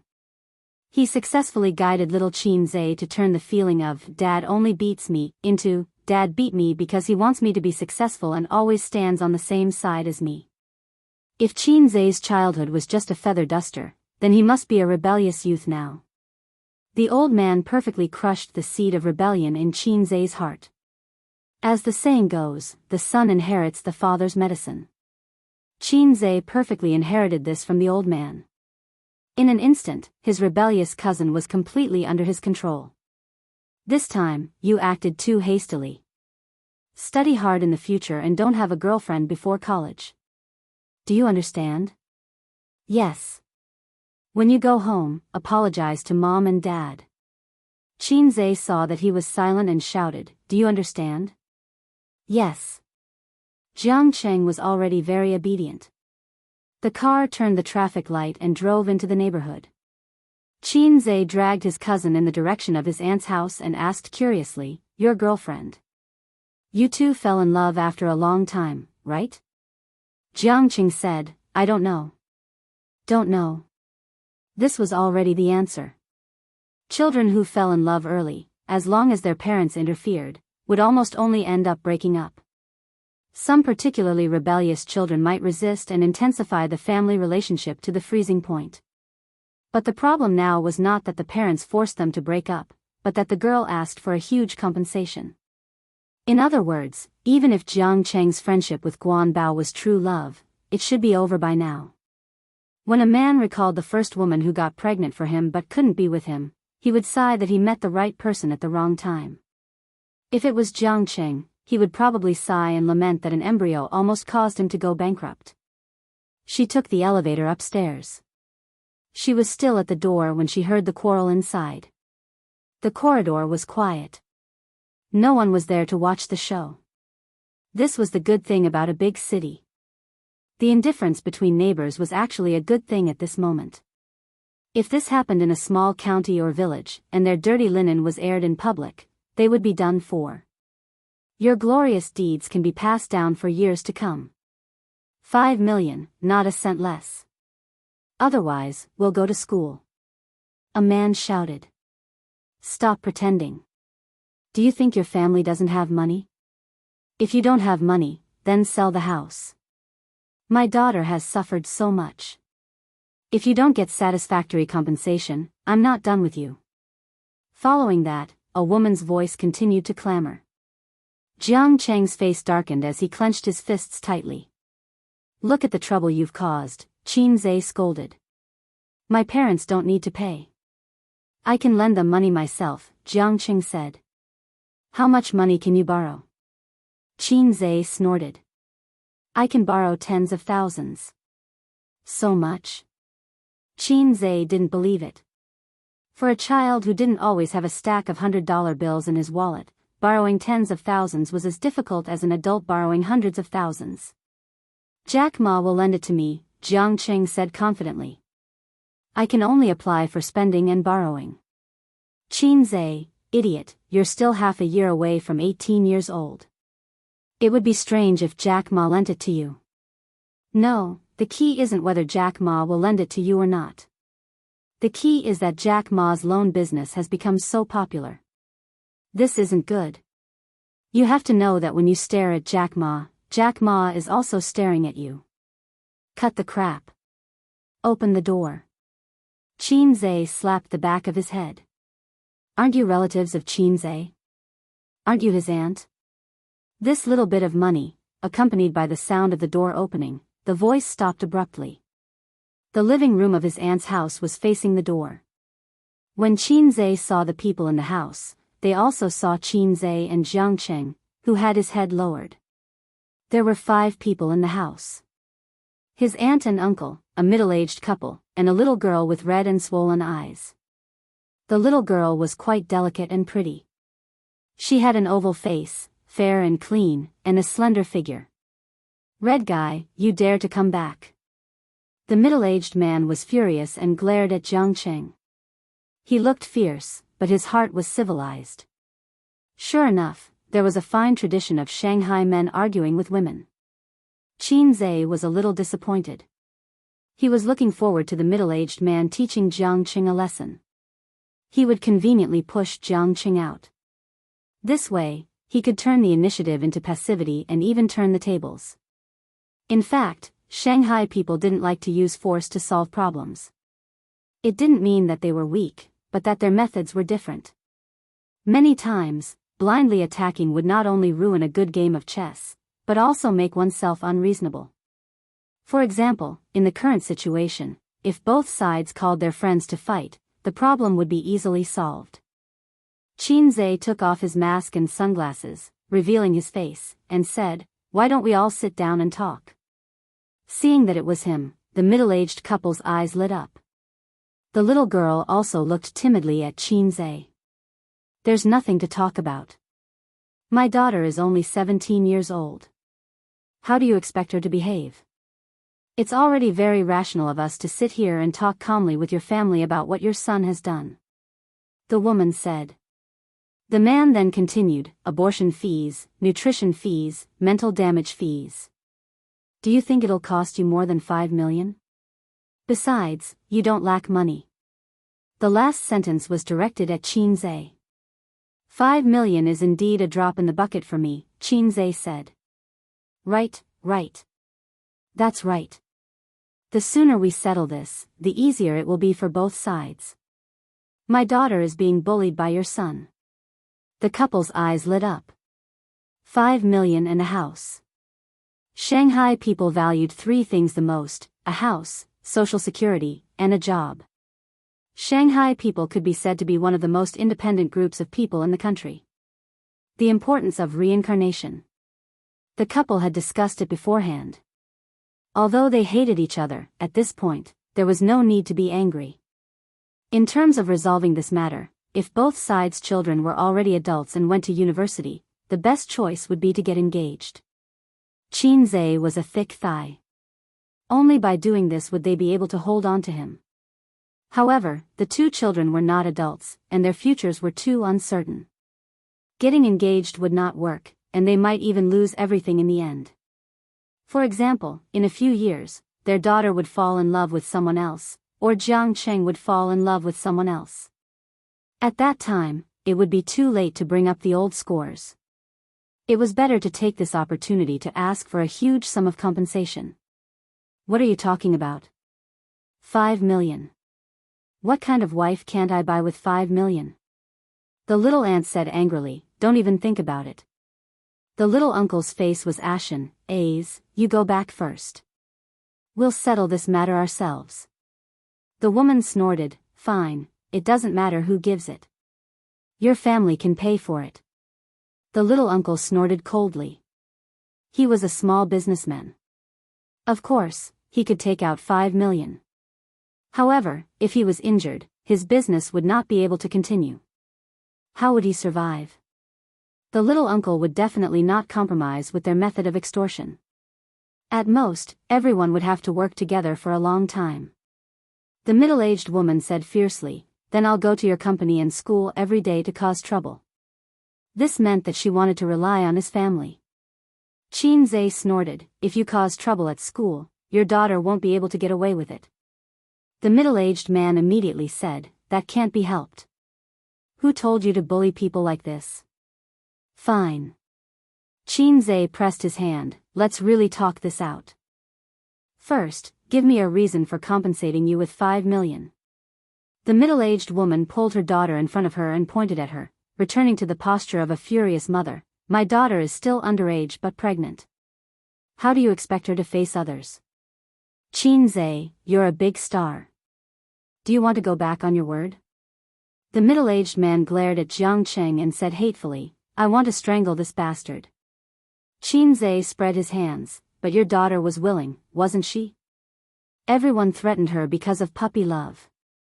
But there's no reason for my aunt's family to bear the cost of your daughter's puppy love.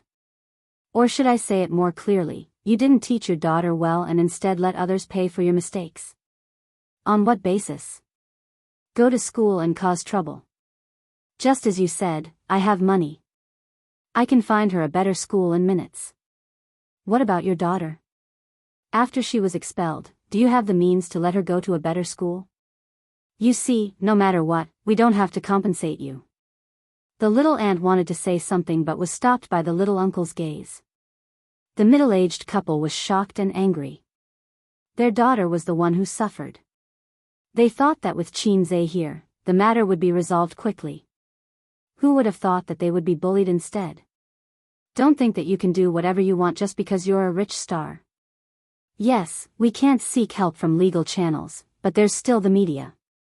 If this matter is exposed, your cousin will use his relationship with you to get an underage girl pregnant and abandon her. It will also be a huge blow to your reputation. You'll lose more than 5 million, the middle-aged man said in a deep voice. If you think that this matter will affect me greatly, then you're thinking too much. He's not my son. There are many famous people in the entertainment industry whose sons are doing drugs. And I have an entertainment company with a professional public relations team. Some time ago, I beat up the paparazzi at the airport. Did it cause any huge damage to my reputation? Qin Zhe sneered. Get lost. I won't give you a single cent. If you continue to stay here, I'll call the police and let the police take you away. The couple's expressions changed. They looked at each other and the woman suddenly burst into tears. You bullies. Your son got my daughter pregnant and threatened us. I'm going to call the police and expose this to the media. The little girl was out of her wits and started to cry. The middle-aged man said, I'll contact the media now. Qin Zhe glanced at them and said to the little aunt, call the police. Just say that it's a badger game. The little aunt was confused and didn't understand. These two people know about Jiang Cheng's relationship with me, so they colluded with their daughter to seduce an underage boy and extort 5 million. That's all you need to say. I'll take care of the rest, Qin Zhe said. The little aunt widened her eyes and stared at Qin Zhe. There was such a thing? When did my honest A's become so dirty? The woman suddenly turned off the fire.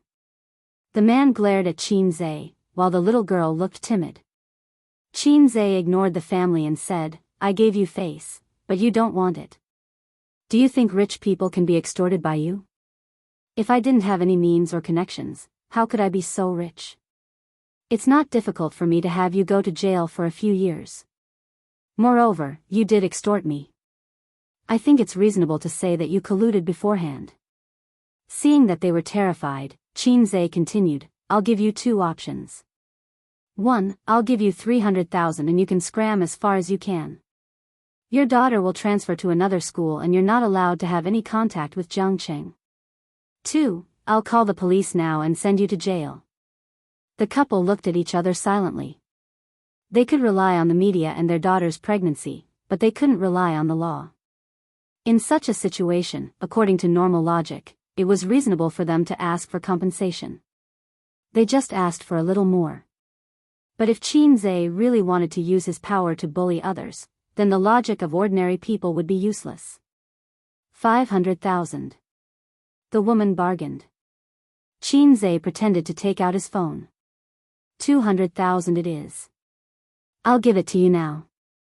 The middle-aged man gritted his teeth. There was still 200,000 in cash in the safe at home. His uncle gave the money on the spot. The middle-aged couple left with their daughter. The little girl stopped at the door and glanced at Jiang Qing. Jiang Qing ignored her. Love was a matter between two people. If there was a problem, both of them should be responsible. But in this matter, he seemed to have become the biggest villain. In the young man's heart, he was betrayed by love. The heavy sound of the door closing highlighted the middle-aged couple's unwillingness and anger. Jiang Qing said loudly, "Cousin, why should we give them money? Call the police and put them in jail."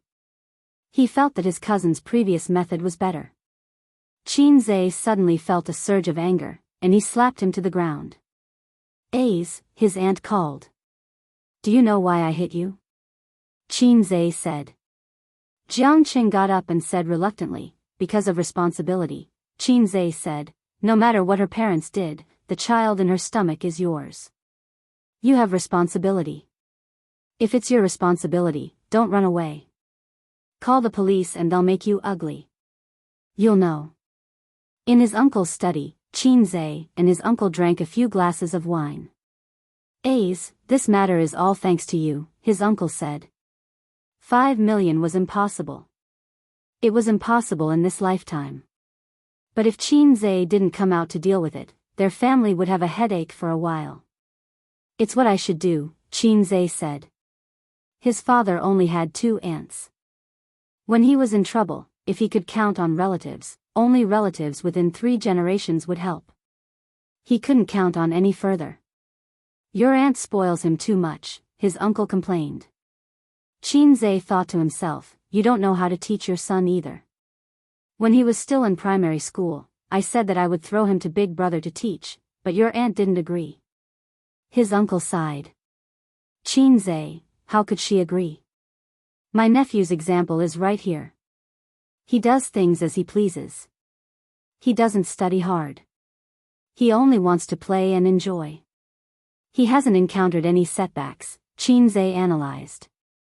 "Yes," his uncle agreed. "He'll be fine in a few years. Society will teach him to work hard," Qin said. At Jiang Cheng's age, his personality and thinking were already set. Normal education couldn't change him. But there were 2 ways to change him, the military and society. The former was hard education. Even a rock could be ground into powder. The latter was soft education. It could make you understand yourself correctly and work hard. Chapter 648. But who knows what kind of trouble he has caused in the past few years. I really want to beat this bastard to death. The uncle gritted his teeth. Well, I think you should teach him more about responsibility. Qin suggested. Although this cousin of his gave the elders a headache, he wouldn't cause any big trouble. This was purely an accident. If Jiang Cheng was a teenager with a bad character, Qin wouldn't beat him or scold him. He would only draw a clear line. And if there was no embryo, it wouldn't be a big deal. Lu Sun once said, "My biggest wish in life is to sleep with more women." Looking at the thousands of years of China's history, the most miserable were the 2 generations, 80-90. Let's not talk about the past, they got married early. Let's not talk about the future, they would only become more and more open. Only the 8,090 comrades were the most miserable in the long river of history. According to the information collected on the internet, 80-90's tragic self-narration, the 80s and 90s were the 2 generations with the most virgins and the last sexual experience. They cried silently in the toilet. The uncle said with emotion, "I really don't know how to do anything other than hit, but I see that Big Brother has been hitting you since you were young."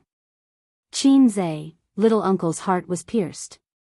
Everyone in the Qin family's circle of relatives knew that comrade Qin Jianzhang was a son-crazy demon. If he wasn't beating his son, he was on the way to beating his son. Every time the relatives gathered, Qin would be teased, "Did you get spanked by dad today?" But that was when he was young. As he grew older, the number of times the old man hit him decreased exponentially. Now, if the old man still dared to hit him, Qinzhe dared to say, "If you hit me, I will give your daughter an injection." But when he was a child, he did tremble under his father's crotch and tried his best to grow into a straight white poplar tree according to his father's ideas. Filial sons were born under the rod. This sentence made sense, but the price he paid was a little tragic. Qinzhe's interest in chatting was summed up by his uncle's words. He waved goodbye dispiritedly. "Ching-ching, send your cousin downstairs," Little Aunt ordered. Jiangqing replied with an "oh" and silently followed Qinzhe out. The two cousins entered the elevator in silence, and Jiangqing pressed the button for basement 1. "When did you get together with that little girl?" Qinzhe asked. Jiangqing turned his head and looked at him carefully. He silently took a step back. "I'm asking you a question." "I won't hit you." Qinzhe rolled his eyes. "Cousin, it's not sex, it's love. Your words are so vulgar." Young boys and girls were like this. They saw love as a beautiful thing and could not accept explicit words like lover, slut, and cock tyrant. In the adult world, this was called fun. Her husband laughed lewdly. "Little slut, I'll make you cry and call me daddy tonight." His wife laughed. "Come on, let's be merry. I love chicken crispy." If the young boys and girls heard these words, their mentality would collapse. After being glared at by Qinzhe, he shrank his head and continued, "At the end of last semester, we signed up for the class teacher's holiday training class together.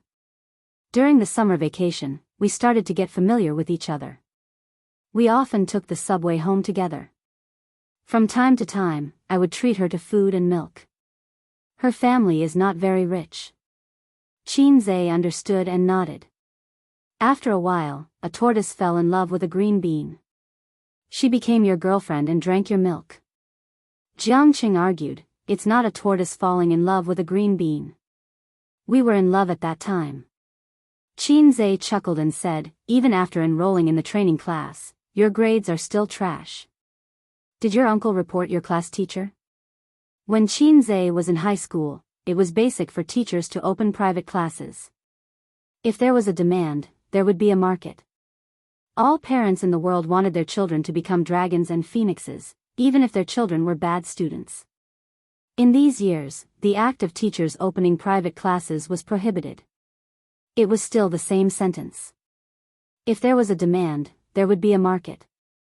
Private classes still existed, but there were fewer of them. They were low-key and hidden. I've improved from 30th place to 25th place. Jiangqing was unconvinced. Qinzhe looked at him from the corner of his eyes. "Grade?" Jiangqing. "Class." Qinzhe sighed in exasperation. "Trash, at least you have half of my Qin clan's bloodline. How can you be so useless? Your uncle is a university professor, your mother graduated from university, your cousin is a top student at Fudan University, and your cousin." "I don't need to emphasize this." Jiangqing said weakly, "You worked so hard to get into a garbage university?" "Garbage university? What the F***ck, for a Shanghai local, the difficulty of getting into a university was many times higher than that of students from other provinces." Qinzhe slapped him against the wall of the car. He couldn't even buckle down. "It's fine if your dad stabbed me in the heart, but a little puppy like you also came?" Qinzhe hated little puppies the most. They looked delicate and weak on the surface, but they were harder than anyone else. "You said you wouldn't hit me." Jiangqing felt wronged. "I'm too lazy to talk nonsense with you." Qinzhe paused and went straight to the point. "What I want to know is when you broke in." Jiangqing thought about it and understood. His face showed a man's pride. "Cousin, in fact, getting a girlfriend is very simple. Take the initiative, spend some money, give some care and love, and it's easy to get a girl." Qinzhe said angrily, "You shut up. I don't know how to fall in love. Do I need you? I had a girlfriend in junior high school, but I'm smarter than you. I didn't cause any trouble." Jiangqing was stunned. He didn't know why his cousin was suddenly angry. We were honest with each other at the end of August. Jiang Qing answered truthfully. Qin Zhe thought about it. It started at the end of August. She was pregnant at the end of October. 2 months, in other words, they had an embryo in September. So fast. Was it because puberty was easy to be frightened? Why didn't Su Yu's stomach improve? Was it because she was too old? Although her skin was as delicate as a young girl's, and her figure was very slim, it didn't change the fact that she was older than the girl next door. But Qin Zhe's good Chinese medicine knowledge told him that it wasn't because of age. At this moment, the Edo 48 hands flashed through Qin Zhe's mind. Bang! Qin Zhe once again slapped him against the wall of the sedan. He got up again and looked at his cousin with grievance. He didn't know why he was hit again. What's there to be proud of? Qin Zhe snorted. Jiang Cheng had an idea. His resentment retreated, and he showed a gossipy expression. Cousin, you're going to have a baby with Zijin? Jiang Qing knew about Wang Zijin's existence.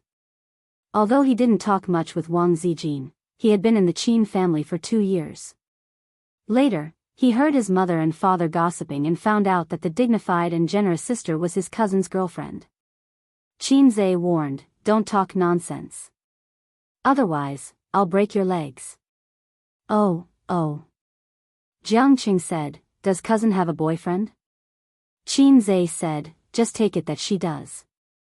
Jiang Cheng's face suddenly became excited. Who is it? Who is cousin? It's none of your business. The boys in my class like her a lot. They always say that they won't marry anyone but her. They also think that they have a chance because she doesn't have a boyfriend. They also say that she's one of the few female celebrities in the entertainment industry who doesn't have unspoken rules. Jiang Qing chattered on excitedly. He was obviously very interested in his future cousin-in-law. He cared more about Qin Zhe's love life than he did about it. Although Qin Baobao had a bad attitude towards him and often played with him when they were young, Qin Baobao had been a top student since she was young. She was pretty, smart, and had good grades. Therefore, Jiang Qing worshipped his cousin very much due to the influence of these deep-rooted beliefs. She abused him thousands of times, but he treated her like his first love. On the other hand, he only had a vague idea of his cousin's net worth, wealth, and ability. But his cousin had been a salted fish for so many years. The image of a salted fish trembling under his uncle's crotch had long been imprinted in Jiang Cheng's heart. As for my cousin-in-law, it has nothing to do with you. How can it have nothing to do with me? I'm your only cousin. Whether my cousin's wife is good or not is related to whether I can ask for more red packets from him. A good cousin-in-law and a bad cousin-in-law have a huge difference in benefits. Just as Jiang Qing finished speaking, he was slapped to the wall by his cousin again. Qin Zhe said, a good cousin won't be stingy with his slaps. A good cousin-in-law should be like that. Jiang Qing. Ding, the elevator door opened. Study hard. Don't be a person who muddles through life. Now you're using your parents' money to pick up girls. You have to rely on yourself in the future. Women in society are very caring. They like small animals, such as BMWs, Hummers, Jaguars, and Land Rovers. Of course, there's also lynx. But they won't like a little puppy who has nothing. Then what kind of animal is my cousin-in-law? Jiang Cheng asked curiously. Seafood? Qin Zhe walked out of the elevator and turned around. Study hard while you're in your second year of high school. In the future, if you can't even get into a garbage university, I'll bring my cousin-in-law to dote on you. He waved his hand and left. Qin Zhe drove out of the neighborhood and went straight to Tianfang Entertainment. On the way, he talked to his sister.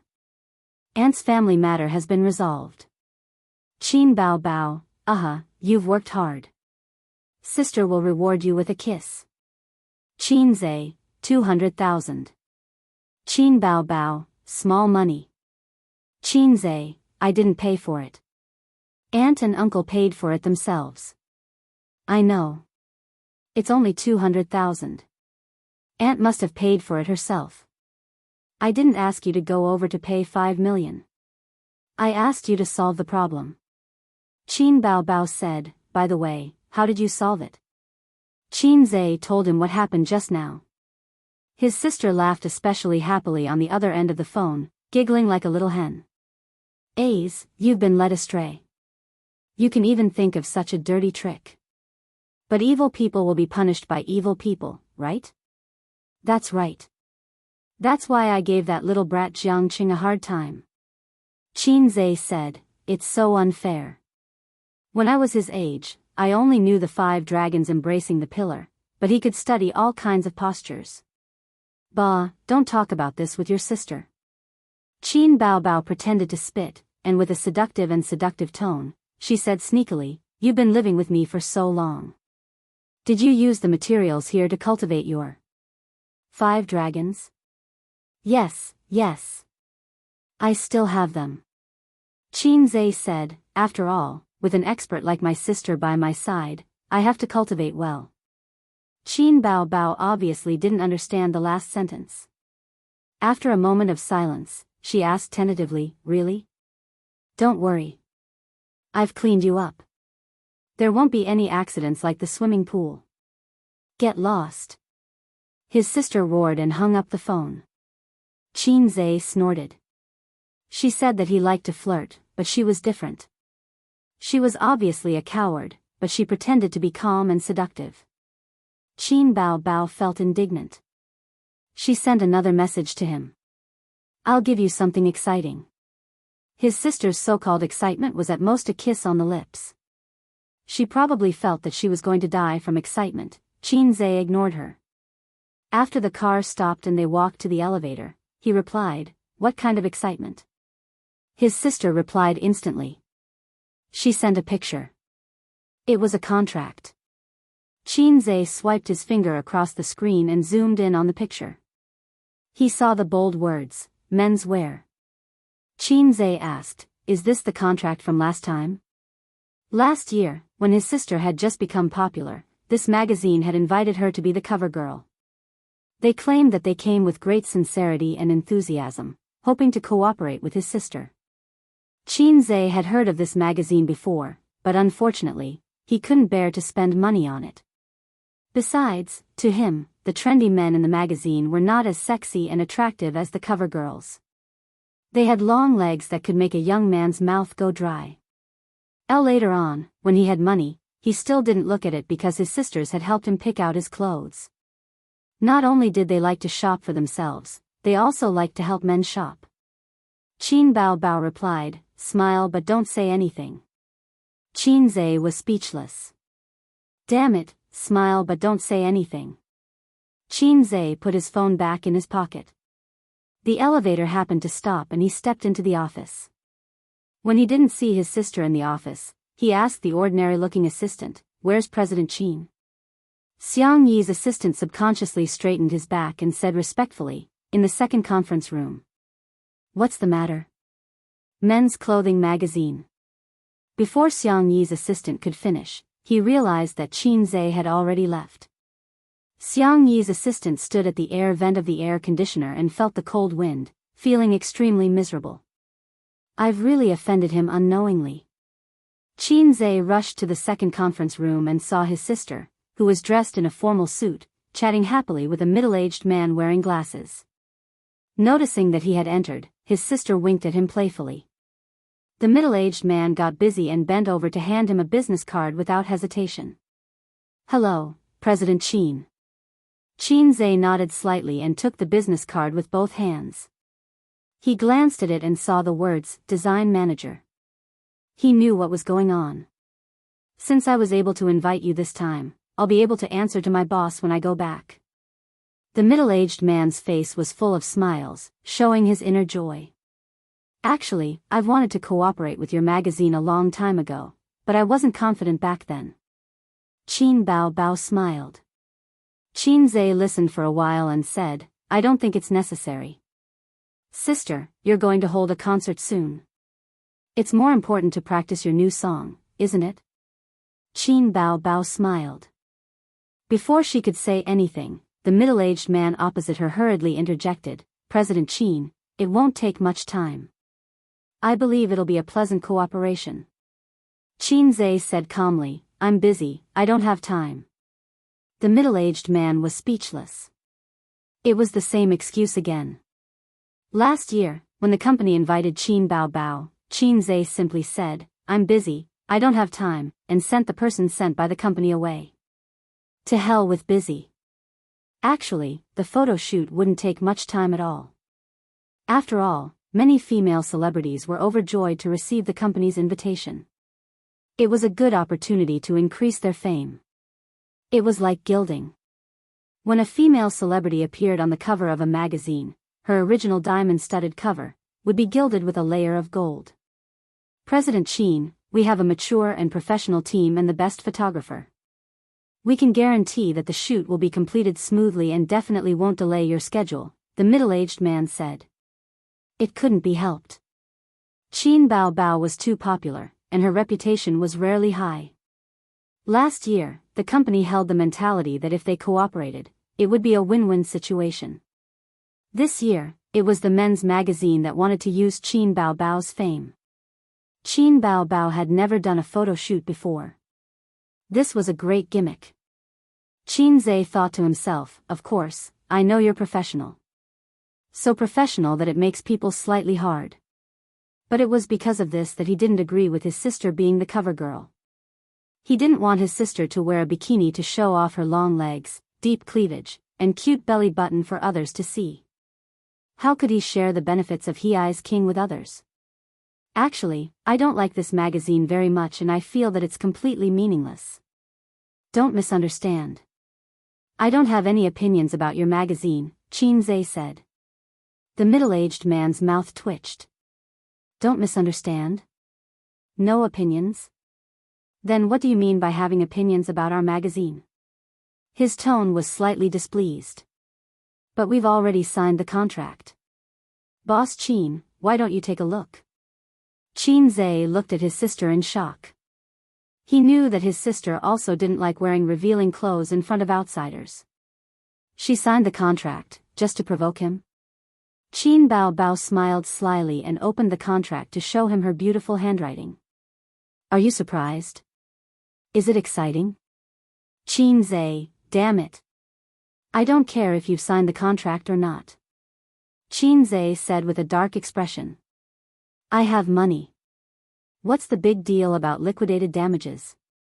He glared at her and got up to leave. "Hey!" Chin Bao panicked when she saw his terrible expression. She got up and grabbed his right hand. "Take a look at the contract first." Chin Zhe, "Let go of my ex-girlfriend." The middle-aged man? Chin Bao said in a soft voice, "Sister was just joking." "A's, take a look at the contract." She had to act like an elder sister in front of others. Otherwise, she would have been hung up by now. Chin Zhe opened the contract in confusion and read 10 lines at a glance. He glared at his sister and said angrily, "Then I won't object." Chapter 649. Chin Zhe felt that he had overreacted. It was mainly because of the anger from his aunt's family. It made him irritable. Lu Sun said not to be anxious. "Take some medicine and it will not be a big problem. Look, a celebrity is a celebrity. It is worth learning." He spent a few minutes going through the contract and knew why his sister agreed to do the photo shoot. It was because the client had the right to choose the clothing requirements. That meant his sister could choose not to wear a bikini, show her cleavage, or stick out her white butt. Chin Zhe said, "This is not in line with your magazine's aim of stepping on the line." The cover of the men's magazine was more than enough to be the cover of a movie in Hong Kong in the 90s. But with the cover of art and fashion, everything looked very impressive. If the relevant departments were involved, everyone would say that you are backward and a country bumpkin. And similar behavior of stepping on the line would be suppressed very badly in other industries. For example, the young newspaper seller who would never have a recommendation in his life. He really wanted to curse him. It is already the best that Boss Chin agreed to do the photo shoot. We only ask that the clothes are not so conservative. the middle-aged man said. Sure, Qin agreed. He glanced at his sister as he spoke. His sister, who had telepathy with him, immediately understood what he meant and nodded slightly. Qin confirmed that there was nothing fishy about the contract and was relieved. He said, when will the photo shoot start? The middle-aged man said, this is what I want to discuss with Boss Qin. Our magazine wants to do it as soon as possible. After all, time and treasure. But it depends on your time. I understand. Time is money. So, the day after tomorrow? Qin asked his sister. In this era, everything was about speed. Both parties did not want to delay. Make money fast. Eat fast. Write fast. Fast food delivery, fast letter, fast gunman. Even the woman who lost her footing wanted you to do it as soon as possible. His sister nodded. After sending off the middle-aged man, the siblings returned to the office. Qin lit a cigarette and said, men are quite patient with you. Because I have the face. Qin Bao raised her sharp face. She sat on the sofa with her legs together. Her long legs wrapped in silk stockings were tightly pressed together, and her face was tilted upwards to accentuate her full breasts. They value you because the man behind you is me. If it were any other female celebrity, who would receive such treatment? Qin gaze swept over his sister's face and figure. He thought to himself, there are also breasts, legs, buttocks, and a small waist. She values you because the man behind you is me. If it were any other female celebrity, who would receive this kind of treatment? Qin said. Qin Bao wiggled her butt. Qin blew out a mouthful of smoke at his sister. Seeing her frowning and waving her hands, he snorted, are you happy to be mischievous? Why didn't you say so earlier? Qin Bao retorted, that's my own business. It's none of your business. Qin said, I don't care. I just don't want you to be scolded by Dad. Qin Bao pursed her lips and moved her butt to his side. I don't believe you. His sister's gaze seemed to be bewitching and teasing. Under her thick eyelashes, her eyes were sparkling. It's up to you to believe it or not. I don't believe it. All right, it's indeed because of her own displeasure. Qin said, in any case, I'm the one who slapped her until she grew up. Qin Bao only rolled her eyes at him when he said that he didn't respect his sister, but it was the truth. At first, she was very resistant to being spanked. Later on, she got used to it and even felt quite good. Thus, in the countless times they had sex over the years, she had always been half reluctant. By the way, there's something you need to deal with. Qin Bao got up and walked to her desk.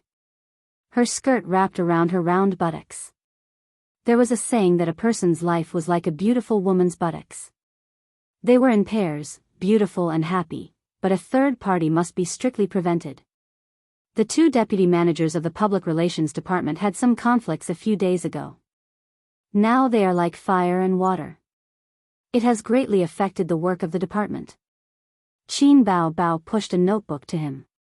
On it was the personnel list of the Public Relations Department. The names of the two deputy managers were circled in bright red.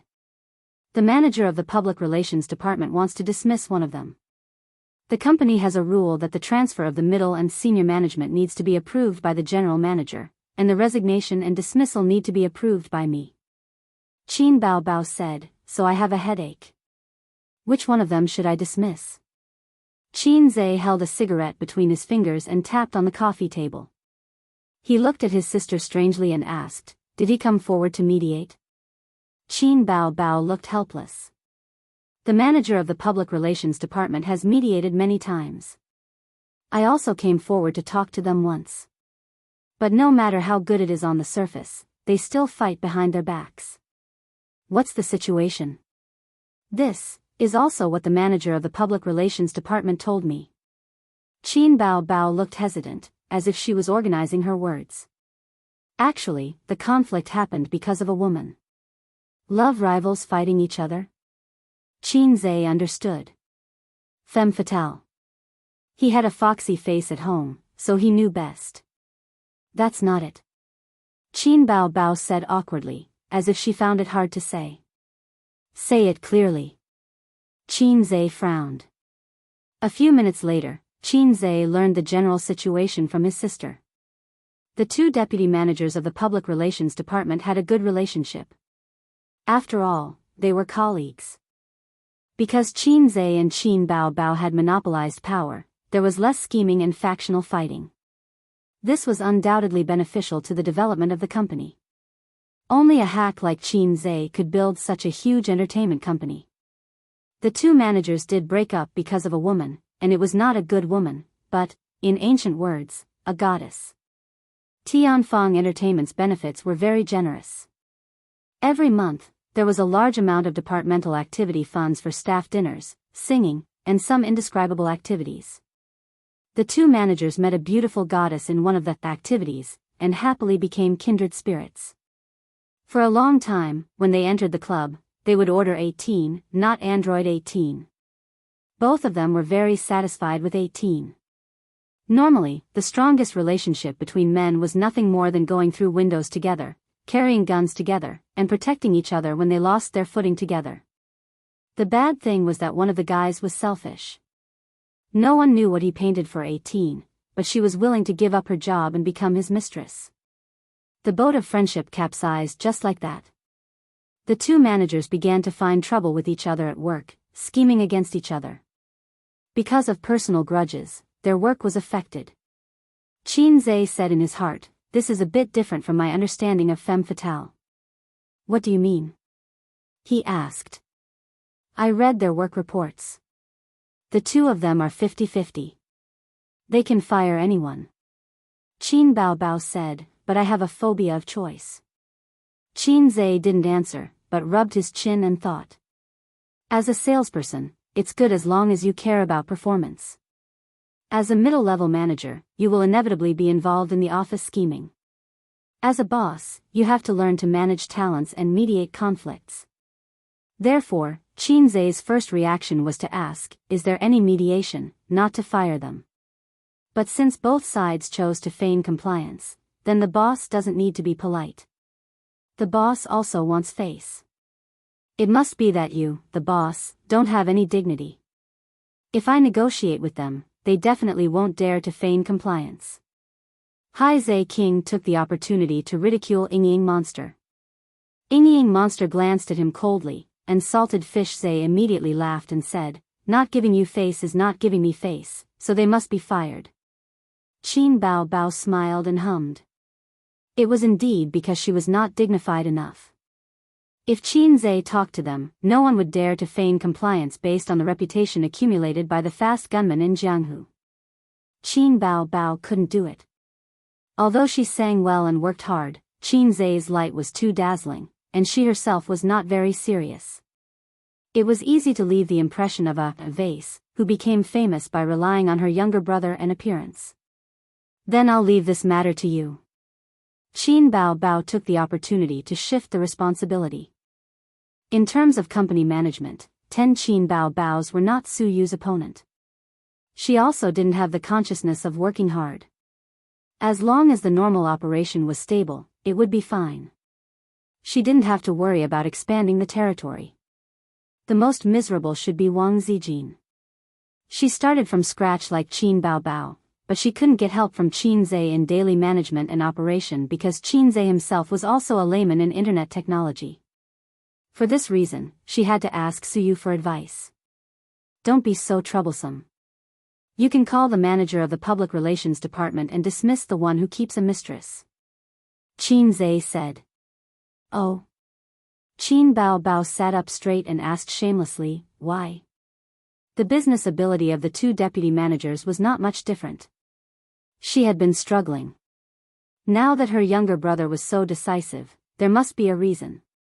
Qin Zhe said, "It's immoral to lock the shared bicycle, so the reason is a matter of character." Of course, you can listen to this answer and don't say it. Qin Bao Bao. Oh. It took her 3 seconds to understand the meaning of Qin Zhe's words.